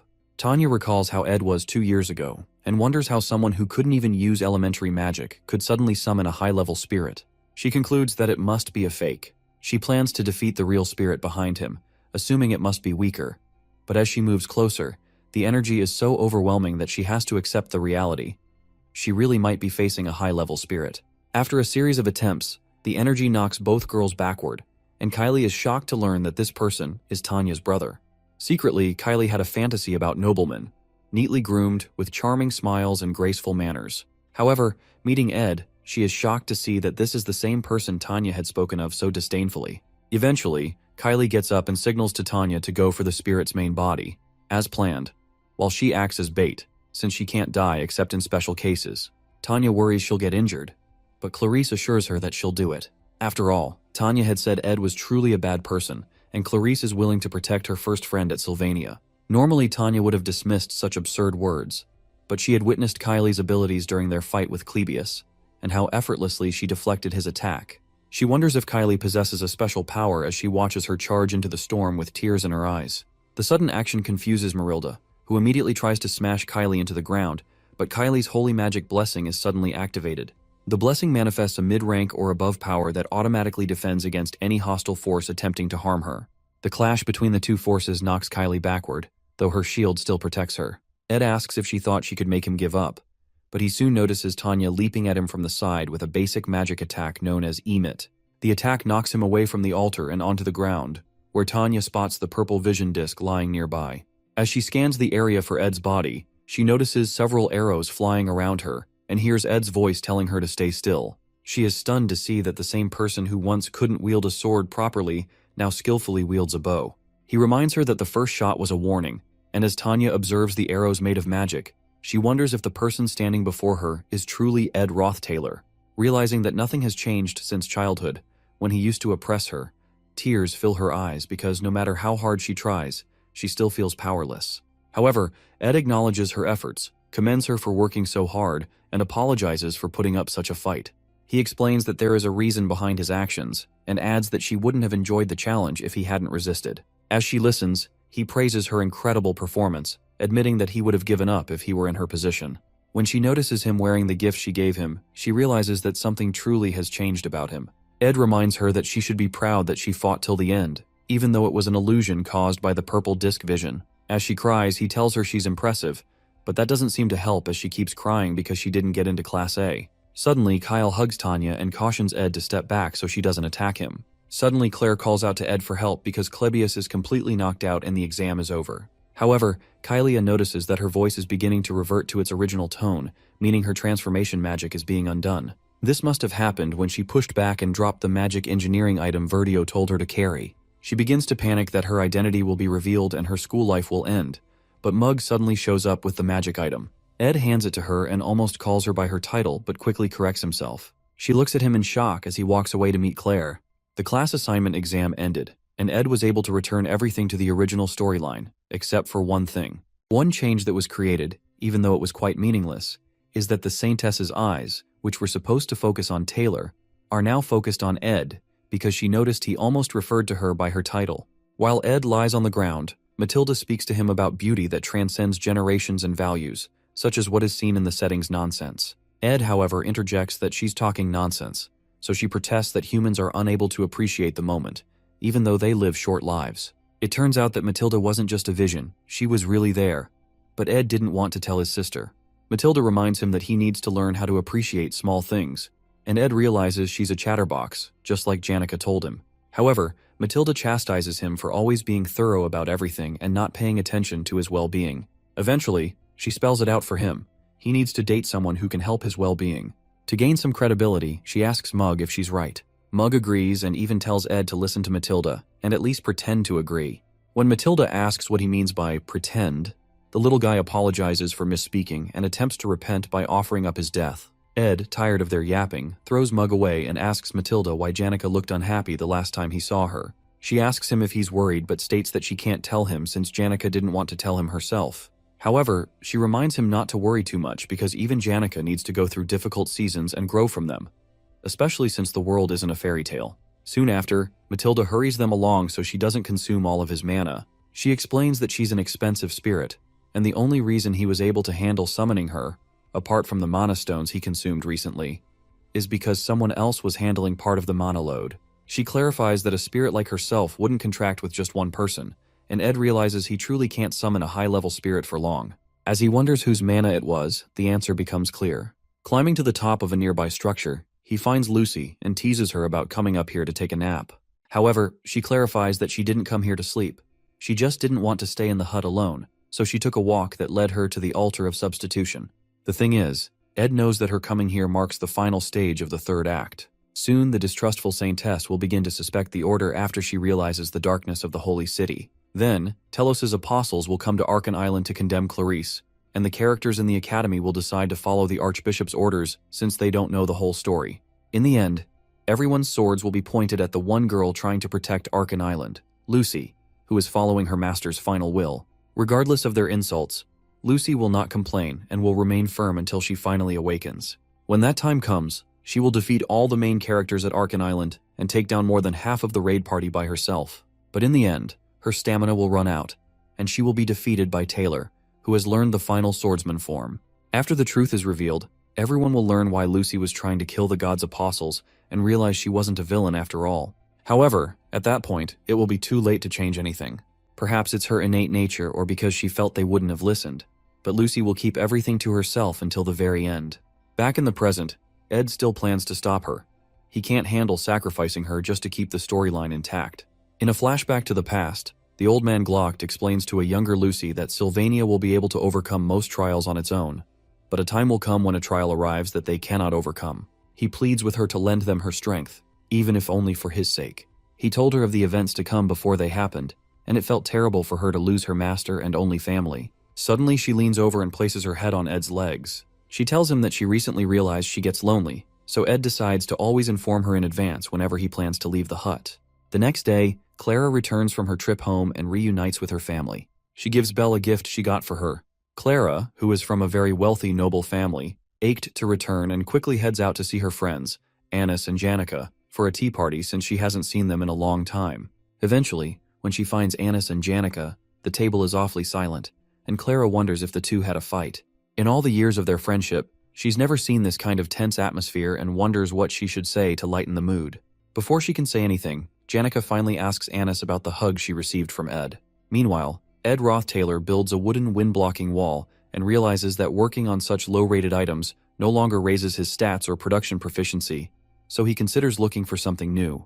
He's doing this to prepare for strong winds, but he's soon approached by Belle, who has come to forcefully take Lucy. Belle explains that the academy has implemented a new policy. Students in the dorms can only leave when absolutely necessary during snowstorms. Lucy whispers to Ed, asking for help, but Belle explains that there will be surveillance in the dorms to keep her in place. Despite Lucy's pleading, Ed doesn't flinch. Finally, Belle asks if he really thinks he can survive a week-long snowstorm in such an environment, because she doubts this kind of wind blocker will be enough. However, Ed explains that he's only setting this up to protect his supplies, but he used twine to secure his hut's roof and tie it to the ground. Since he plans to focus on magic engineering research at the Spirit Library during the storm, he assures her that he has another place to stay. When Ed notices the worry on Belle's face, he urges her to speak, but she only wishes him the best of luck and says nothing. Meanwhile, after Janica accuses Anis of hugging Ed, Clara turns to Anis in shock. Backed into a corner, Anis says nothing, while Clara tries to clarify that there must be a misunderstanding. To break the tension, Anis admits that she did flirt with Ed and apologizes. She explains that she didn't find him trustworthy because he looked like a playboy, so she was trying to get to know him. When Janica hears that, she asks Anis if she's lying, but Anis assures her that Ed isn't even her type since he looks like a thug and is quite rash. At that point, Janica stops her from speaking poorly about Ed, so Anis apologizes for flirting with him without talking to her. However, Janica, now crying, asks Anis why she's doing things she never asked her to, making her so worried she couldn't even sleep one night because her precious friend betrayed her. She's also distressed that she's not in a position to be betrayed because she doesn't even know where she stands. But Anis assures her that from what she's seen, she's more than a friend to Ed. After hearing that, Janica protests that it wasn't right for Anis to assess Ed like she did, but since she did it for her, there's no reason to be mad. She thanks Anis for being honest that she doesn't have feelings for Ed, and Clara is relieved because she was afraid Anis had fallen for him. Suddenly, Janica rushes away when she realizes she hasn't been to the northern forest in a while. With Clara and Anis left alone, Anis asks Clara to introduce her to a man, but when she realizes that's not enough, she decides to break the stereotype by asking Clara to date her. Confused, Clara just watches as Anis rambles. When Clara doesn't respond, Anis plans to kill her feelings by avoiding Ed once the Academy Scholarship student work ends after the break. However, she's devastated to learn that the Academy Scholarship students will continue working as student assistants when she returns, because they were quite proficient. Becoming student assistants will grant them more scholarships and other privileges, but to Anis, it sounds like a nightmare. Going through Ed's magic power details, he finds that he can now learn intermediate magic. He has 4 spirit slots, with Mug in one and Marilda in the other. When Janica arrives at the camp, she informs him that he needs to make a contract with a mid-level spirit soon. Ed comments that she looks back to normal since she seemed rather sad the last time she visited, but Janica pretends not to remember. Her reaction makes Ed smile as he realizes Janica makes him loosen up. She's the only third year he can truly call a friend. Soon after, Janica mentions that she knows about his contract with Marilda, but she finds it strange since it's too early for him to handle a high-level spirit. However, Ed is up front and shows her the golden phoenix ring that Glast gave him, informing her of his future plans. When she realizes he can't use magic for a while, she understands that making a contract with a mid-level spirit will be difficult for him right now. It turns out that Ed's magic will return when the break ends and the semester begins. Janica congratulates him for making a contract with a high-level spirit, as it's rare among spirit sorcerers. Finally, she asks if he plans to stay in the spirit library through the snowstorm and comments that he works quite hard. In response, Ed teases her, saying she works even harder since she's the top student. He mentions that people will probably pay attention to her in the upcoming student council president elections.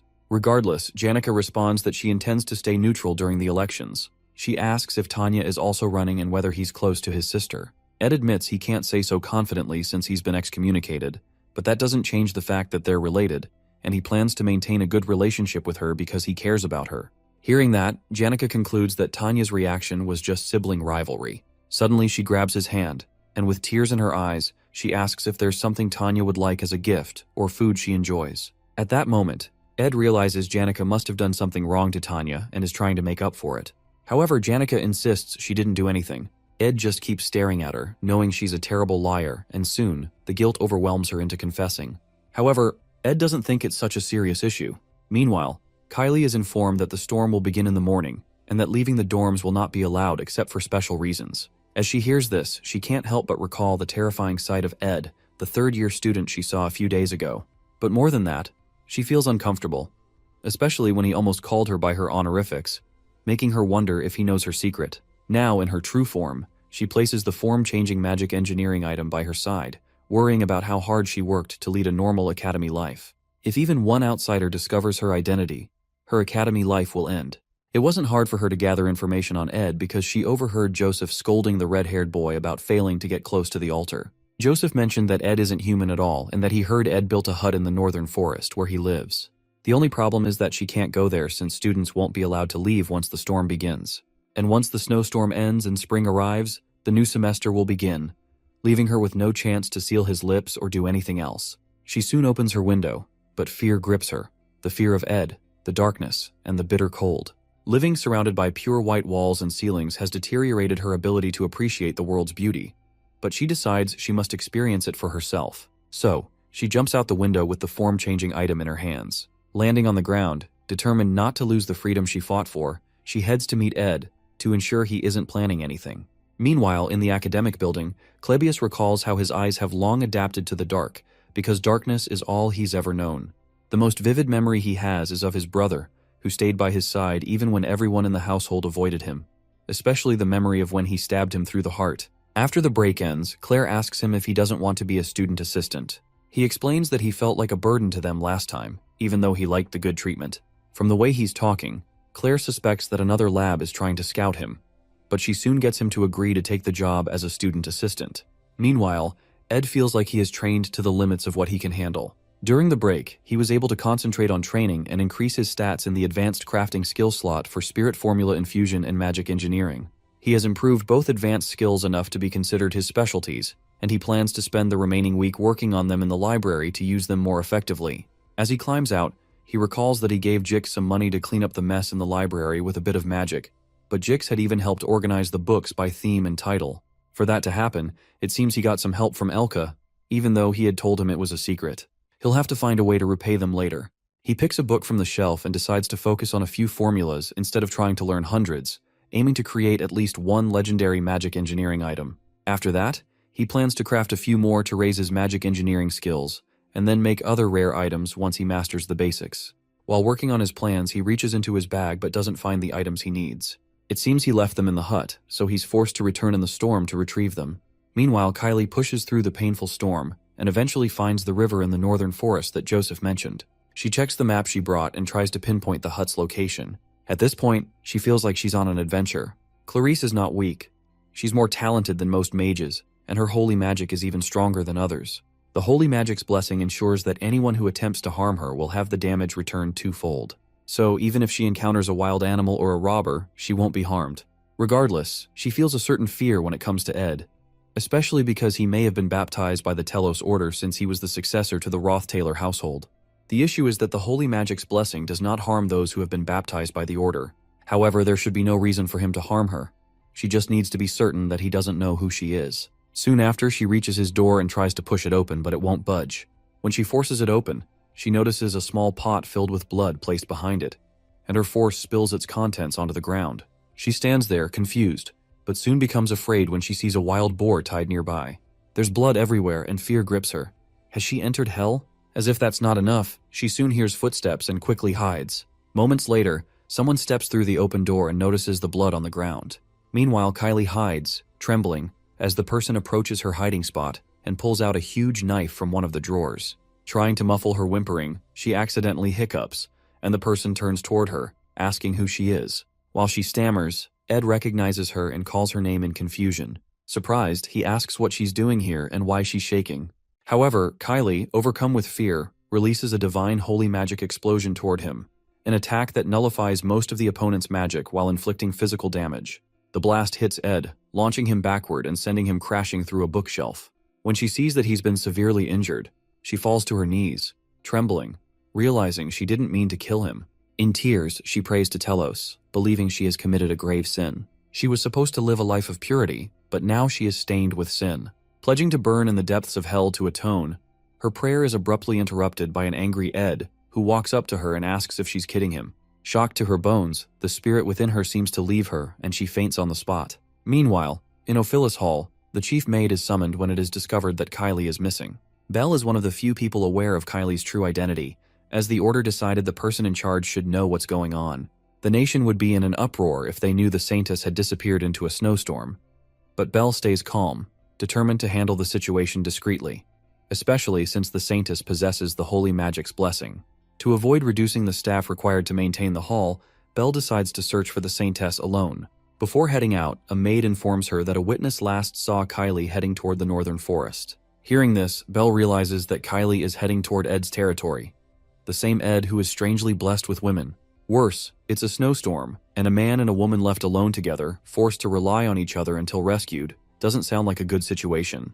The imagery in her mind makes her uneasy, so she rushes out, knowing she must find them as soon as possible. The Saintess is in danger.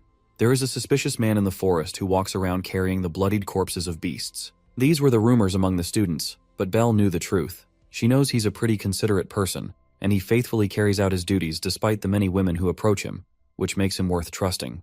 But the thought of relationships getting more complicated by adding the Saintess to the mix worries Belle, especially because she's certain that Ed doesn't know Kylie's true identity. When she enters through the door, she finds a dazed Kylie with Ed, who looks severely injured. Confused, Belle asks what happened, so he explains. Afterward, Belle informs him that she has to take Kylie back soon so the snowstorm doesn't get too intense for them to pass through. Ed knows why the Saintess came all this way, but it goes against the storyline since her identity is supposed to be revealed much later. It's not time for that yet, but he knows Kylie is unsure of him. He apologizes for his rude behavior and pleads with her to put the chair down, but he accidentally calls her Saintess. Kylie puts the chair down but recoils again when both women realize Ed just called her that. The Saintess asks if he already knew, and he mentions that he's a baptized follower of the Telos order and was able to recognize her up close when her spell was undone. Within himself, he plans not to change his decision to avoid getting involved with the main characters. However, at this point, Saintess Clarice might do something unexpected, so it's better to let her know he's aware of her identity so she's no longer anxious. To help her, he explains that he understands she must have hidden her identity because she's tired of living without restraint. Before she can reply, he asks her what she thinks of the kind of life he's living in the forest. After hearing his question, she reasons that Ed isn't living a life of freedom. It looks more like survival. It seems there is a light and dark side to everything, and Ed's life is the dark part of freedom. However, Ed apologizes for being so rash, explaining that he spoke that way because he felt no one else would say it to her. Shortly after, he asks them to leave, so Belle takes the Saintess back to the hall. As they head back, the Saintess plans to enjoy a delicious soup in a warm room, while Ed will keep smelling blood and enduring the harsh reality of the storm. She had never imagined that the person who stood against the students at the altar would be living this kind of life. He had destroyed her idea of freedom, but she still respects him nonetheless. While they're leaving, Belle notices the Saintess looking back and hopes she hasn't also fallen for Ed, but she's not certain. Soon after, spring comes and the Laplace bakery opens again. Lortell meets Ed at the bakery, securing a seat for them without reservations because she supplies them with goods, and they can't refuse since she runs a monopoly. She finds it amusing, but Ed doubts the baker does. Later, Lortell explains that there was a bit of an error in the distribution process due to the snowstorm.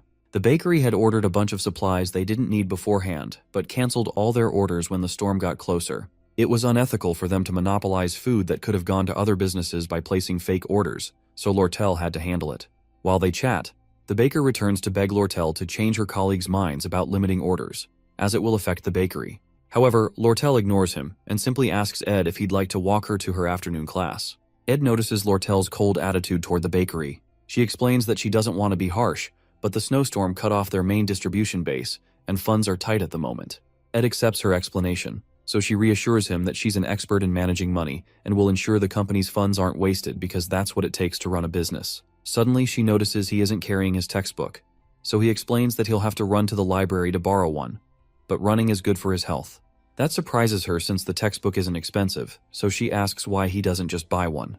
When she thinks about it more, she realizes that textbooks aren't actually cheap for most students, so she asks him how much it costs. Seeing her pull out her purse, Ed replies that he appreciates the offer, but it's not necessary. Soon after, she mentions that the student council election is approaching, but she won't run for a position because the trading company is her priority. However, she wants someone who likes her to become student council president, so she suggests Ed run for the position, promising to support him.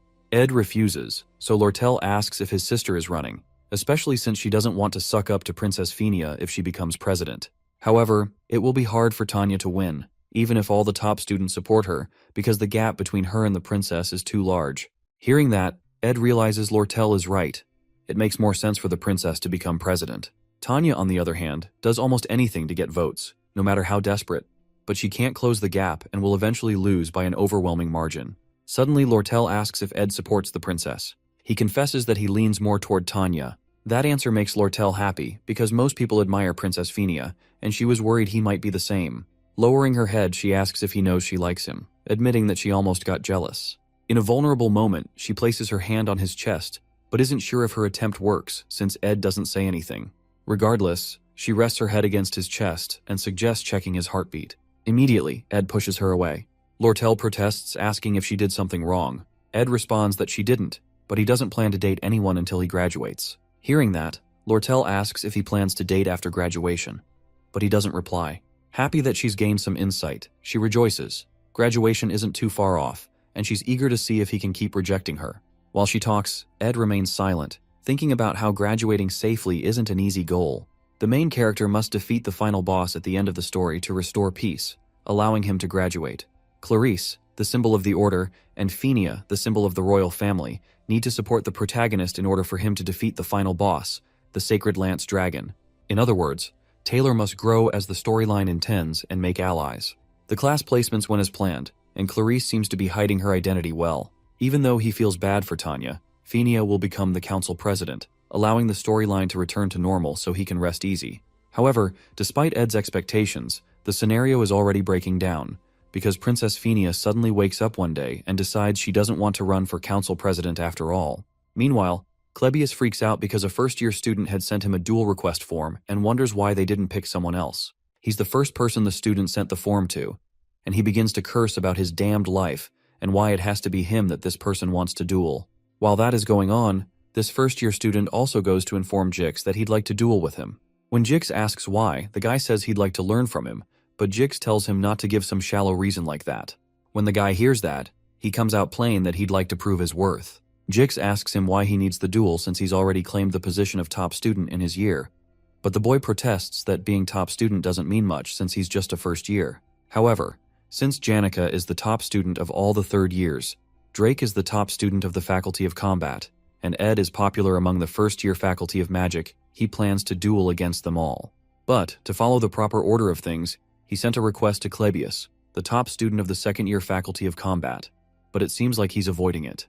The guy plans to win against him and then duel with Elvira, the top of the Faculty of Alchemy, before dueling with Jix. Jix wonders why he's next when he's not a top student, so the guy explains that the top student of the second-year Faculty of Magic, Lucy, is out of the question, so that's why he chose Jix. Intrigued, Jix tells the boy he's self-centered, and it seems that the first lesson he needs to be taught in Sylvania is that he's not always right.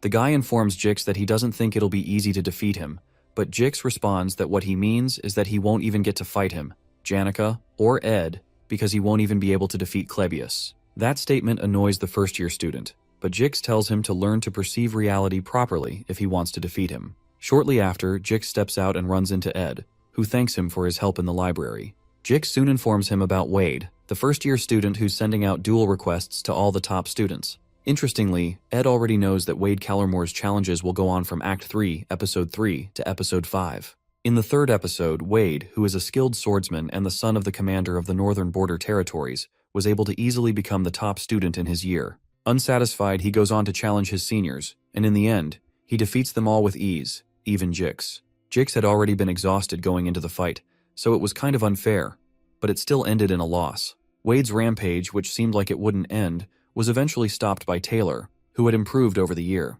Jix asks Ed if he'd like to check Wade out at the welcome party for the first years that night.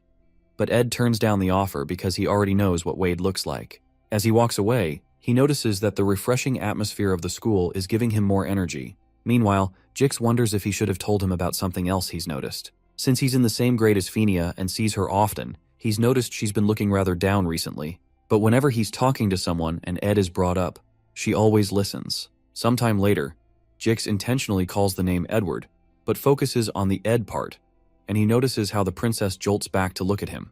However, Jix decides he can always tell Ed later, especially after he's looked into the matter more. Because it's spring, the scenery of the northern forest soon becomes warm. Lucy, who's chilling on the hut's roof, chases away butterflies that are disturbing her while Janica teaches Ed and compliments his improvement. She explains that he should be able to enter a contract with a mid-rank spirit now, and adds that it would be unbelievable that he did this in 1 year. Janica seems to be in her teacher mode, so to play along, Ed comments that he was able to because he has a great teacher. Surprised by the comment, she replies that usually he'd have to climb mountains and valleys to find a spirit whose mana flow matches him well. When Ed protests that he didn't think about mana flow when he made a contract with Marilda, Janica explains that that is because he matches well with fire and wind elements. She suggests that he look into a spirit that's not also wind or fire, and he considers that she's right because finding another element would make it easier for him to respond to various situations. When Ed realizes it will be pretty difficult to find this spirit, Janica responds that most people consider finding their mid-rank spirit a work of fate. However, she helps him first connect and then concentrate his mana into his eyes, allowing him to see the myriad of mid-rank spirits that Janica had chosen for him. When he sees them, he wonders if she doesn't get distracted with all these spirits around. But Janica responds that they like her and she always talks to them all. However, his job is to pick out one of them, so the spirits come forward to introduce themselves one by one. While Ed checks them out, he notices Mug rating them too and wonders what he's judging for when he's just a low-rank spirit. However, our boy feels a bit weird, so Janica asks him what's wrong. He responds that it's nothing, but inside, he hopes to meet his spirit by fate too and wonders if they're using the right method. That night, a welcoming festival is organized for all the first-year students. It's pretty meaningful for the new students. But the organizers soon find out that Janica and Lucy, the top students for the third and second years, were unable to attend due to personal reasons. The faculty became worried that the festival would be unenjoyable because of their absence, but it didn't eventually have any impact because the dignified Princess Fenia attended. The first years were quite afraid to speak to someone of royal blood, including the nobles. There was only one person who was able to talk to her during the event, and that was the top student of the first year, Wade Callermore, who's from one of the 3 greatest swordsman households. They both play a game of chess, and Princess Fenia commends Wade's skill, even though she eventually wins. While they talk, she mentions that she thought she was the best at reading people, but she's found out that she was wrong. Kicking Ed Roth Taylor was only a small concern to her initially. However, he saved Janica, made a home in the forest, and as more time passed, his presence grew bigger until even the incoming students spoke highly of him. As his presence in the school grew, her mistake also grew bigger. She understands that she can be wrong sometimes, but for some reason, she keeps acting like a child by evading her problems, which means that nothing will be resolved. Suddenly, while enjoying the game, she finds new strength and decides that she cannot run from her problems forever. She decides to take 4 days to resolve everything and then go to Ed's hut in the northern forest and talk freely with him. After that realization, she felt refreshed until the morning of the 3rd day, when the news of Ed Roth Taylor's death reached her ears. Sometime later, Tanya writes a letter to her father, as she always does, talking about how there are many things she's not used to while living away from home. She mentions the busy schedule, how she's made a few school friends, how she's been working toward the goal she told him about before she left, and her plan to become the youngest student council president. She explains that she's worried because she heard Princess Fenia will be running for president too, but she'll try her best. She also adds that she's met with Lortell, and negotiations for the purchase of the sage's sealed grimoire will begin soon. Finally, she talks about how she met Ed, noting that he seems to have become hardworking and diligent, as if he's a completely different person. She recalls a dream from her childhood where her older sister Arwen held one of her hands, while the other person was either her father or Ed, back when he wasn't much of a scoundrel. She suggests that he's either turned over a new leaf or returned to the way he was before, and she ends the letter. After reading through the letter, Crepin holds a deadly poisoned sword, capable of killing with even a slight graze. Soon after, he hands it to a butler and informs him that he sent a response to Tanya to assist her with the student council president elections and the negotiation for the grimoire's purchase. He has decided to send her a trustworthy subordinate, to whom he also hands the poisonous sword. Normally, sending a subordinate into Sylvania isn't allowed, but since this is for business purposes, the Academy has to permit it. After dismissing the men so they can set off for Sylvania, Crepin removes his gloves, exposing a very red-colored hand with eyes on it. The eye is of the highest-ranked magic called Cause and Effect, which allows him to see the results of any action he sets in motion. He places his hands on a round ball, which drains a significant amount of his mana. He can't use it often for that reason, but the method is tremendously powerful. Suddenly, a vision appears before him, one of his subordinates driving the poisoned sword through Ed's stomach, then dropping him off a cliff as Janica rushes to save him. Crepin doesn't consider this the best plan, but he views it as a necessary sacrifice.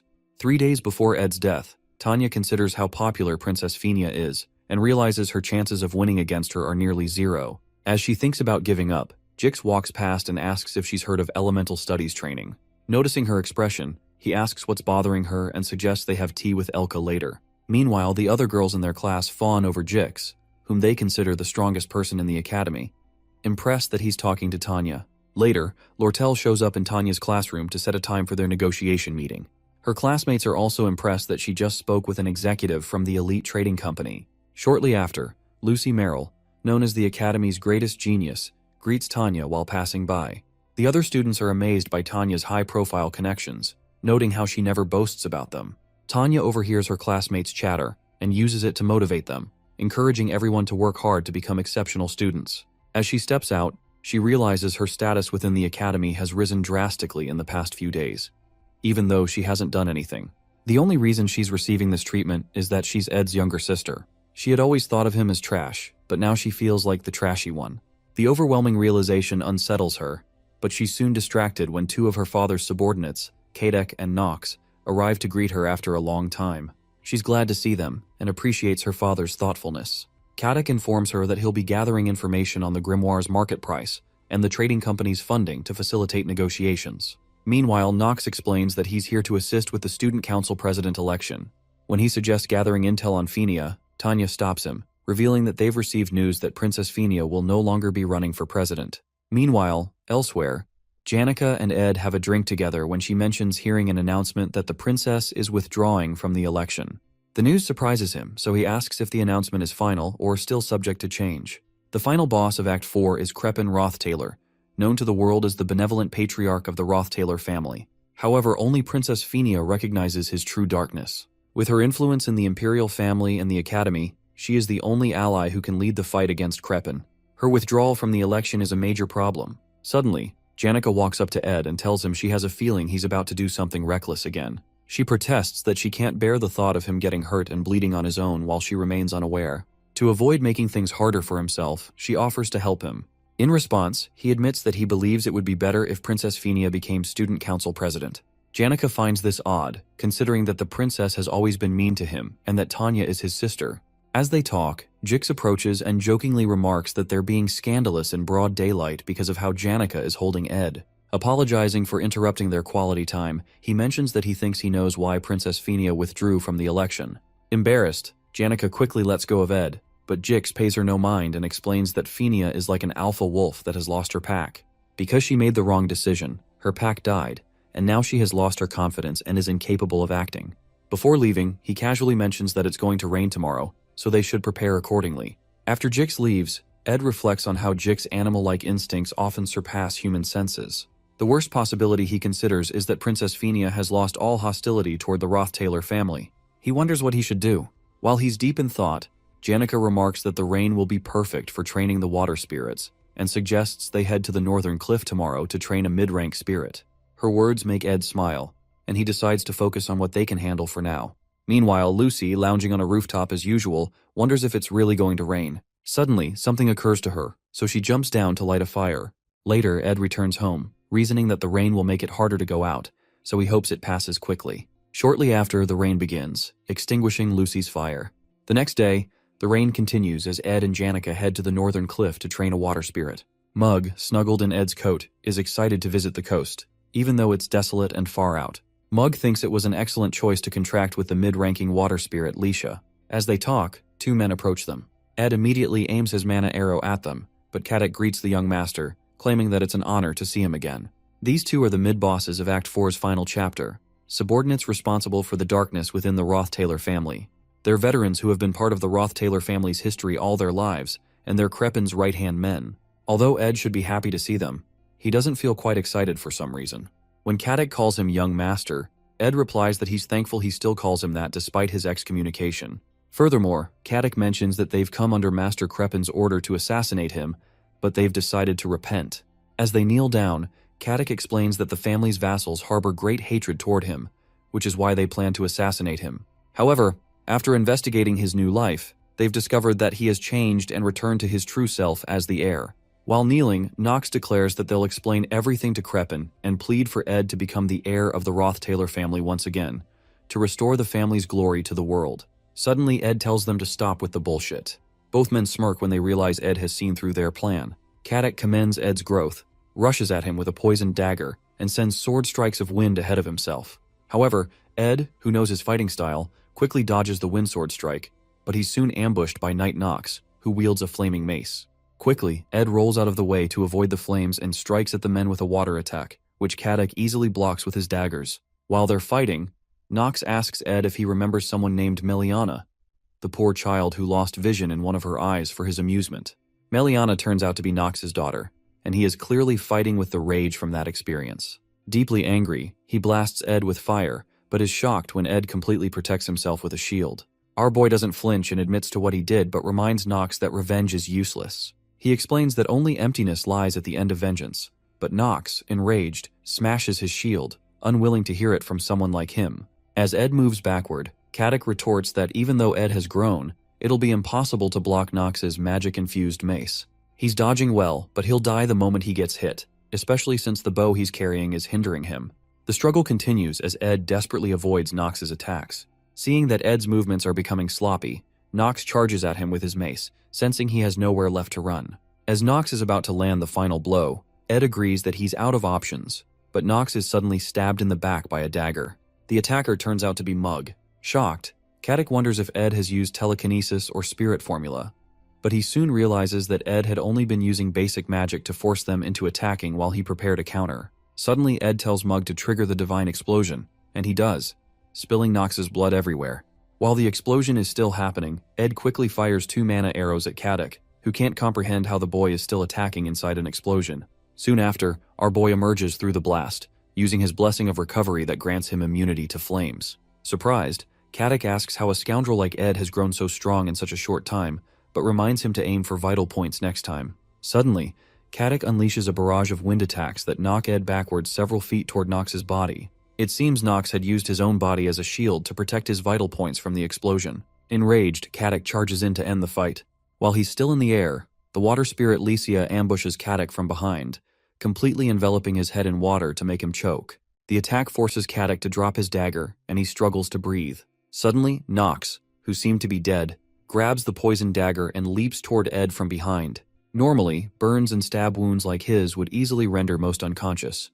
But as a battle-hardened veteran knight, Knox remains conscious, a factor Ed hadn't accounted for. As the knife inches toward Ed's face, he realizes his mistake, but Marilda immediately activates his protection of the wind skill, which blows enemies back when an unexpected attack occurs. The blast of wind strikes Knox, but instead of launching him backward, it only dazes him, causing him to collapse. On his knees, Knox asks Ed to finish things quickly, but Ed grabs his hands and tells him he's the one who should be making that request. Ed acknowledges that the two of them would only be here if his father truly wanted him dead, meaning he is destined to die regardless. He concludes that killing them won't end this, so he'd rather die here. He informs Knox that his death would only leave emptiness, but it wouldn't be meaningless, because at least Knox wouldn't live shackled by revenge anymore. He offers this as a small gift for his loyalty to the Roth Taylor family, so Knox pushes the knife through his stomach. Soon after, Janica arrives, apologizing for being late because her class ended later than usual. As soon as she reaches the scene, she sees Knox pushing Ed's body off the cliff and rushes toward him, but she's too late to catch him. Knox realizes they're in trouble because there's a witness. Suddenly his body becomes immobilized, and he doesn't understand what's happening. A strange energy bursts from Janica's body, and the seasoned warrior, who thought he had seen everything on the battlefield, realizes there are things he has never encountered before. He soon beholds the summoning of the highest level spirit, one even stronger than a high-level spirit, of which only one exists per element in the natural world, and only one girl who can execute it. She turns to him, bloodlust in her eyes, and asks if he understands what he just did. A giant white circle appears, which not many people can understand. This is the summoning of the highest-ranked darkness spirit, Glaskin's right hand, the sun that scorches the earth. It possesses a tail larger than the Imperial City, and is the one who burned down the Alphonse Mountains during the Age of Myth. This is the highest-rank fire spirit, Teorphus. Even summoning just one of his hands would be enough to burn all the northern forest to ashes, and Knox doesn't even know whether to be in awe or afraid. It is clear that what comes next for him is absolute death. When Janica turns to him again to ask if he understands what he just did, he starts choking on his spit. Suddenly, an intense wave of heat covers him and begins burning his skin. Out of nowhere, Marilda appears behind him, shielding him from the heat wave, and urges him to run. When she repeats the instruction, it makes no sense to him why she's helping him. But she insists he must survive and report everything he has seen and experienced. Severely injured, Knox crawls away from the site. Annoyed, Janica demands to know what Marilda is doing and orders her to move. Marilda refuses and explains that she wasn't the one who summoned Teorphus, urging Janica to think about it carefully. In a flashback, Lortell asks Ed how his magic engineering is going, since she had given him some magic engineering items and ingredients before. Actually, all Ed did throughout the break was train his magic engineering skills, and his efforts were so successful that he managed to create a legendary rank engineering item. The item he created was Delheim's Hourglass, which reverts all physical states by a few seconds, removing all damage and wounds. However, it is a one-time use item. As Ed crawls out of the water onto shore, he recalls how he reversed the effects of falling off the cliff and the poisonous dagger. Since he only reversed time by a few seconds, the injuries he sustained earlier remain, but the salt water that seeped into his wounds is causing his temperature to drop rapidly. He had summoned Marilda because the situation at the top of the cliff seemed abnormal, but he doesn't know how things turned out because of how injured he is. This legendary item shouldn't exist in the third act, and he never expected to use it this early. His long-term efforts now seem wasted. However, at least he survived. To him, Crepin's cause and effect determination magic is extremely troublesome. Even if he were to defeat Caddock and Knox and survive, Crepin could repeatedly use his enormous mana pool to find a future where Ed truly dies.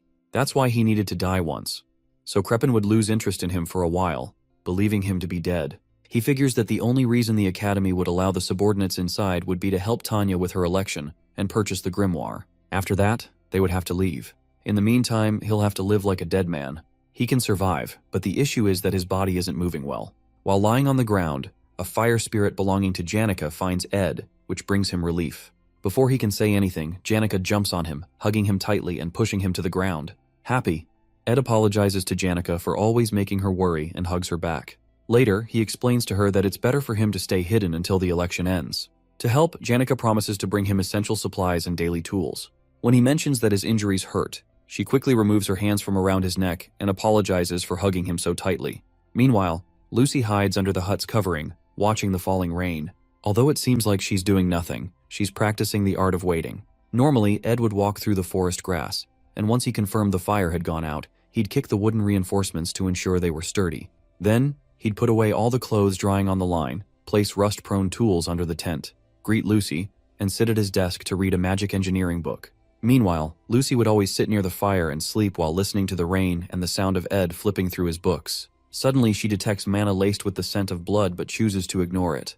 Eventually, she heads out to investigate and runs into subordinates of the Roth Taylor family. When Knox spots her, he asks for help, claiming he tripped in the forest and that his partner was mauled by a wild animal. However, much to Knox's confusion, Lucy's eyes light up, and she offers to let him live if he tells her the truth about what he was doing in the forest. Meanwhile, some guards discover the seal of the deadly poison dagger, an advanced seal so rare that one might only see it once in a lifetime. The lead guard laments that these kinds of incident reports always happen during his shift. However, from the traces on the dagger, he deduces that it was used to kill someone. Considering the fall from the cliff, finding the body will be difficult, especially after the rain stops. The man turns to Janica, who explains that she was on her way to meet Ed to practice spirit sorcery. But when she arrived, he had already been stabbed. He asks if she saw the culprit, and she confidently states that it was the subordinates sent from the Roth Taylor house. The guard proposes that he will speak to the dean in the morning, but before he can finish his sentence, Lucy appears. Janica immediately tries to calm Lucy down, promising to explain everything back at the camp, but Lucy reveals that she has already captured the murderers. As she picks up Ed's bow, a bright energy pours out of her body, and she instantly vanishes. Janica urgently informs the guard that they need to catch Lucy before things escalate further. Meanwhile, back at the camp, Knox writhes in excruciating pain under Lucy's power. Lucy stands before him and demands answers about the Roth Taylor family. Knox, however, tries to explain that they were only assisting Tanya and had permission from the academy. Mentioning Tanya's name only makes things worse. Lucy immediately storms off toward the hostel, enraged, to confront Tanya. In deep rage, Lucy demands Tanya Roth Taylor, and Belle quickly rushes out to ask Lucy what's going on. Belle activates one of her magic engineering items to try to subdue Lucy, who is levitating with the Caddock and Knox by her side. Belle asks Lucy why she's doing this, but Lucy breaks apart the magic engineering item in her hand with just a glance, demanding that they bring Tanya to her.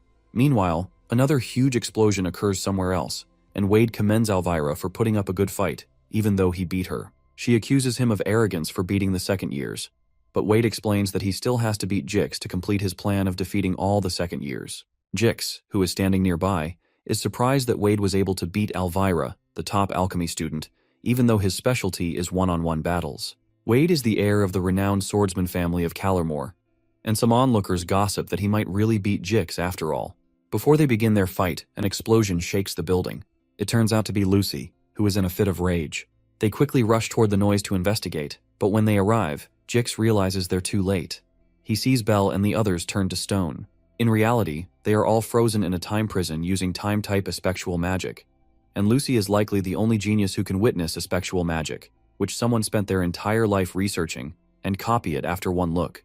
Still deeply angry, she orders them to bring Tanya to her, and one of the maids signals to the students to quickly follow her. The maid explains that they don't know what to do, but if Lucy is telling the truth, it seems Ed Roth Taylor has died after being killed by the subordinates of the Roth Taylor family. Shocked, Jix stops running and tells the others to go ahead. Wade warns him not to seek revenge but to evacuate with them. However, Jix insists they go ahead, saying he'll evacuate later. Jix rushes to Tanya's room and realizes that no one has seen Tanya Roth Taylor 5 minutes after the first loud noise and that her door is locked. The only place she could be hiding is her wardrobe.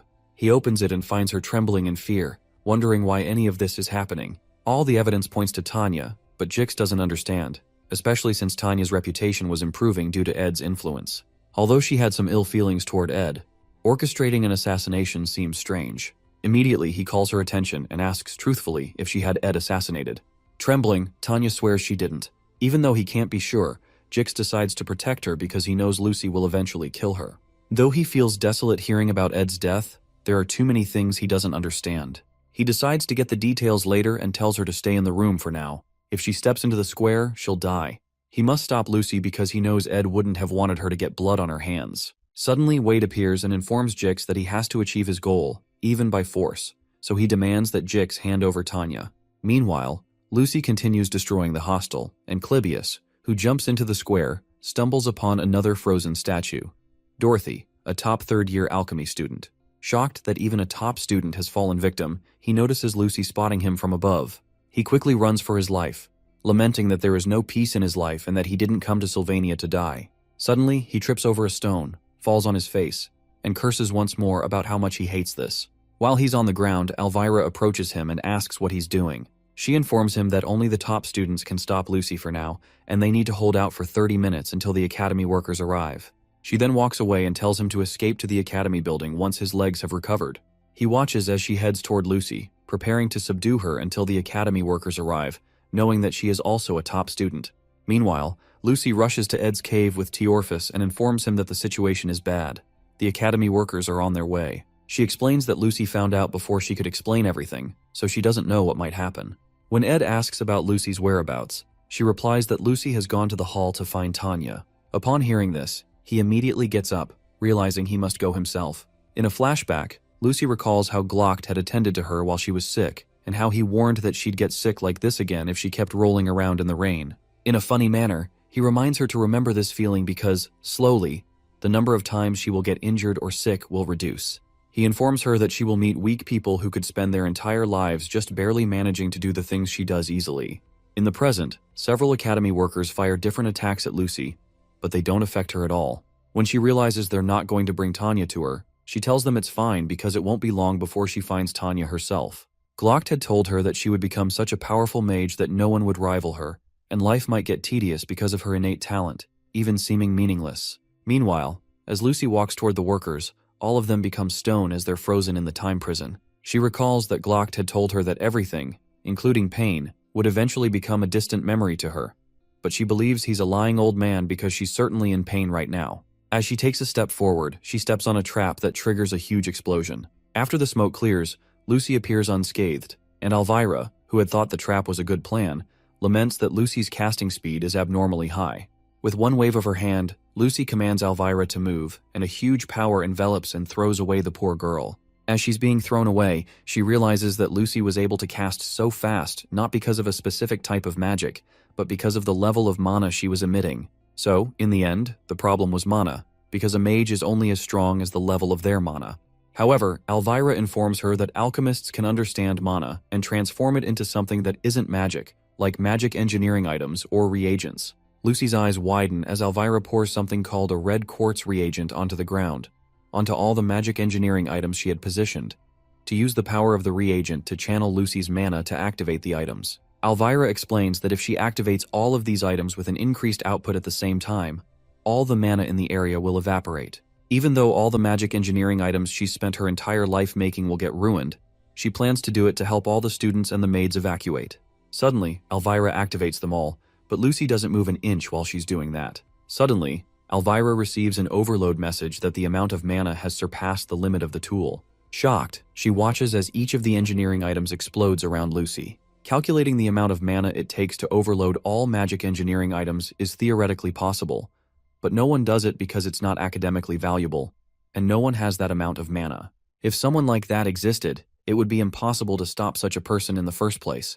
The time it took to apprehend the head maid, Bleal, the fourth-year top alchemy student, Dorothy, 14 high-class maids, and second-year top alchemy faculty student Elvira, is 3 minutes. Lucy walks past Elvira, who is severely injured, but Elvira grabs her leg and asks if she doesn't think she will regret it if she keeps going. She reminds Lucy that she could have easily sent the entire hall flying at once with all this mana, but the fact that she hasn't done that probably means she feels that Ed wouldn't have wanted her to do this. Regardless, Lucy continues and says she'll decide that after meeting Tanya. While she's talking, a strange being approaches her in the dark with a sword. However, Lucy had detected him and cushioned the hit of his sword by protecting herself with a shield. It turns out to be Clebius, who tells Lucy he's not going to let her get past him, even referring to her as a mother fair. In response, Lucy creates a small explosion in her hands and releases it into Clebius's torso. The time it took to apprehend the second-year top combat faculty student Clebius is 1 second. Meanwhile, Wade tells Jix that he has to achieve his goal, even if he has to do it by force, and demands Tanya. He swoops in to strike Jix with his sword, but Jix quickly averts the attack and retaliates with his own sword. Wade is surprised that Jix is able to use the island family swordsmanship, the swordsmanship of a beast that once roamed the northern grasslands and became civilized after staying at the island estate. As the men continue to battle, Wade reasons that this is real swordsmanship experience. However, it's incomplete, and he can find a weak spot in Jix's center of gravity. He goes in for his next attack with a maniacal smile, certain that he's won. As he's about to strike Jix by his side, a bright green light appears called the Wind Blade, which knocks back Wade's blade and allows Jix to knock him to the ground. When Wade is on the ground, Jix asks him if he wants to keep going, and Wade gets up, prepared to continue. The swordsman confesses that he enjoys fighting strong people, so there's no need to give up this opportunity. As he leaps in for another strike, he begs Jix to entertain him more, but Jix comments that it's shameful that Wade only enjoys victory and not fights. He accuses him of only showing drive when it comes to fights in which he sees the potential for victory, because if he truly wanted to fight someone strong, he wouldn't have chosen Jix, especially because Lucy Merrill is the magic faculty's top student. Stung by his comment, Jix calls Wade a cowardly bastard who keeps looking for an excuse. With one move, Jix pushes his sword down and goes in for the last strike, but eventually stops when he gets close to Wade's throat. Wade asks him what he should have done against an impossible opponent like Lucy, since it would be foolish to challenge her. Jix tells him that that's his limit. Meanwhile, Lucy makes her way into the hall. In a flashback, someone considers how pride is the leading cause of warriors' downfall more than anything else. This person advises caution against men who charge pompously into battle, with no respect for those who have put their lives on the line. He believes Clebius would be wiser if he relied on fear rather than pride.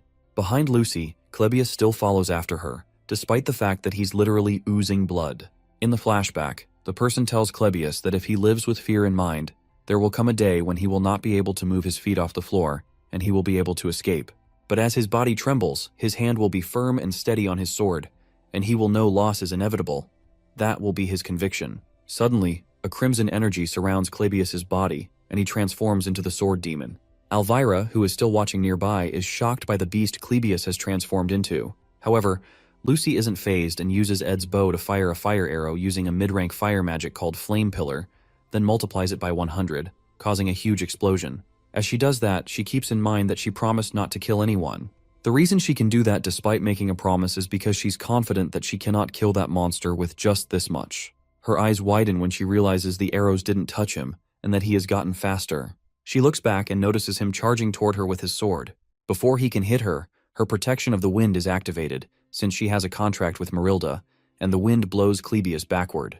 However, he's not knocked down and manages to stabilize himself with his bare hands. More wounds form, and more blood spills over Clebius's blood-stained body. It wouldn't be strange for him to have fainted from all the blood loss. But the amount of mana surrounding his sword and body increases the more he is injured, and the more his blood flows. With ridiculous speed, he makes several strikes on Lucy's shield, and even though she's protected, it worries her that he's holding a cursed sword. This is the Nortendale family's taboo: blood swordsmanship. Several drops of sweat cover Lucy as Clebius attacks the top of her shield again with intense rage. Finally, she raises her hand and generates an explosive force in her palm, firing it at him. Oddly, instead of destroying him, the monster charges through the attack and breaks through the shield. Quickly, Lucy creates another shield around herself and blasts the monster with a stronger attack. This attack launches Clebius backward by several feet, with blood spilling out of every hole in his body. Blood swordsmanship uses the blood flowing from your body as a new mana source and is a taboo among taboos. In a flashback, some men find Clebius after he had transformed and call him a bastard for killing someone. Even the Nortendale family itself forbade Clebius from inheriting it.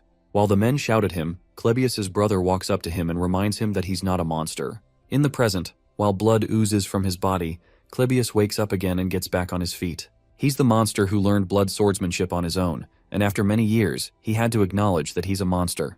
However, when Lucy raises her hands into the air and activates a high-level lightning magic called Divine Punishment, he has to acknowledge that Lucy is the real monster. Meanwhile, Jix runs away with Tanya, but they abruptly stop when Lortell blocks their path.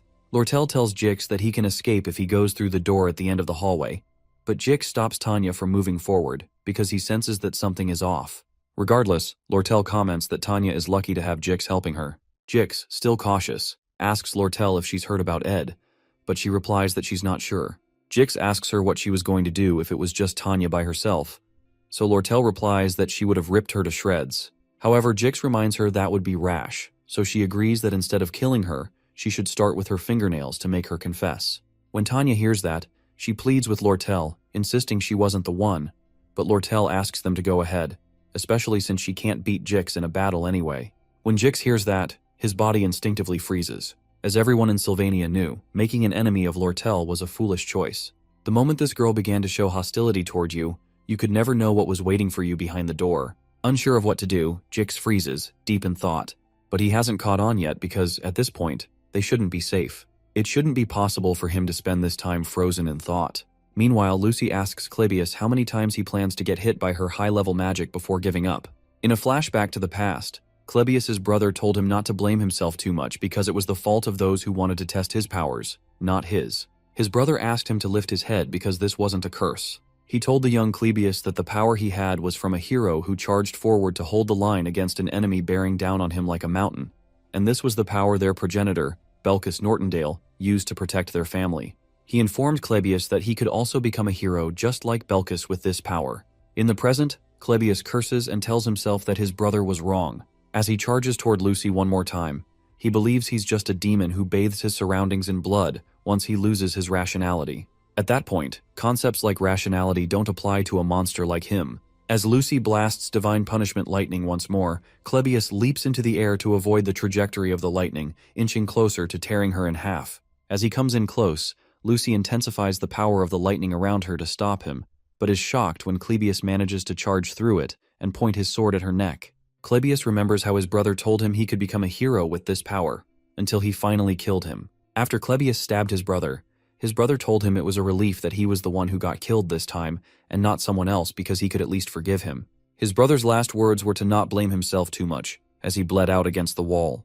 To Clebius, the true hero was his brother, who died that day at the hands of a monster. In the present, he transforms back to normal and tells Lucy he really can't go on any longer. He doesn't want to become a hero, but he just doesn't want to become a monster. Finally, he crashes to the ground as his sword shatters. As the maids and students evacuate in the rain, Clebius believes he's done his part.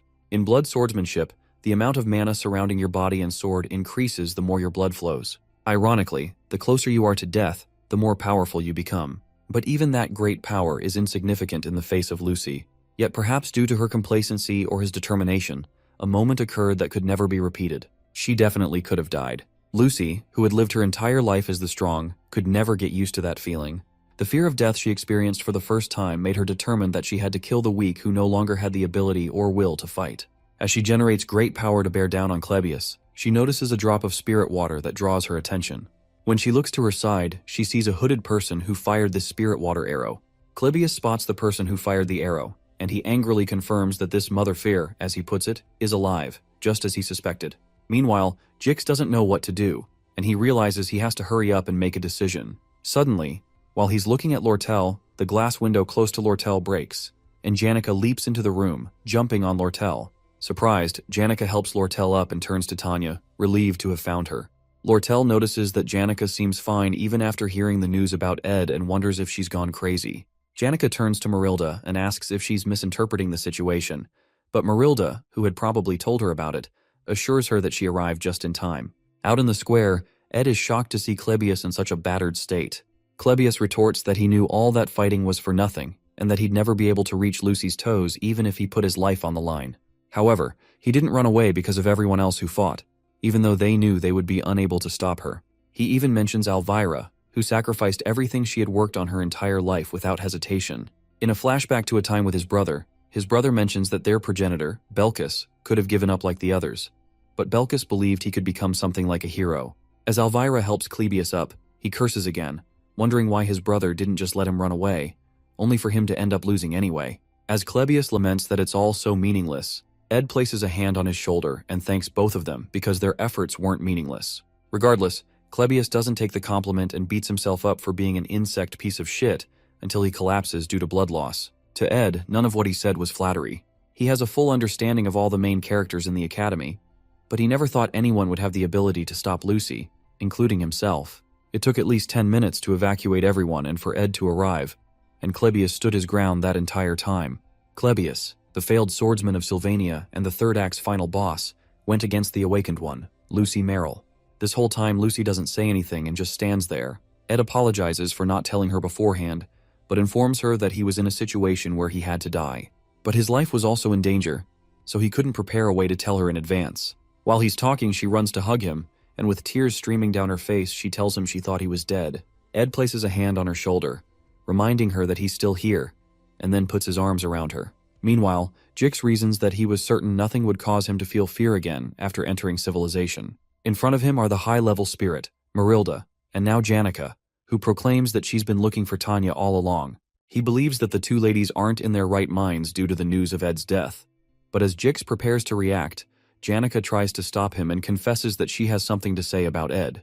However, he doesn't hear her over the explosive force he uses to destroy a nearby wall. He immediately tells Tanya to run down a nearby path and go west from there until she reaches the life buildings, where she can ask for help. He explains that she must find someone from the Imperial forces or a noble family with whom she has a relationship. Before she leaves, Tanya asks what he will do. He says he'll block them to the best of his ability so they don't go after her, even though it might not be possible. As she heads out, she asks him why he would go so far, and he informs her that it's because she's Ed's younger sister before urging her to run. After she passes through the entrance he created, Jix prepares himself to fight, sure that the ladies won't listen to him no matter what he says. He tries to calm Janica by saying he understands her feelings since he also has someone he loves, but Janica, who is explaining the situation to Lortell, wonders what he's talking about. Jix continues his speech, saying he'd be extremely hurt if he lost the person he loves, and that he understands if her entire body is burning with fury, especially because she loves Ed more than anyone. When he mentions how serious and precious her love for Ed is, Janica turns red in the face, surprised by what he's saying. When he continually describes her passionate love and feelings for Ed, which will remain in her heart forever, he suddenly receives a huge fire attack that literally knocks him out of the building. Completely dazed, he hears Janica tell him that Ed's not dead as she strikes him with the staff in her hand and pleads with him to stop talking. Meanwhile, Lucy remains in Ed's embrace as the rain continues falling. Emotions are the same, and you regain your composure once you release them. Lucy had believed that the way she felt about Glocked was the same way she felt about Ed, but those overlapping feelings were similar, yet slightly different. Suddenly, she pushes him away, which shocks Ed, so he calls out to her. Although he had only said her name like he normally did, her heart felt like it was burning. Lucy finally realized that the emotion she was feeling was. Lucy considers how the smell of settled grass makes her feel serene. When that scent comes from the stack of hay near the hut, she lets it linger because she doesn't particularly dislike the smell. However, the maids feel the exact opposite.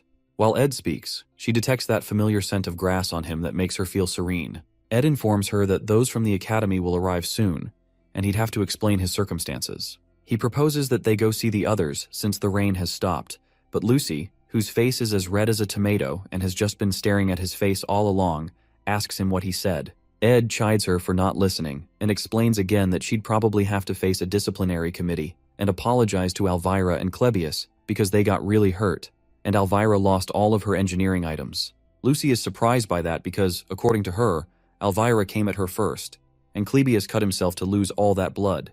Even though the magic she used may be cruel from their perspective, she feels like she worked really hard to ensure she didn't kill them. When Ed notices Lucy crying because he said she'd have to apologize, he sighs and informs her he'll take care of it since he's also responsible. She doesn't even hear any of that, but is stung by the fact that Ed sighed. She feels like she's been treated like a pathetic person, that she's been hated, and that Ed is disappointed in her. To avoid him becoming disappointed, she quickly proposes that she'll apologize, and Ed commends her wisdom. The scent of grass wafts past her again, and Ed proposes that they start moving since she's not hurt. Meanwhile, Lucy, who is love-struck, just keeps staring at Ed's face. When she smells that scent of grass, if she lets her guard down for even a second, she can't breathe and feels shivers run down her spine. She wonders why this has happened since she had just considered Ed as someone who took care of her perfect nap spot at camp, who fed her, sat with her, and allowed her to lay on his leg. She realizes they've spent most of the year together, and now she's awestruck by his scent. Meanwhile, Ed turns to go look for Janica, but Lucy suddenly grabs him from behind. With tears in her eyes, she asks him if he really has to leave now, but Ed doesn't seem to understand what the heck is going on. At the Ophilus Hall central entrance, Janica chides Jix for talking too much, and Ed soon arrives with Lucy. Suddenly he notices Lortell looking the other way and asks her what she's doing. She's obviously red in the face, so she clears her throat and calmly turns around to acknowledge the fact that Ed is safe after all. Our boy immediately apologizes for making her worry, but Lortell claims she didn't, because she had logically thought that he wasn't someone who would die easily, especially since he had the Delheim's hourglass that he requested from her. As she continues to narrate how merchants always remain calm and rational, Jix looks at her in confusion, and she turns to Jix to confirm how calm she was. Since he's scared of her, Jix affirms that she wasn't emotionally stirred at all. Furthermore, when Tanya glares at him, he also covers up her own emotional outburst. Soon after, Lortell fixes Ed's collar and claims that she didn't think he had died. She explains that seeing his face puts her at ease and confesses that she was a bit anxious though. Suddenly, she grabs him by the collar and attempts to pull his face toward her because he has to pay for making her anxious. But Ed doesn't understand that logic. Before she can make her move, Lucy comes between them and pushes Lortell away, red in the face with jealousy.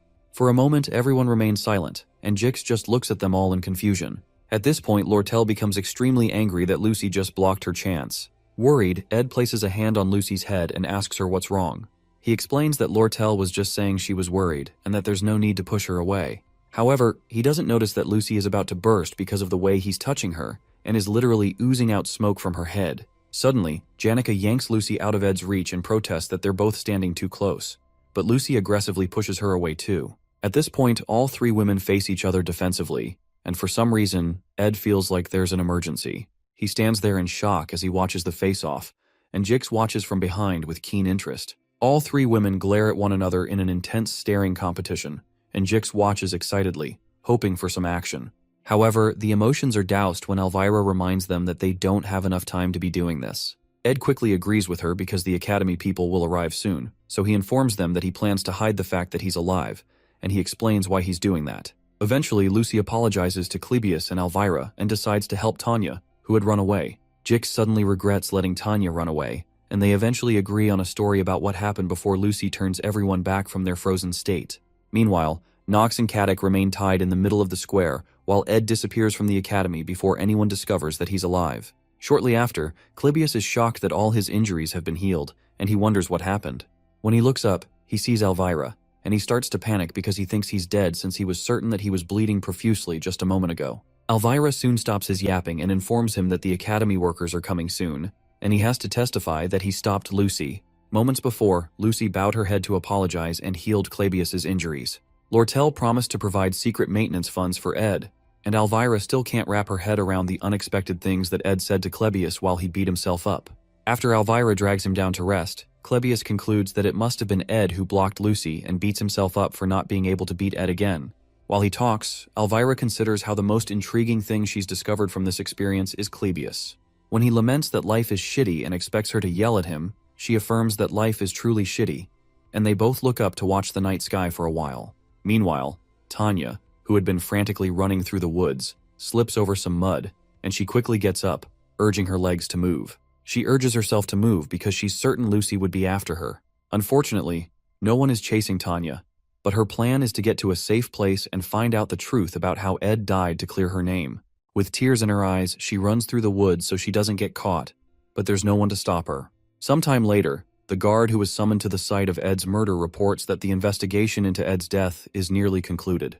They use something called thoughtography magic to analyze the scene and attempt a reenactment, which matches Janica's testimony. It appears that subordinates of the Roth Taylor family stabbed Ed, causing him to fall off the cliff. The subordinates, who seem to be the culprits, have been imprisoned in a facility in the Academy basement, and their punishment will be transferred to the royal palace.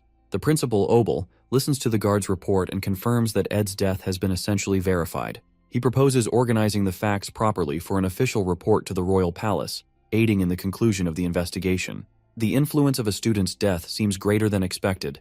Lucy had an extreme reaction upon hearing the news, leading to a situation where students had to be evacuated in the middle of the night. It's clear that Ed had a significant impact on many people, and reports indicate that Lucy was eventually stopped by Clebius. Obel is intrigued by Clebius's strength and suggests that the Academy prepare a commendation for him. Regarding Lucy, they plan to hold a disciplinary committee hearing, which is overseen by the Academy's vice principal, Rachel. During the hearing, Elvira and Clebius are called to testify. While the damage to Ophelis Hall is not insignificant, it is minimal compared to the previous Ophelis Hall occupation incident. Lucy might have received a lighter punishment if she had shown any sign of remorse. Other educational institutions, as well as the royal family, consider Sylvania the best academy because it produced the rare genius mage, Lucy, and the Academy frequently uses this for promotion. At this point, expulsion is not an option, and it would be preferable not to leave any disciplinary records. However, Lucy's attitude toward the situation greatly frustrates Vice Principal Rachel, despite her intent to be lenient.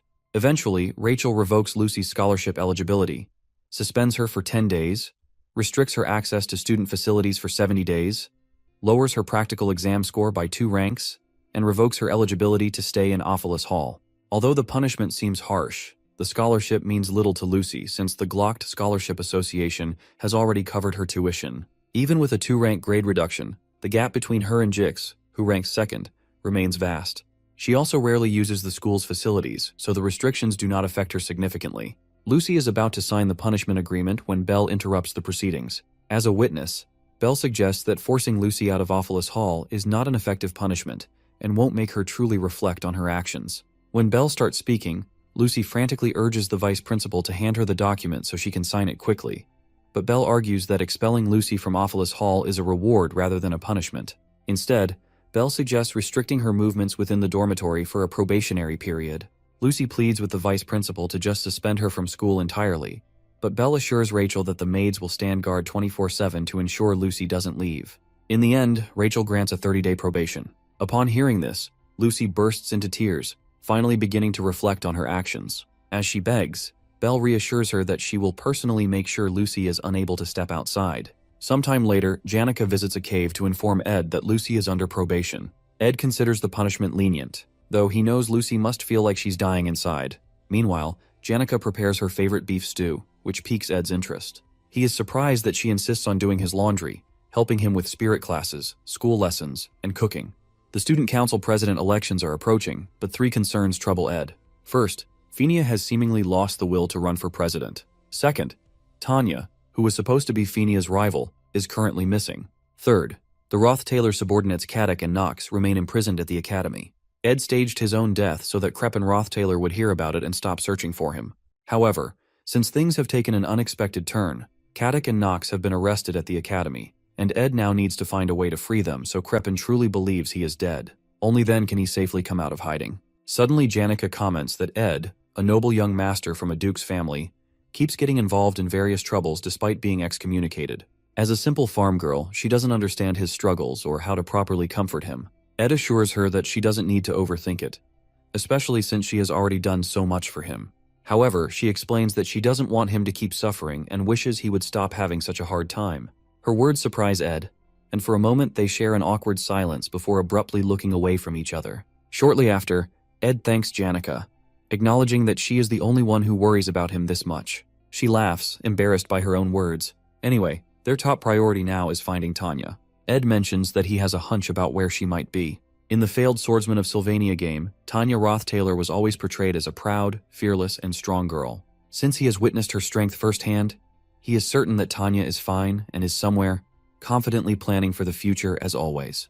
Meanwhile, Tanya is in tears in front of Princess Fenia, desperately trying to explain that she never ordered anyone to kill her brother. Before Tanya arrived, Fenia had already heard of Ed's death and had cancelled most of her work to deal with her complicated emotions about him. She had wanted to talk to him, and with just one more day, she might have done so. But she was too late. If she had acted sooner, things might have been different. But her pride held her back.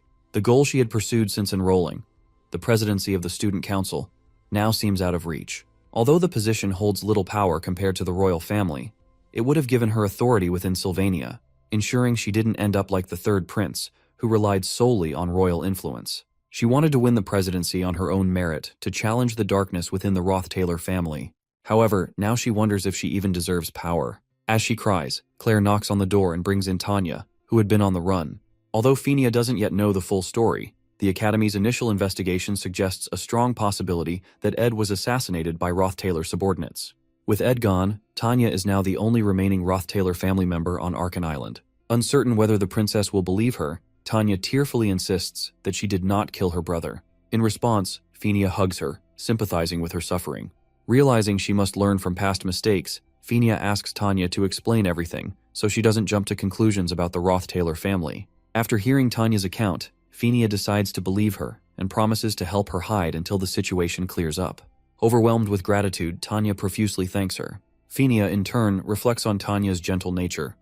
She had expected a fierce political rival, but instead she finds a girl with a soft heart. While they talk, Claire enters to inform the princess that she has a visitor. To Fenia, her true opponent in the election has just arrived. When she opens the door, she finds Lortell, who casually remarks that, despite Ed's unfortunate death, the Academy's plans must proceed. The princess, on guard, demands to know why Lortell came looking for her. Lortell, smiling, replies that she wanted to ask why Fenia is hiding Tanya. In the Theophilus Hall, Lucy lies in her bed and prays for death, with 29 days left until the end of her probation.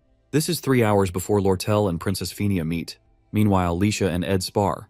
Leisha comes in with a strong hit, but our boy sticks the knife in his mouth and breaks her form into a pool of water. Moments later, she regains her form and attacks him from different directions, but he still manages to defend himself. Shortly after, Mug commends Ed's incredible reaction time and ability, expressing how touched he is. Leisha, on the other hand, proposes they end things here for today because his close combat skills are outstanding for a mage. She comments that he must have been training for a while, and Ed replies that it's because she's an excellent duel partner. Ed mentions that Mug is too small and training with Marilda is a bit too much, but Lacia interjects, saying she thinks fighting with Marilda would be more helpful. However, Ed believes that fighting with a house-sized wolf would send him to an early grave. Leisha explains that high-rank spirits can freely change their forms, which is why Marilda can easily travel around the entirety of Arkan Island. After a workout session, Ed realizes his stats barely increase once they pass 15. Once you go past that, you need to fulfill special conditions like clearing hidden quests. Considering what he can obtain as Ed Roth Taylor, he's certainly getting closer to his upper limit, so he considers acquiring a special ability once his long-term goal of mid-rank magic is achieved. He can't afford to grow complacent and stop improving. Suddenly, Lortell enters the cave and turns red in the face upon seeing him with his shirt open. She comments that she was enjoying the view and comes closer to attend to him, noting that he needs to find time to rest. When Ed mentions that he's at ease because his needs are mostly provided by others, especially Janica, Lortell realizes that he must have been training with spirits. When she notices the spirits are watching all of this, she wraps her hands around his arm, prompting Mug to start screaming about an emergency. Lortell enjoys a good laugh, and Ed asks what she's planning to do. She informs him that she's planning to see Princess Fenia soon, because she realized there are things she can profit from before the election begins. Based on his request, she explains that releasing the two knights, Caddock and Knox, would be easy, but it's not free, so she'd like to take the deposit for it now. Ed wonders what she's talking about, so he asks if he can hug her once. She's initially shocked, but then decides to play along. When he pulls her close, she immediately turns red. With her hands on his chest, she pushes him away and pleads for him to wait. Her reaction makes Ed ask what's wrong, and she responds that it feels different from how she imagined it before coming. She asks why he's not wearing clothes, protesting that he should know she's already walking a tightrope in her heart and should have some courtesy. When he replies that he only did what she wanted, she hugs him again and says he was supposed to do it slowly. Eventually, she confesses that she came because she wanted an answer in advance to her request for him to take her side once the election begins. Ed wraps his arms around her and suspects she's up to something regarding the elections.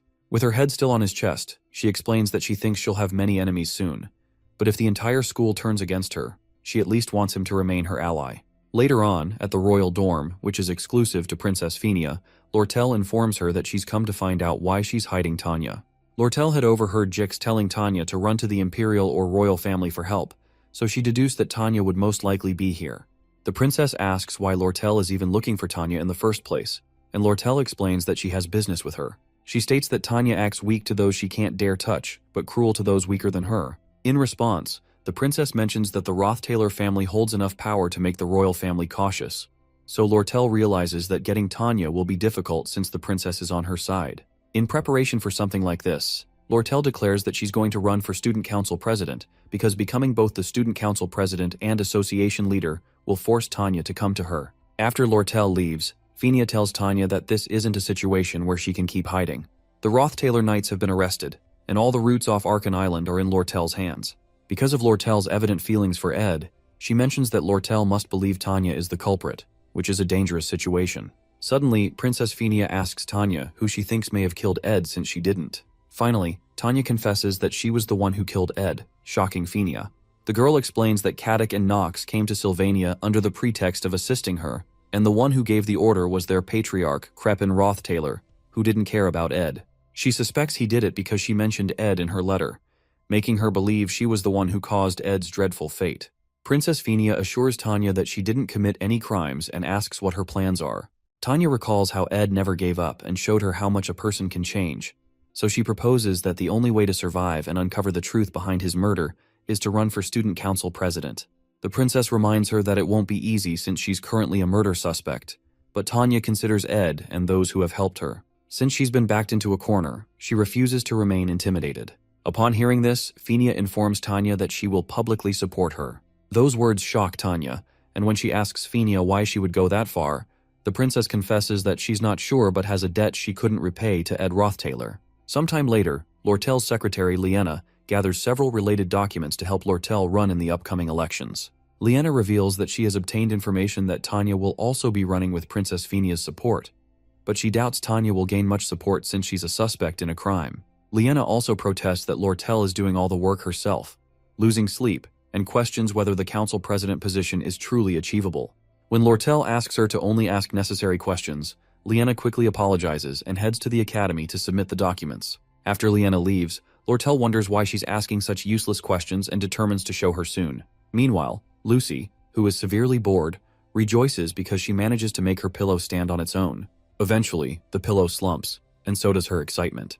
She asks a nearby maid how many days she has left, and she's told there are still 27 days remaining. Suddenly, the maid remembers that the disciplinary action was passed yesterday and took a long time to process because the academy has been busy.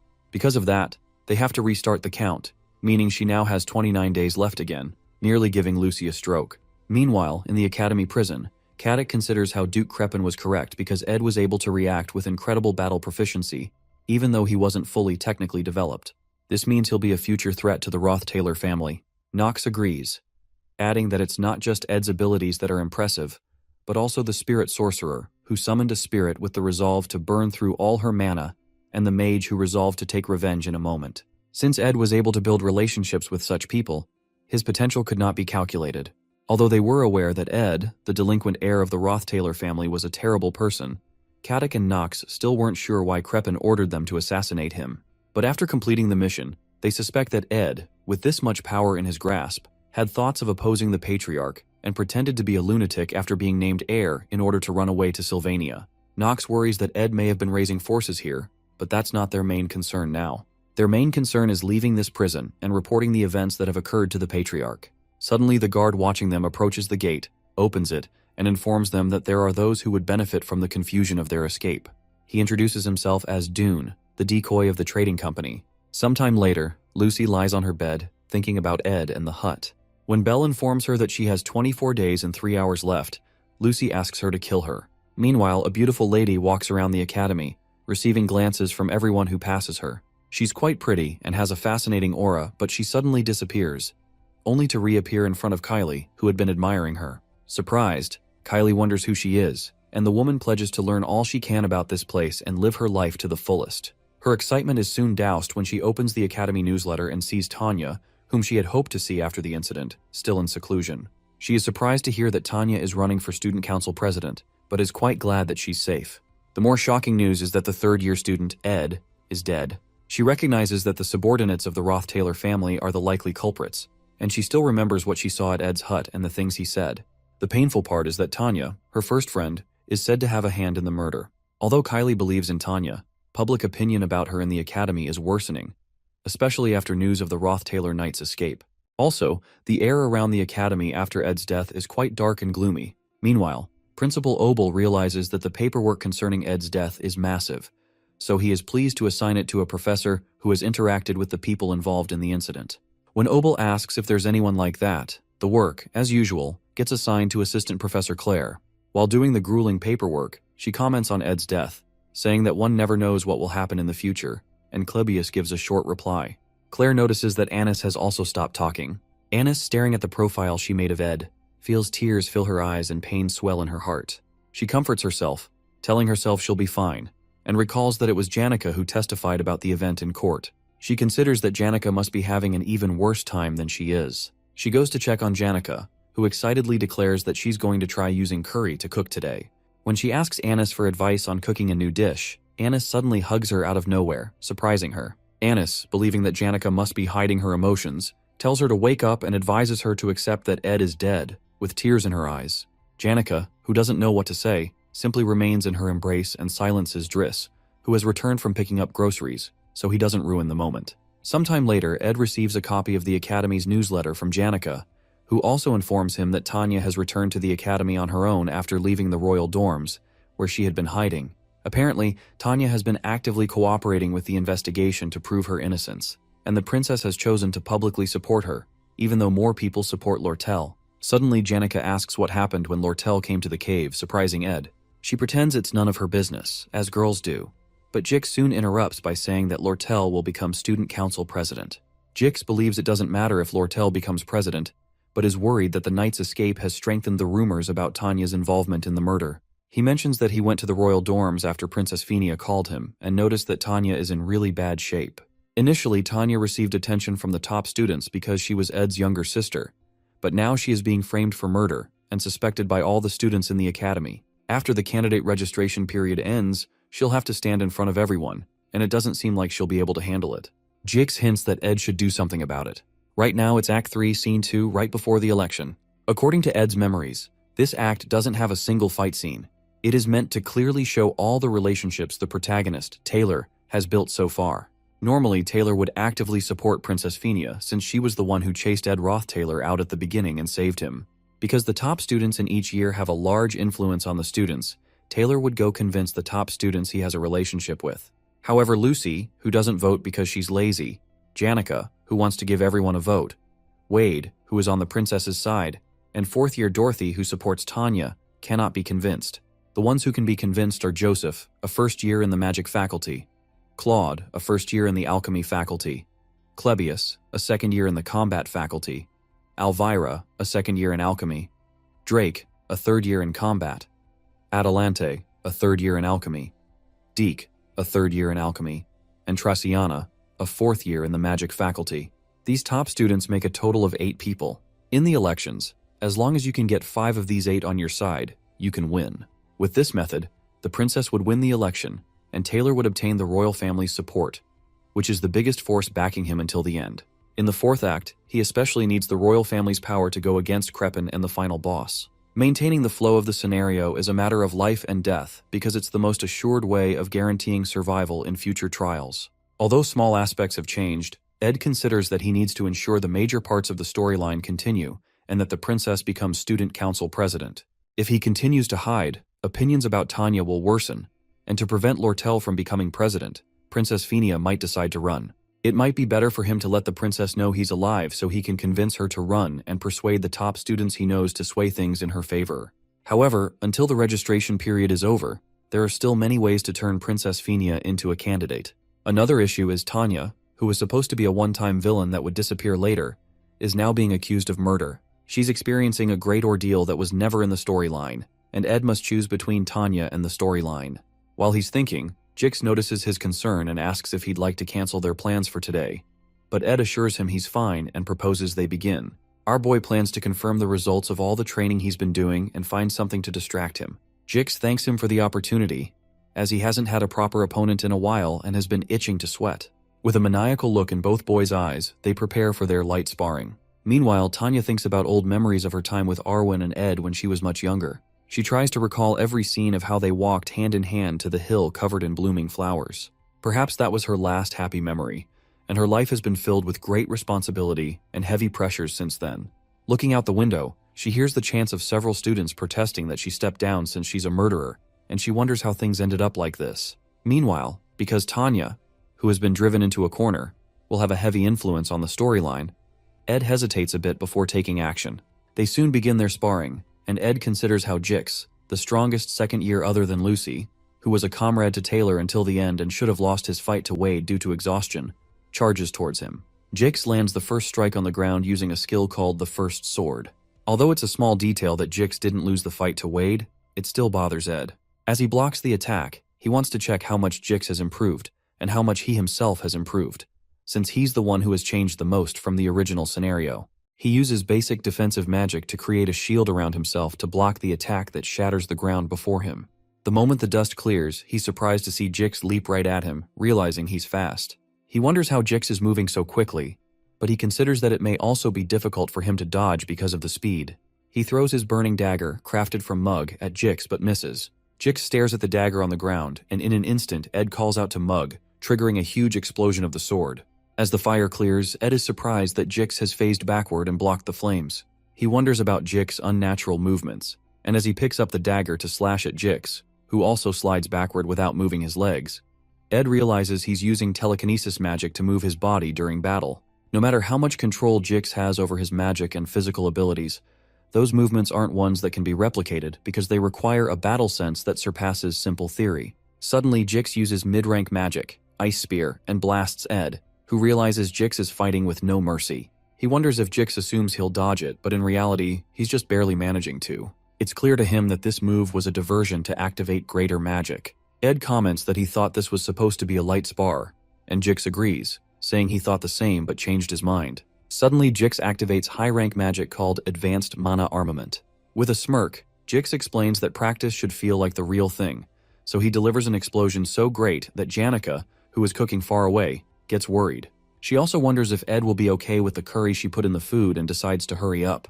Meanwhile, Jix immediately moves in to crack Ed's shield right after the explosion. He slams his axe against the shield and it eventually cracks. As the impact pushes Ed backward, he quickly prepares a water spirit arrow and fires 3 arrows toward Jix.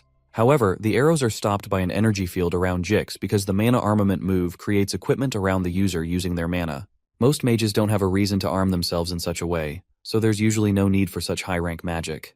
But as the only mage who can use all types of weapons without limitation, This is Jix's unique magic. As Ed keeps firing arrows from all angles, Jix abruptly moves out of view, using telekinesis to get behind him.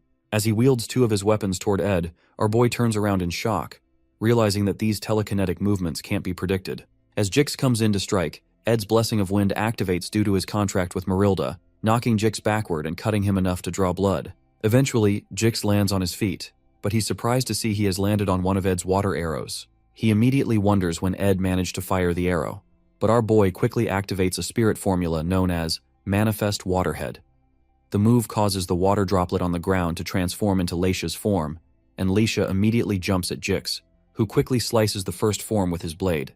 The moment he turns the other way, he sees Ed inches away, preparing the mid-rank magic, Particle Explosion. Our boy releases the explosive energy toward his sparring partner. After the move, Ed realizes that Jix is strong, especially since he was able to learn mana armament. At this rate, Taylor's party would have no problem facing enemies. While he's thinking, something incredible happens. Jix immediately flies back into the air, declaring to Ed that he can't let his guard down and will be getting serious from now on. With a deadly look in his eyes and explosive energy around him, Jix smirks and activates an advanced mana armament known as Convergence. Ed immediately directs Leisha toward him to match the energy Jix is throwing at him. This is only the beginning of the third act, and the ability that Jix has shown so far is the maximum of what Ed expected at this point in the storyline. There's apparent shock on his face because he hadn't expected to see Jix use this form so soon. This is the same form from Act 4, Scene 7, during Jix's final battle at the Grigol Cathedral infiltration. Jix wields a huge lance known as Nature's Lance, with several bright swords hovering around him. Jix explains that instead of fighting Ed in a ridiculous mental battle, he'd rather crush him with the overwhelming difference in power. Jix points the lance and all the swords toward Ed, who immediately launches fire attacks at the incoming swords to stop them. At one point, he becomes worried because he had to use Particle Explosion and the sword, leaving him almost out of mana. As if that's not enough, the major problem is the next attack that follows. As another wave of bright swords is launched at Ed, he slams his fist on the ground to create a bright shield around himself. Breathing heavily, he brings out a magic engineering tool known as the Impact Amplifying Ball. Jix comments that Ed's use of a magic engineering tool means he's out of mana.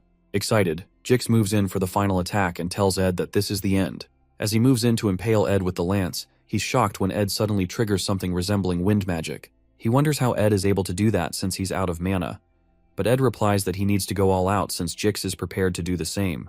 The tool Ed is using is the legendary rank magic engineering item, Glast's Phoenix Gold Ring. Since he can't afford the ring rendering him unable to use mana for a while, he decides to use the least amount of mana possible while still manifesting its power. As he's about to blast Jix, he hears a spirit tell him that he's finally been able to summon her without the help of the Altar of Substitution, Lucy or Janica's mana.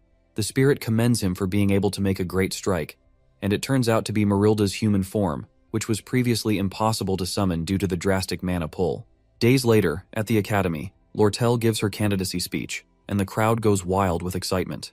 Dune, who is standing in the crowd with Liena, wonders why there are even 4 contestants when the election's result is clear. Suddenly, the crowd begins to chant Lortell's name because her sincerity and leadership ability in the trading company proves she'll do well as president.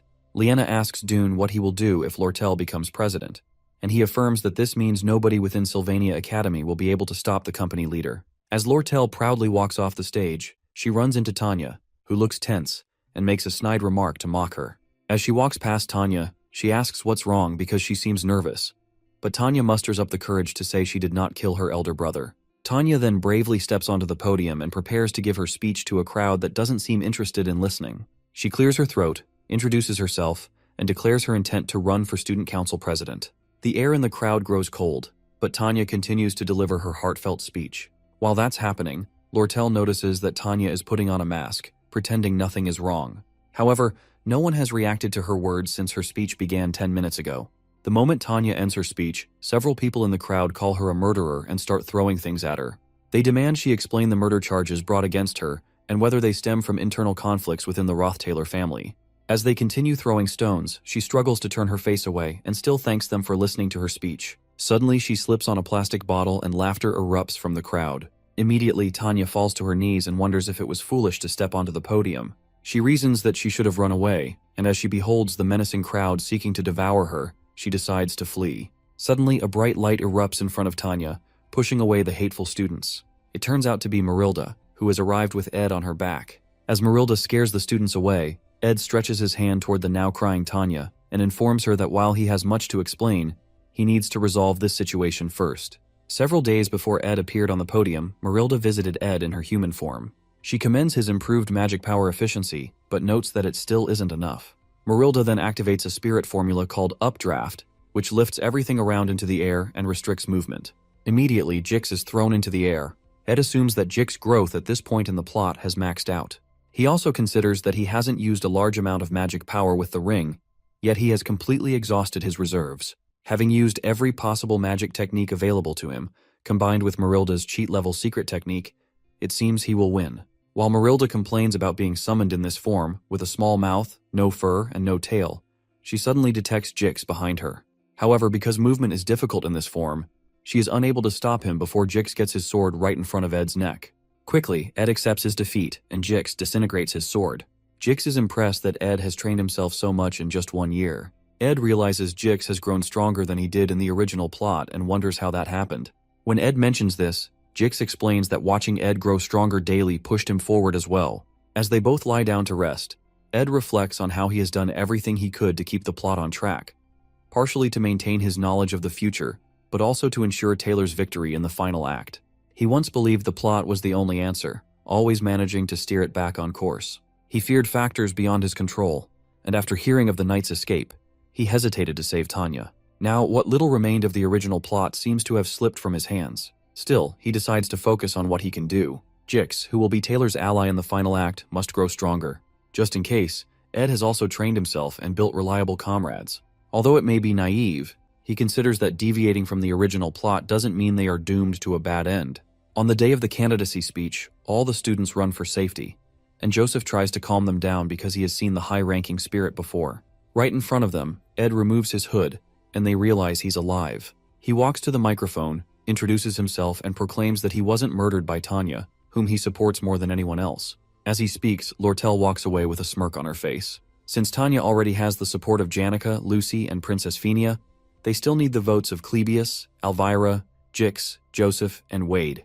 However, it shouldn't be too difficult to win them over. After Ed clears the air, he finally feels at ease. Shortly after, he heads to the school's security office to explain how he used the Delheim's hourglass to survive. He stayed alone in a cave before being rescued by Janica and immediately returned to defend Tanya. The security leader recounts everything Ed has said to confirm the details, and Ed affirms them.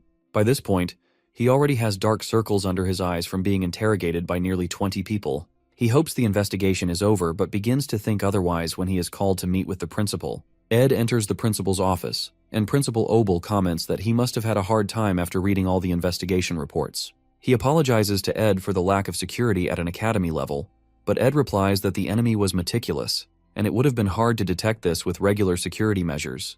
The principal appreciates his comments but adds that it feels very deliberate. It seems as if Ed waited for Caddock and Knox to escape to inform the one who sent them about Ed's supposed death before he felt safe enough to reveal himself. Obel explains that he has no intention of digging into the internal conflicts of the Roth Taylor family, but as the head of the academy, he has to report Ed's appearance to the Imperial family. However, if he reports to the Imperial family, the Roth Taylor family will also find out that he's alive.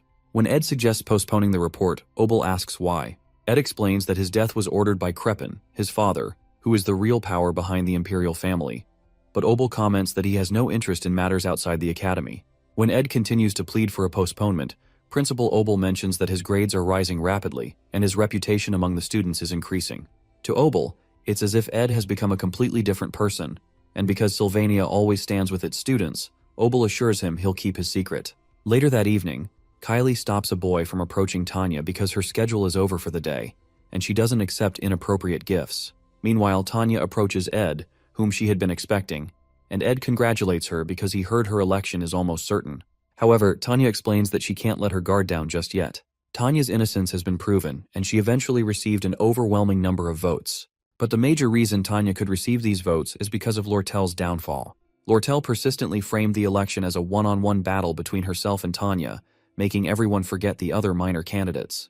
And at the perfect time, when their supporters were fairly equal, an article about how Lortell embezzled trade funds and abused her business partners was released, causing her to naturally resign in disgrace. As a result, only Tanya's supporters remained. Sometime later, Tanya meets with Ed and notes that they haven't had time to talk since she's been busy running for office. She mentions that she wanted to thank him, but he reminds her that he's told her it's fine, especially as she kneeled before him with tears in her eyes on the day she announced her candidacy. However, Tanya interjects that the thing she wanted to thank him for was something else. She considers asking him an inappropriate question, but decides to ask anyway. She asks him why he supported her when she announced her candidacy, especially because he was supposed to stay hidden. She mentions that she felt as if he couldn't stand the injustice she was going through, so Ed agrees that that's why he did it. He mentions that she's his family, so it's clear that he'd take her side, which makes her smile. Since she's now student council president, she requests that he inform her if a crisis comes so she can do whatever she can to help. As Tanya walks away, Ed watches her with a smile on his face, but his reflection is soon interrupted by Lortell, who teases him about the touching statement he just made to Tanya. Ed wonders how much of what he said she heard, and asks her how she's been coping with the terrible rumors about her recently. She sits down next to him and cheerfully declares that it's all according to plan. The factor that secured Tanya's victory is the article about Lortell, and Lortell's company deliberately exposed this scandal to help Tanya, setting up a competition with Tanya for the presidency position, and everything else Lortell did was to pressure Tanya into becoming president. Lortell told Ed about her plan the day she came to the cave, and his duel with Jix erased the hesitation in his heart. He had truly saved Tanya because she is family, but he also considered her usefulness. The upcoming fourth act is a battle against the Roth Taylor family. He's already an enemy of the family, but Tanya is an insider and the perfect connection for diversion tactics and gathering information. Eventually, Lortell comments that her infamy in the academy has been rising, and Tanya doesn't seem to think too highly of her, so she'll leave it all to Ed. Ed replies that she has a bad habit of manipulating everyone around her, but she jokes that it's just an occupational hazard. However, Ed asks her if she's really okay, but since rumors don't take away her money, Lortell doesn't care, especially as long as Ed doesn't turn into her enemy. At this point, the storyline is entering a new phase, and the future actions of Princess Fenia, who did not take the president's position, are now uncertain.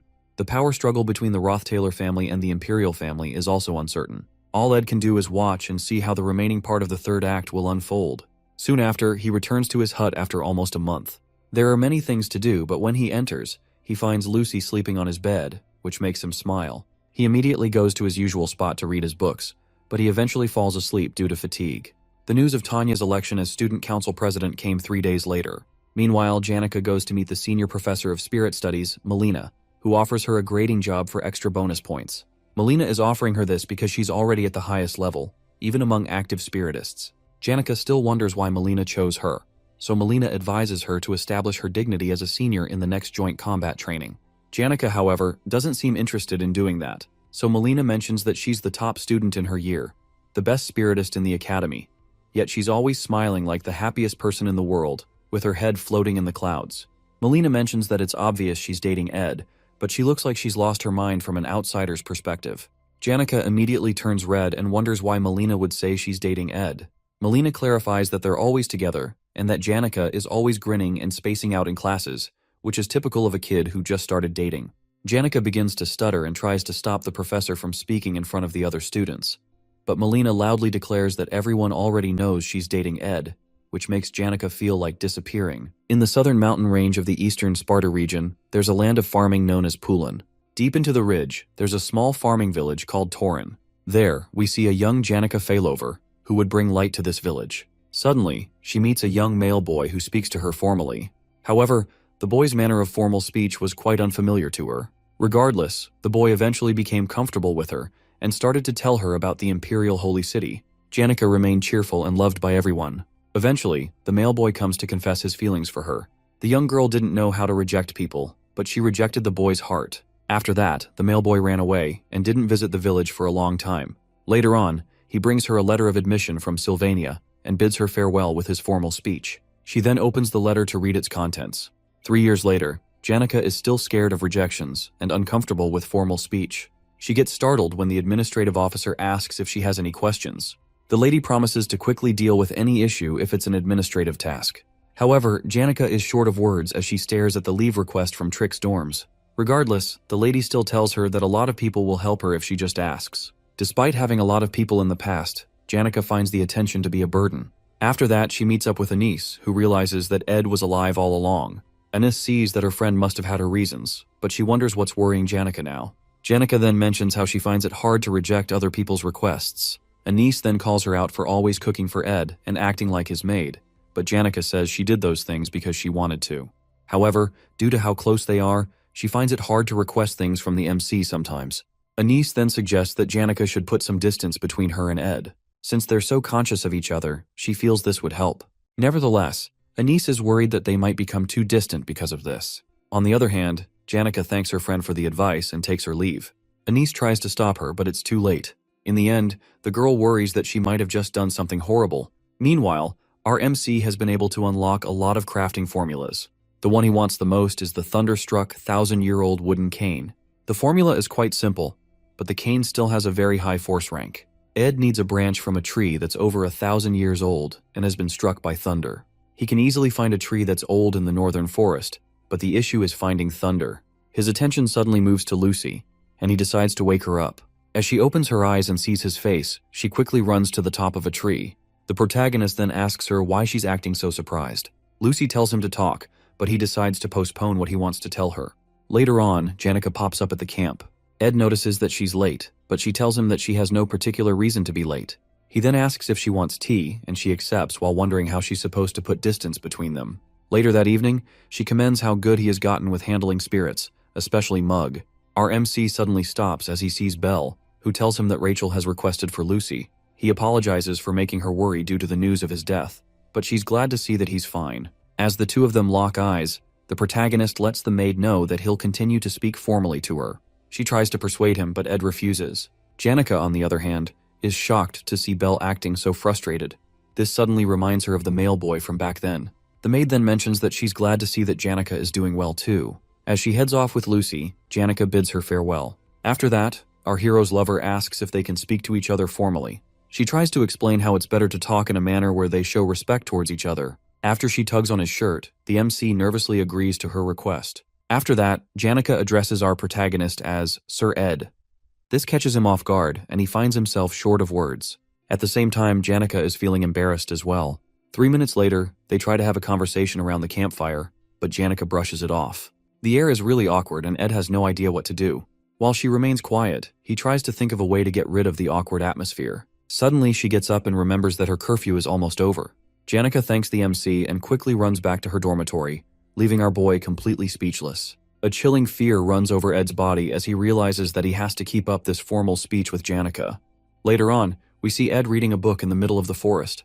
Marilda then asks if he's going to continue his formal speech with Janica, but he doesn't get why the spirit is asking when she saw everything. However, Marilda says that she wants to know if anything interesting happened in the academy. Ed then explains that things are still quite awkward between him and Janica. Because of this, he's worried that something may be up with her. Marilda then teases him about being worried about Janica, and he accepts it. He quickly brushes the topic aside and asks for permission to snap some branches of the tree. The spirit points out that he doesn't need her permission for a few branches. Despite the tree being named after her, Marilda says she's protecting the forest because of an old friend who put her name on the tree. She then points out how her human form wasn't easy to get from the start. Usually spirits take on the forms of animals because it's more convenient. She then asks the hero if he knows the form she had to copy. Since she can read his thoughts, she tells him that her human form is closest to his ideal type. Ed is shocked to see that this is his taste in women, but Marilda confesses that she was just lying. The spirit points out that she can't just copy anyone, since transformation magic is difficult. The form she has belongs to a child she met when Arkan Island was uninhabited. Upon hearing the girl's description, it finally clicks in Ed's head. The girl is the same one who established the school and is none other than Sylvania. As night falls, our hero sits by his campfire when Janica comes to meet him. He then offers her some apples while still trying to maintain their formal speech. As she sits down, he asks her to pass her plate, and she hands it over. While eating the apples, Janica still wonders what to do about the awkward situation. With her face down, she decides to ask Ed something strange, but she asks him to hear her out before he replies. As the protagonist continues peeling his apples, she asks what he thinks of her coming to live with him at the camp. Upon hearing this, he mistakenly hurts himself with the knife. Janica then freaks out as his blood spills everywhere. Later on, the protagonist bandages his finger and also has the time to collect his thoughts. After that, he addresses Janica, saying that she's someone who's incredibly kind and sincere. He also tells her that he likes her a lot. As he continues to talk about her lovely charm, she hides her face in embarrassment. She then asks for a moment to catch her breath. Ed explains why he's worried about them living under the same roof. but she tells him that she's fine as long as she's with him. At that moment, they both look at each other with red faces and are unable to say anything. Ed then gets up and slowly walks to her while thinking of her sudden proposal to live together. He then sits beside her and asks if she's going through a tough time. He wants to think rationally about this since her request is out of the blue. The girl looks up to the sky and talks about how she misses the days of having a room to herself. Right from the beginning, it hasn't been easy for her to live in the normal forms where she couldn't escape everyone's gaze. Ed understands how hard this must have been for her. Janica then tells him how she wanted to escape to the camp if it was possible. Even though it would be a burden for him, she still just wanted to ask. Regardless, the MC points out that it being burdensome to him is unrelated. He decides to make his own weight request next time. Since they're going to know each other for a long time, he suggests that she should stay in a second hut. With tears in her eyes, she gives him a tight hug and thanks him. At that moment, he points out that she's no longer speaking formally. Ed then pats her head and comforts her for the moment. The next day, the MC gets up to prepare for lessons. Suddenly he hears a huge rumbling sound outside. He opens the door and sees Tarkan along with other spirits who have come to build the hut. Tarkan tells him how they celebrated in the spirit world last night. Right now, they've decided to build Janica's hut directly opposite Ed's own. While spirits debate on where to place the hut, Mug shows up and says they have to finish the work in 10 days. Tarkan isn't too happy about this, and he yells at Mug for having it easy, unlike during his own days. With no other choice, Mug decides to have the work done within a week. After that, the fire dragon heads off. The protagonist is worried about Mug having to finish the hut in 5 days, but the little spirit doesn't have much of a choice. After that, our hero decides to go make the thunderstruck, 1,000-year-old wooden cane. Since Janica has done a lot for him, he wishes to repay her by crafting this new cane, and he hopes she'll like it. Meanwhile, Lucy is having a hard time sleeping, partially because of the construction work going on. However, her true anger is because of Janica, who is moving into the camp. As Janica greets the little girl, she sees her expression and recalls their battle of wits before. She then proudly tells Lucy that she'll be living in the camp. However, this only makes the little mage more upset. Later on, we see the protagonist at the faculty building with a lot of borrowed books. These elemental magic books are supposed to help with the firepower of his particle explosion spell. While being lost in thought, he suddenly sees a girl playing her guitar by the water fountain. Her name is Adele Saris, and she doesn't really appear often in the game. As he passes her, she calls out to him, and he wonders why she's talking to him. She tells him how much she's heard from Taylor and Isla, but our boy doesn't really care. According to Jix, Taylor has been growing much stronger recently. Adele then offers to play a song for Ed, but he declines. As he walks away, she tells him that if he rises to the patriarch's throne, he'll have to kill the person he respects the most. The protagonist becomes shocked by this sudden prophecy. However, he feels he doesn't have to worry much since her prophecies don't always come true. On the other hand, he feels more unsettled because Adele will die in a scenario in the third act. Our hero returns to the camp and doesn't seem too happy about his current situation. He wants to make 2 canes for both him and Janica, but Lucy says she'll only strike one of them with thunder. Seeing how stubborn she is, he decides to make only one and give it to Janica, but this irks the little girl even more. Hearing Ed talk about Janica makes Lucy want to rip out her hair. Suddenly, she agrees to strike both canes. However, it's on the condition that Ed goes somewhere with her. It is said that Archmage Glocht was renowned for his research results. He also possessed 2 of the highest-ranked spirits, Teorphus and Frida. After the old mage retired, he invested his life savings into the education sector. In the end, he made Sylvania Academy become the best educational facility in the world. As our hero walks around campus with Lucy, people start looking at him weirdly. It's also said that Glocht met Lucy at a monastery in the Great Romellan Mountains. The old mage was shocked by the little girl's magic talent. So, he spent his remaining days polishing this gem, which he had found. Sadly, his later years weren't so great. Not only did his wife die, but all his colleagues had passed as well. This is why he secluded himself in a hut in the mountains. There, Lucy brought him relief and would be someone who could continue his will. Due to this, the Archmage was able to pass away happily. Lucy then tells Ed that this is how her journey began, but she says it's over now. According to his history lesson, Ed learns that the old man is from the lawless area of Cohelton. However, Lucy says he's wrong because that's just where the Archmage spent his youth. According to her, Glocht's hometown is actually Arkan Island. She says the old man was always worried about the academy and how his heart saw Arkan Island as his hometown. Back then, she covered his corpse with a blanket and froze the body with ice magic. At her young age, she was able to maintain the ice magic for a while and carried the body out of the hut. She headed south of the Romellan Mountains and passed many lands before arriving at the Kloll Empire's borders. After that, she passed through many more counties, rivers, and forests, before finally reaching the Mexis Bridge that connects to Arkan Island. The journey took a toll on her body. According to her, it took her 3 months and an extra week to find a strange cave. According to her, this is where the Archmage and the Great Sage taught each other. She then takes Ed to where Glock's body is buried. There, he sees a book about spectral magic written by the Archmage. Glock's book on the Southern Views already cost 7,000 gold. Upon seeing this posthumous book, the hero can't imagine how much it could be. Lucy tells him he can take it since she already knows everything there. She feels she might begin a new journey soon, but she plans to keep her promise to Glock by protecting Sylvania. It's not really a happy story, but she says she just wanted to show it to Ed. Since the young girl is yet to escape her master's shadow, she waits for danger to approach Sylvania. Nevertheless, once the trial has passed, she'll be able to start a new journey. The MC decides to spend time with Lucy, listening to the sound of the waves while comforting her. The atmosphere was just right, which is fortunate for them. Janica's cabin is finally finished, and she's shocked to see how fast it was built. She looks back and sees that the spirits are completely exhausted from being overworked. Mug tries to explain that this is all Tarkin's fault, but he pushes it aside and ascends with his companions. After that, Janica writes the word cohabitation on the ground and becomes increasingly excited at the thought of it. Ed's cabin door opens and Lucy steps out. She quickly gives Janica an evil look, and the girl is surprised to see her. After looking at the words on the ground, she takes pride in the fact that she's in a better position than her rival. Meanwhile, Ed unlocks the ability to use basic spectral magic. Mana particles gather at his fingertips, but Marilda notices that he's finding it difficult to use. Lucy says he'll get the hang of it after practicing a couple of times. She quickly shows off her skills by lifting all the work tools in the camp. Her face goes completely red as Ed pats her head and commends her for being a genius. The MC is shocked to see that a spectral magic can actually be learned in the game since it's basically the greatest power. Apart from the danger it poses, it's a very difficult magic to grasp. It'll be difficult for Lucy to teach Ed, which makes him wish that he had Professor Glast right now. His face becomes very grim as he remembers the professor. Suddenly, Jix approaches him, shocked to see him with another woman. At this point, he wonders what kind of trouble Ed will get into. The protagonist then unsummons Marilda and Jix apologizes for reading the situation wrongly. After that, the guy shows Ed the books he asked for.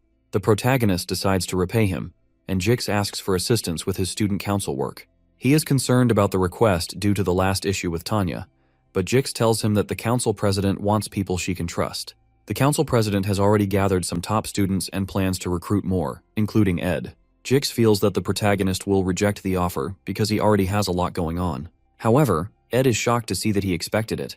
After Ed saved Tanya, a lot of things have become unknown, such as Jix joining the student council. The joint combat training will be happening soon before the third act's final event. During this event, there's a scenario where Claude loses in the final battle. Ed remembers it as one with a bad ending, but it's out of his hands now. Right now, the flow of things is all unknown to him. Later on, we see a giant carriage known as the Wheeled Palace, moving and being guarded by a lot of elite knights. On top of the palace, there are two people sitting, known as Archbishop Verdio and the Holy Pope, Eldine. The two dignitaries will be arriving in Sylvania soon.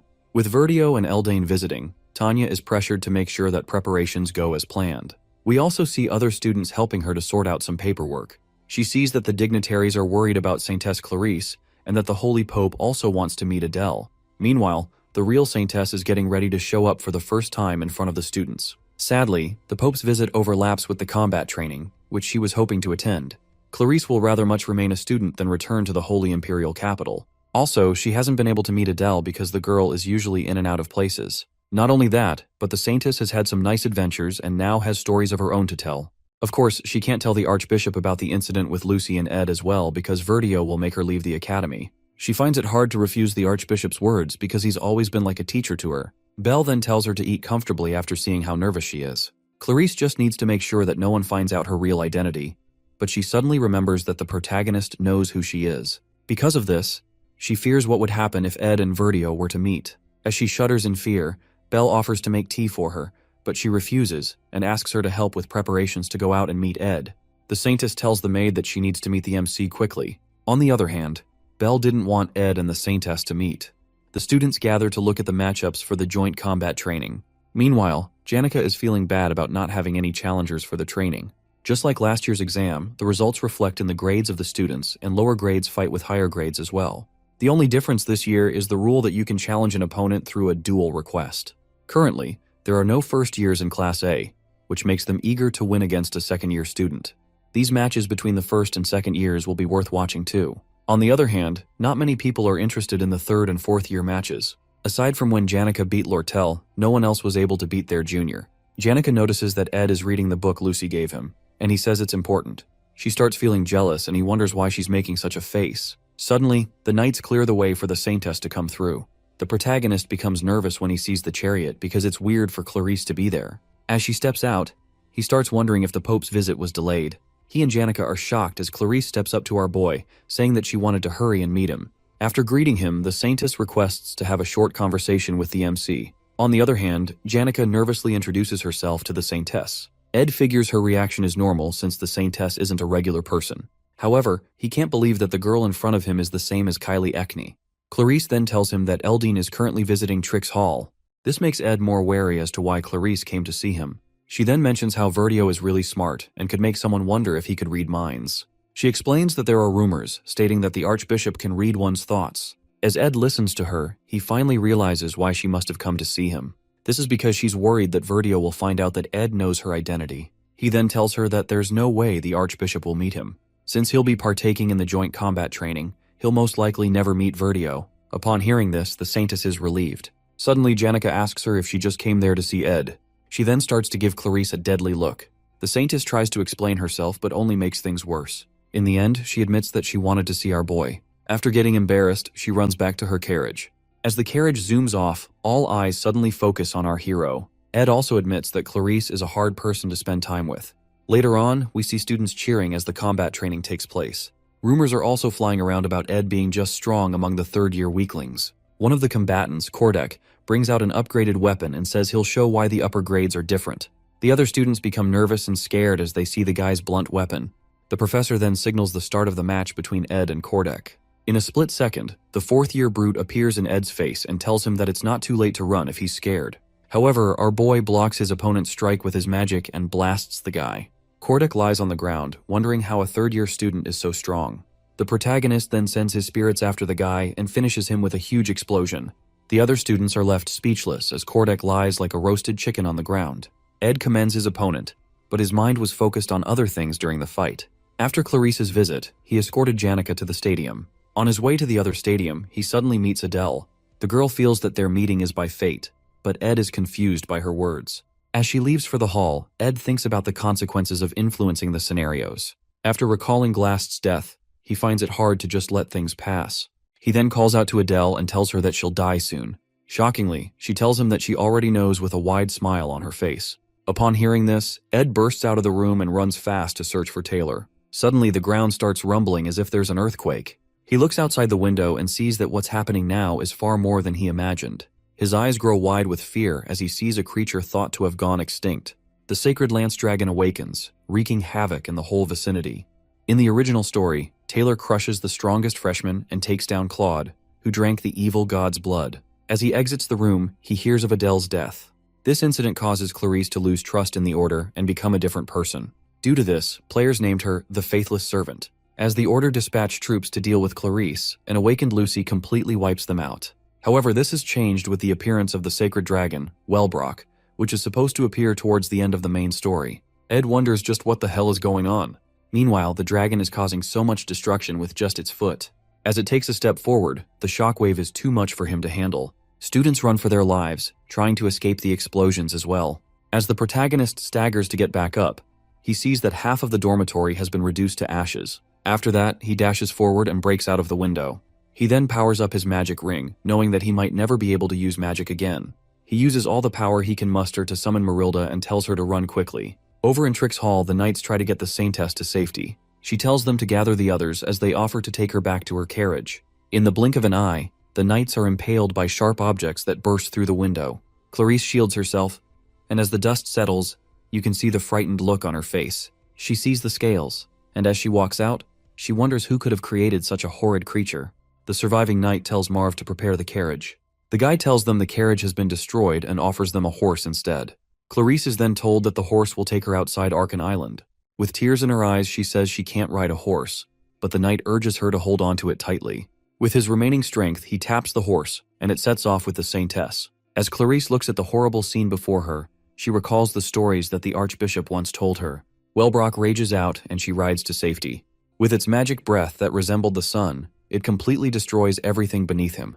As Clarice screams in fear, a barrier suddenly appears, defending her from the dragon's attack. She looks up and sees Principal Obel, who says that the dragon has awoken too early.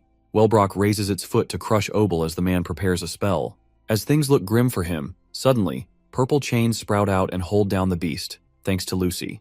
The dragon thrashes out and breaks the chains, leaving the young girl bewildered. After that, the dragon stomps her back to the ground, shattering the earth. The shockwave is so strong that Clarice can barely hold on to her horse. Luckily, Lucy survives, thanks to her magic shield. Obel then thanks her for buying enough time for him. He then unleashes a high-ranked defensive magic to hold back the beast. Lucy also comes in to support him. Meanwhile, the Saintess is completely traumatized by the dead bodies around her. She needs to run away quickly, but the fear and shock have left her confused about what to do. Suddenly, Ed shows up in front of her, and he's glad to see that she's safe. He extends his burnt-out hand to help her up and explains that he knew she would be at the Trix Hall. He also tells her that she can't escape the dragon's range even if she were to leave the island. The protagonist then helps her onto the spirit wolf. He looks over to Lucy and Obel, knowing that their strength will barely be enough to hold back the dragon. In the original story, Taylor would raise his power and acquire the ultimate swordsman form. At this point, Ed wonders if he should give up, but he then tells Marilda to run. In order to resolve this, he needs to find out what caused the plot to change. At first, he blamed himself for the recent changes in the plot, but this doesn't explain why the final act of Chapter 5 is taking place now. In order to find out what summoned the dragon, he needs to get information about the major characters of Act 3. Lucy is currently fighting the dragon, and Clarice has no idea what's going on. Since Taylor must be trying to save people, Ed is shocked to see who this leaves out. Over at Nail Hall, as the students are running for their lives, Adele sees that the combat training plans have been cancelled. However, she is sure that fate will allow her to meet the Saintess one day. As the battle goes on, Ed figures if he finds Adele, the truth will be revealed. With him using the ring to borrow power from his future, he doesn't have much time. He arrives at the Ophilus Hall and tells Clarice to head inside. However, it turns out that the barrier wasn't able to block the dragon's scales. The Saintess shudders as she sees that most of the students are dead. The protagonist quickly grabs her land and runs inside, knowing that someone is still maintaining the barrier. As he rushes to the top floor, he finds Belle's body impaled by scales. Clarice offers to use holy magic to save her, but Ed already knows it's hopeless. Our hero figures that Belle crawled up to the top floor after suffering the dragon's attacks. With her remaining strength, the maid gives the MC a key before passing out. Knowing her, she'd say she did what she had to do. Tears flow down Clarice's eyes as she looks at the dead maid. As Ed closes Belle's eyes, Clarice believes that the maid will be all right.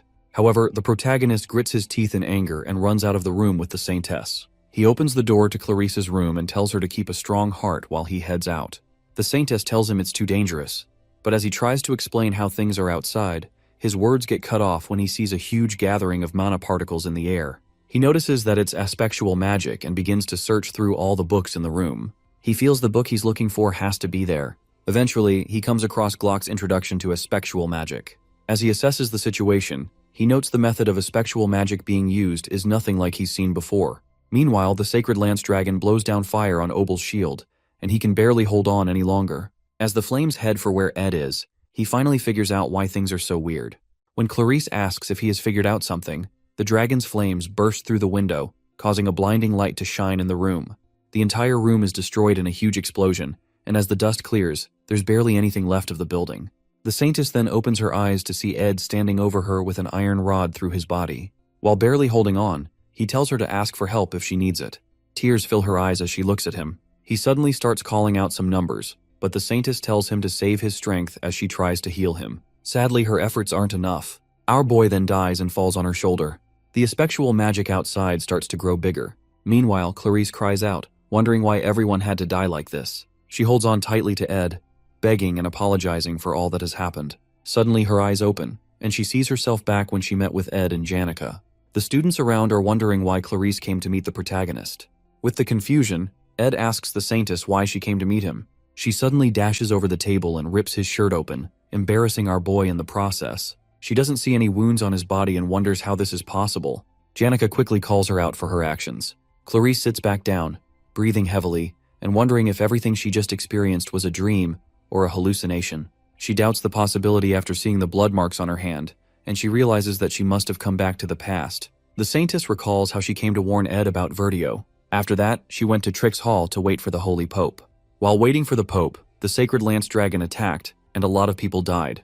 Right now, she stares at her hand in complete disbelief and fear. As Ed calls to her, she quickly grabs his hand and runs off with him. He tries to tell her that she needs to meet Eldine as he gets shoved into the carriage. On the other hand, Clarice desperately says that they have to hurry to the Mexis Bridge. As the carriage speeds off, the other students are still confused by what just happened. Janica wonders if the Saintess is eloping with her love. Meanwhile, the protagonist tells Clarice that her actions will cause problems. She then tells him how a dragon will attack the island and everyone will die. Clarice explains that she already died once and has now returned to the past.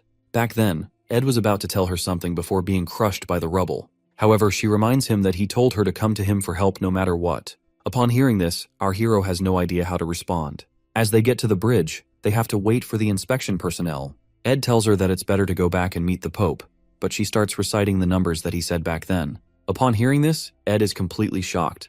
The carriage's driver notices how crowded it is and tries to tell the Saintess that this will take time, but Ed tells him to get through fast because there's an emergency. He tries to highlight how everyone will be in danger if they don't break through. The coachman then tells them to hold on tight as he breaks through the crowd. Our hero decides to believe Clarice after she recites the numbers that no one else in that world would understand. Those numbers were his military service number before he came into this world. As they ride off, Ed starts to understand why the Saintess chose to escape. For time to have been rewound, it means a spectral magic was definitely involved. While he continues his explanation, Clarice asks him to allow her to lie on his chest for a little while. Meanwhile, Ed figures that the magic used should have been impossible with a human's magic power. Suddenly, Wellbrock rises up and roars loudly over the horizon. Clarice screams in fear, but they have successfully escaped this time. However, the same nightmare occurs again for her. She turns back to look at Ed, who calls to her and is terrified to see him impaled by the dragon's scales. As she weeps, she tries to heal him and apologizes for not being able to help him again. Once again, our hero has died for her sake, and all she can do is say sorry. Nevertheless, Ed comforts her, telling her not to cry and saying that he's sure that he'll help her again. After those final words, he dies. Clarice begins to blame her blessing, wishing that Ed had it instead of her. As she wishes to return to the past once more, she finds herself at her initial meeting with the protagonist again. As he asks why she came to talk, she rushes to hug him with tears in her eyes. This time around, she swears to save him. She quickly shoves him into the carriage again and tells the driver to head towards the east. After explaining the situation to Ed, they decide to find a place to hide. However, the dragon's attacks still reach them, and the protagonist dies by her side again. She regresses for the 4th time again, but Ed still dies in a cavern by the Western Sea. On her 12th time, they go to Glast's secret lab, but the dragon still strikes them there. Clarice regresses up to 22 times, but the results are always the same. Again and again, Ed keeps dying, and Clarice only sees herself in a pool of blood and misery. No matter where they ran to, the Archbishop and the Holy Pope were never present, but our hero kept dying and saving the Saintess. She calls out Ed's military service number to him again and wonders what to do now. Meanwhile, they're back at the Mexis Bridge where inspections are taking place. As Ed leaves the carriage, she expects him to yell out how they need to pass, but this time he asks the driver to stop. Then, he asks the Saintess to get off because he can tell that she has been through this process a lot. Ed gives her his jacket and tells her to get some rest. He then tells her that he knows some people worth asking for help from. Clarice asks the protagonist to run away because she's tired of seeing him die. Despite trying countless times to save him, nothing worked. In the end, all her efforts are in vain. Ed tells her that it's okay and wonders why her wounds won't heal, despite going back in time. As he tends to her wounds, he notes how the holy magic's blessing protects her body and gives her resistance against the same type of magic as well. This means that time is being rewound due to holy magic in the first place. She then realizes that Ed must have found this out when he was searching through books the first time he died. With this, he tries to show her that there's hope. As she flings herself on him, he asks how many times she has repeated the day. The Saintess tells him that she lost count after the 10th time. Ed tells her to calm down and commends her for coming this far. As she looks up at him with her teary eyes, he tells her to leave it all to him. Now, they have to remove the source of this issue. Ed finds it strange the way Clarice changed after Adele's death. The faithless saint was basically a destruction of her original character. It only makes sense that she experienced so much for her personality to change. Now that he has seen how much she has gone through, it makes sense why Clarice would go against the order. This also means that the original story hasn't changed. Later on, Ed storms into the Nail Hall and tells the Saintess that they need to stop the resurrection of the Holy Lance Dragon. They need to find the Archbishop and the Holy Pope, but no one knows where they are. She finds it strange because these two dignitaries should attract attention normally. As they enter the training room, they see Taylor and Wade sparring. Taylor gets distracted and hit on the head, then their attention turns to Ed and Clarice. Ed quickly covers the Saintess with his jacket and moves through the crowd. Seeing that they have to find Verdio and Eldane quickly, our hero meets with Lortell, who will most likely know their whereabouts. As she grabs the hero's hands, she's shocked to see that Clarice is with him. She calls him out for trying to hypnotize the Saintess, but Ed tells her that he needs to find someone quickly, and he offers to pay any amount of money she wants. Upon hearing this, Lortell asks him to explain what's going on. At the carriage depot, she successfully gathers all the intel and teases Ed about charging a high fee. She understands Ed's behavior, but doesn't understand why the Saintess has changed so suddenly. The protagonist begins to tell her how the combat training will be ending soon, and he also highlights how she keeps a clear head in most situations. He then tells her to stay calm and believe what he's about to say. With time running out, he starts explaining the situation, and Lortell can't believe her ears. Suddenly, the ground begins to rumble and destruction engulfs the city as the dragon begins its attack again. Ed uses his body to protect Lortell from the scales, leaving her shocked by the current situation. As the dragon moves, the tides shift, and a great storm befalls the city. As Lortell comes back to her senses, she sees the protagonist leaning over her with injuries. He then asks her how much she wants. She is speechless for a moment but decides that she owes him for saving her life. From the intel she gathered, Verdio and Eldane used a concealment rune to hide their movements. However, they headed towards the academic cathedral in the faculty building. As Ed and Lortell head towards there, Clarice bursts out of the carriage and tries to stop Ed. Seeing how worried the Saintess is, Lortell starts to feel awkward. The merchant girl then tells them to get moving. Luckily, there's a horse that can still get them to the faculty building. Ed gets on it and asks for the reins. As Lortell hands it over, she tells him that one of them needs to stay back. She quickly helps Clarice to get on the horse and tells Ed that she believes in him. While Ed swears to repay the favor, she quickly grabs him and plants a kiss, leaving the Saintess feeling awkward. Clarice then looks at Lortell and notices her deadly gaze. Nevertheless, Lortell now has her insurance. After that, the horse starts to move out. The merchant girl then tells Clarice that clinging onto someone's property can get quite messy. After bidding them farewell, she slowly walks through the field of dead bodies. She forces herself to put on a smile as the dragon is about to crush her, but those who laugh in the face of danger find themselves as the victors in the end. While Obel and Lucy fight the dragon, our hero and Saintess ride off to find the culprits of this calamity. Ed tells Clarice to take to heart what he has told her. However, she wonders how he's so calm in the midst of all this. Suddenly, their horse gets struck, and he shields her as they fall to the ground. As she opens her eyes, she notices that Ed is bleeding a lot. However, he tells her not to worry because he's had far worse injuries. Luckily, they finally arrive at the cathedral, where they see a strange person standing on the roof. This is one of the people revered as the greatest of holy sorcerers. Even Lucy will have a hard time against one of them, and they are known as the Apostles of Telos. As the guy lands before them, Clarice tells him to step aside. However, the apostle tells her that he can't let them pass because of Eldon's orders. In that instant, Ed's dagger reaches his face, but the guy quickly parries it. The protagonist then tells Clarice that she needs to break through quickly. As the apostle tries to stop her, he sees a magic wave ball that Ed tossed towards him. The ball explodes and pushes the guy back. After that, he gets attacked with wind blades, but he is able to block it.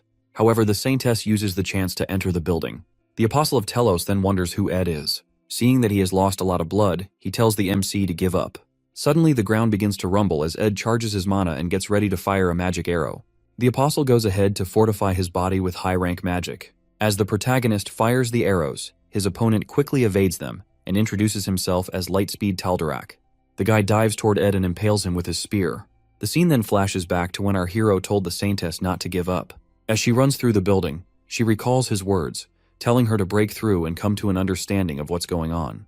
Meanwhile, Ed grabs the Apostle's hand, refusing to die easily. He stabs the guy's hand and charges up the power in his ring, leaving Taldarak scared. With this, Marilda is summoned, and she devours the Apostle in a single bite. As our hero falls to the ground, the spirit tells him that he should have summoned her from the beginning. She tries to get him to keep it together, but our hero is already losing his vision. The last thing he sees is a bright light shining from the cathedral as Marilda screams out his name. Clarice finally reaches the door, but it's locked, and she doesn't know what to do. Past the door is a sacred chamber that she knows of. She tries to use her magic to force it open, and it explodes. After that, she suddenly sees Adele covered in blood. She runs to help the girl and asks what happened. Adele is shocked that the Saintess has come sooner than expected, but she tells her that there's no need to come back again. As she walks off, Clarice sees the mark of a holy blessing on her arm.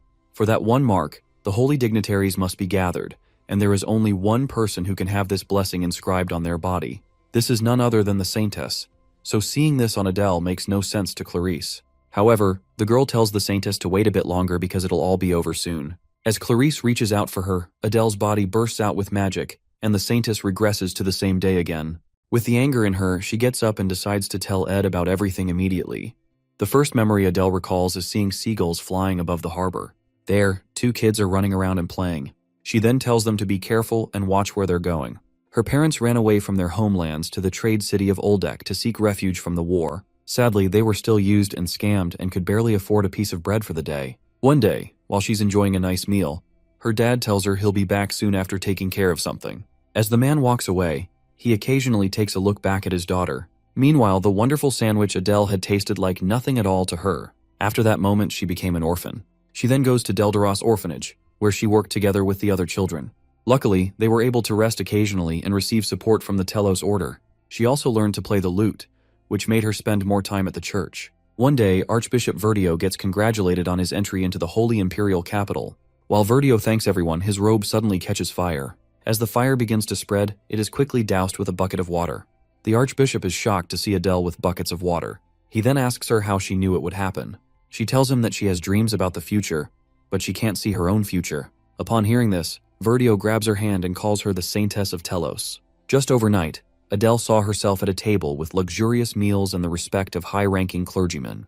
Her new life was incomparable to the one she lived in poverty. She received baptisms from the Holy Pope, Verdio, and the greatest apostle. She also bore the Holy Magic's blessing on her body. With this, her holy power grew stronger. All that remained was the baptism of the stigmata, and for the first time, Adele was able to see her future. Later on, Verdio lashes out at her because she wants to give up on being the saintess. She thanks him for all the care, but she wants to use other means to serve Telos. Seeing that she can't be convinced, the Archbishop tells her that her ability to see the future is the reason she was selected as the saintess. He gives her a nasty look as he realizes that she can now see her own future. As years passed by, Adele remained as the caretaker of the Holy Flame. As she plays the lute through the night, her future would appear once she fell asleep. There, she sees the feral dragon, Wellbrock. Verdio then decides to offer her as a sacrifice because his plans have gotten out of hand. While in the imperial capital, she heard a lot of things. Thanks to Emperor Kloll, the world was finding peace, but the Pope's influence was reduced. Verdio, who was also a businessman, knew that they needed to turn things around with fear and the miracle of God. They planned to summon the Holy Lance Dragon and have the Order subdue it. For this, Verdio was searching for a sacrifice which was none other than Adele. However, several years later, she meets Clarice, who has an incredible gift for holy magic. Clarice then asks her what she has to do to live a pure life. Adele stops her music, thinking of how to tell Clarice that it's her fault that she's the saintess now. She then starts singing for Clarice while telling her to run away in her mind. As they enjoy the night, Adele hopes that Clarice will be able to run away. She would sing these songs, hoping that Clarice would run, but the guilt always came back to stab her. One morning, she decides to run away to the Sylvania Academy. As she walked through the place covered in blood, the students were speechless. However, she eventually realizes when and how the Holy Lance Dragon will revive. When she heads to the chapel, she meets Taldarak, who tells her that outsiders aren't allowed inside. She would then show her holy blessing mark and enter the chapel, where the apostles are waiting. There, she sees a chest containing Wellbrock's fang. She tries to convince Verdio and the apostles to stop, but they won't listen to her. Seeing that Saintess Clarice isn't there, they must have thought that tales of the dragon were fairy tales. However, the appearance of the mighty beast proves them wrong. In the end, Verdio tries to quickly get the Saintess to be used as a sacrifice. The magic circle on the floor would seal the dragon once the Saintess was sacrificed. So Adele decides to use herself as a sacrifice and endures the pain. Nevertheless, she didn't predict that the holy magic blessing would protect her body from the necklace. The aspectual magic within her gets pushed to its limits. So the process repeated itself again and again. Adele was shocked when Clarice managed to enter the chapel the last time. Now, she pushes herself to try 1 or 2 more times to finally end the loop. As she drags her bloody body to the chapel again, she suddenly bumps into Ed and wonders what he's doing there.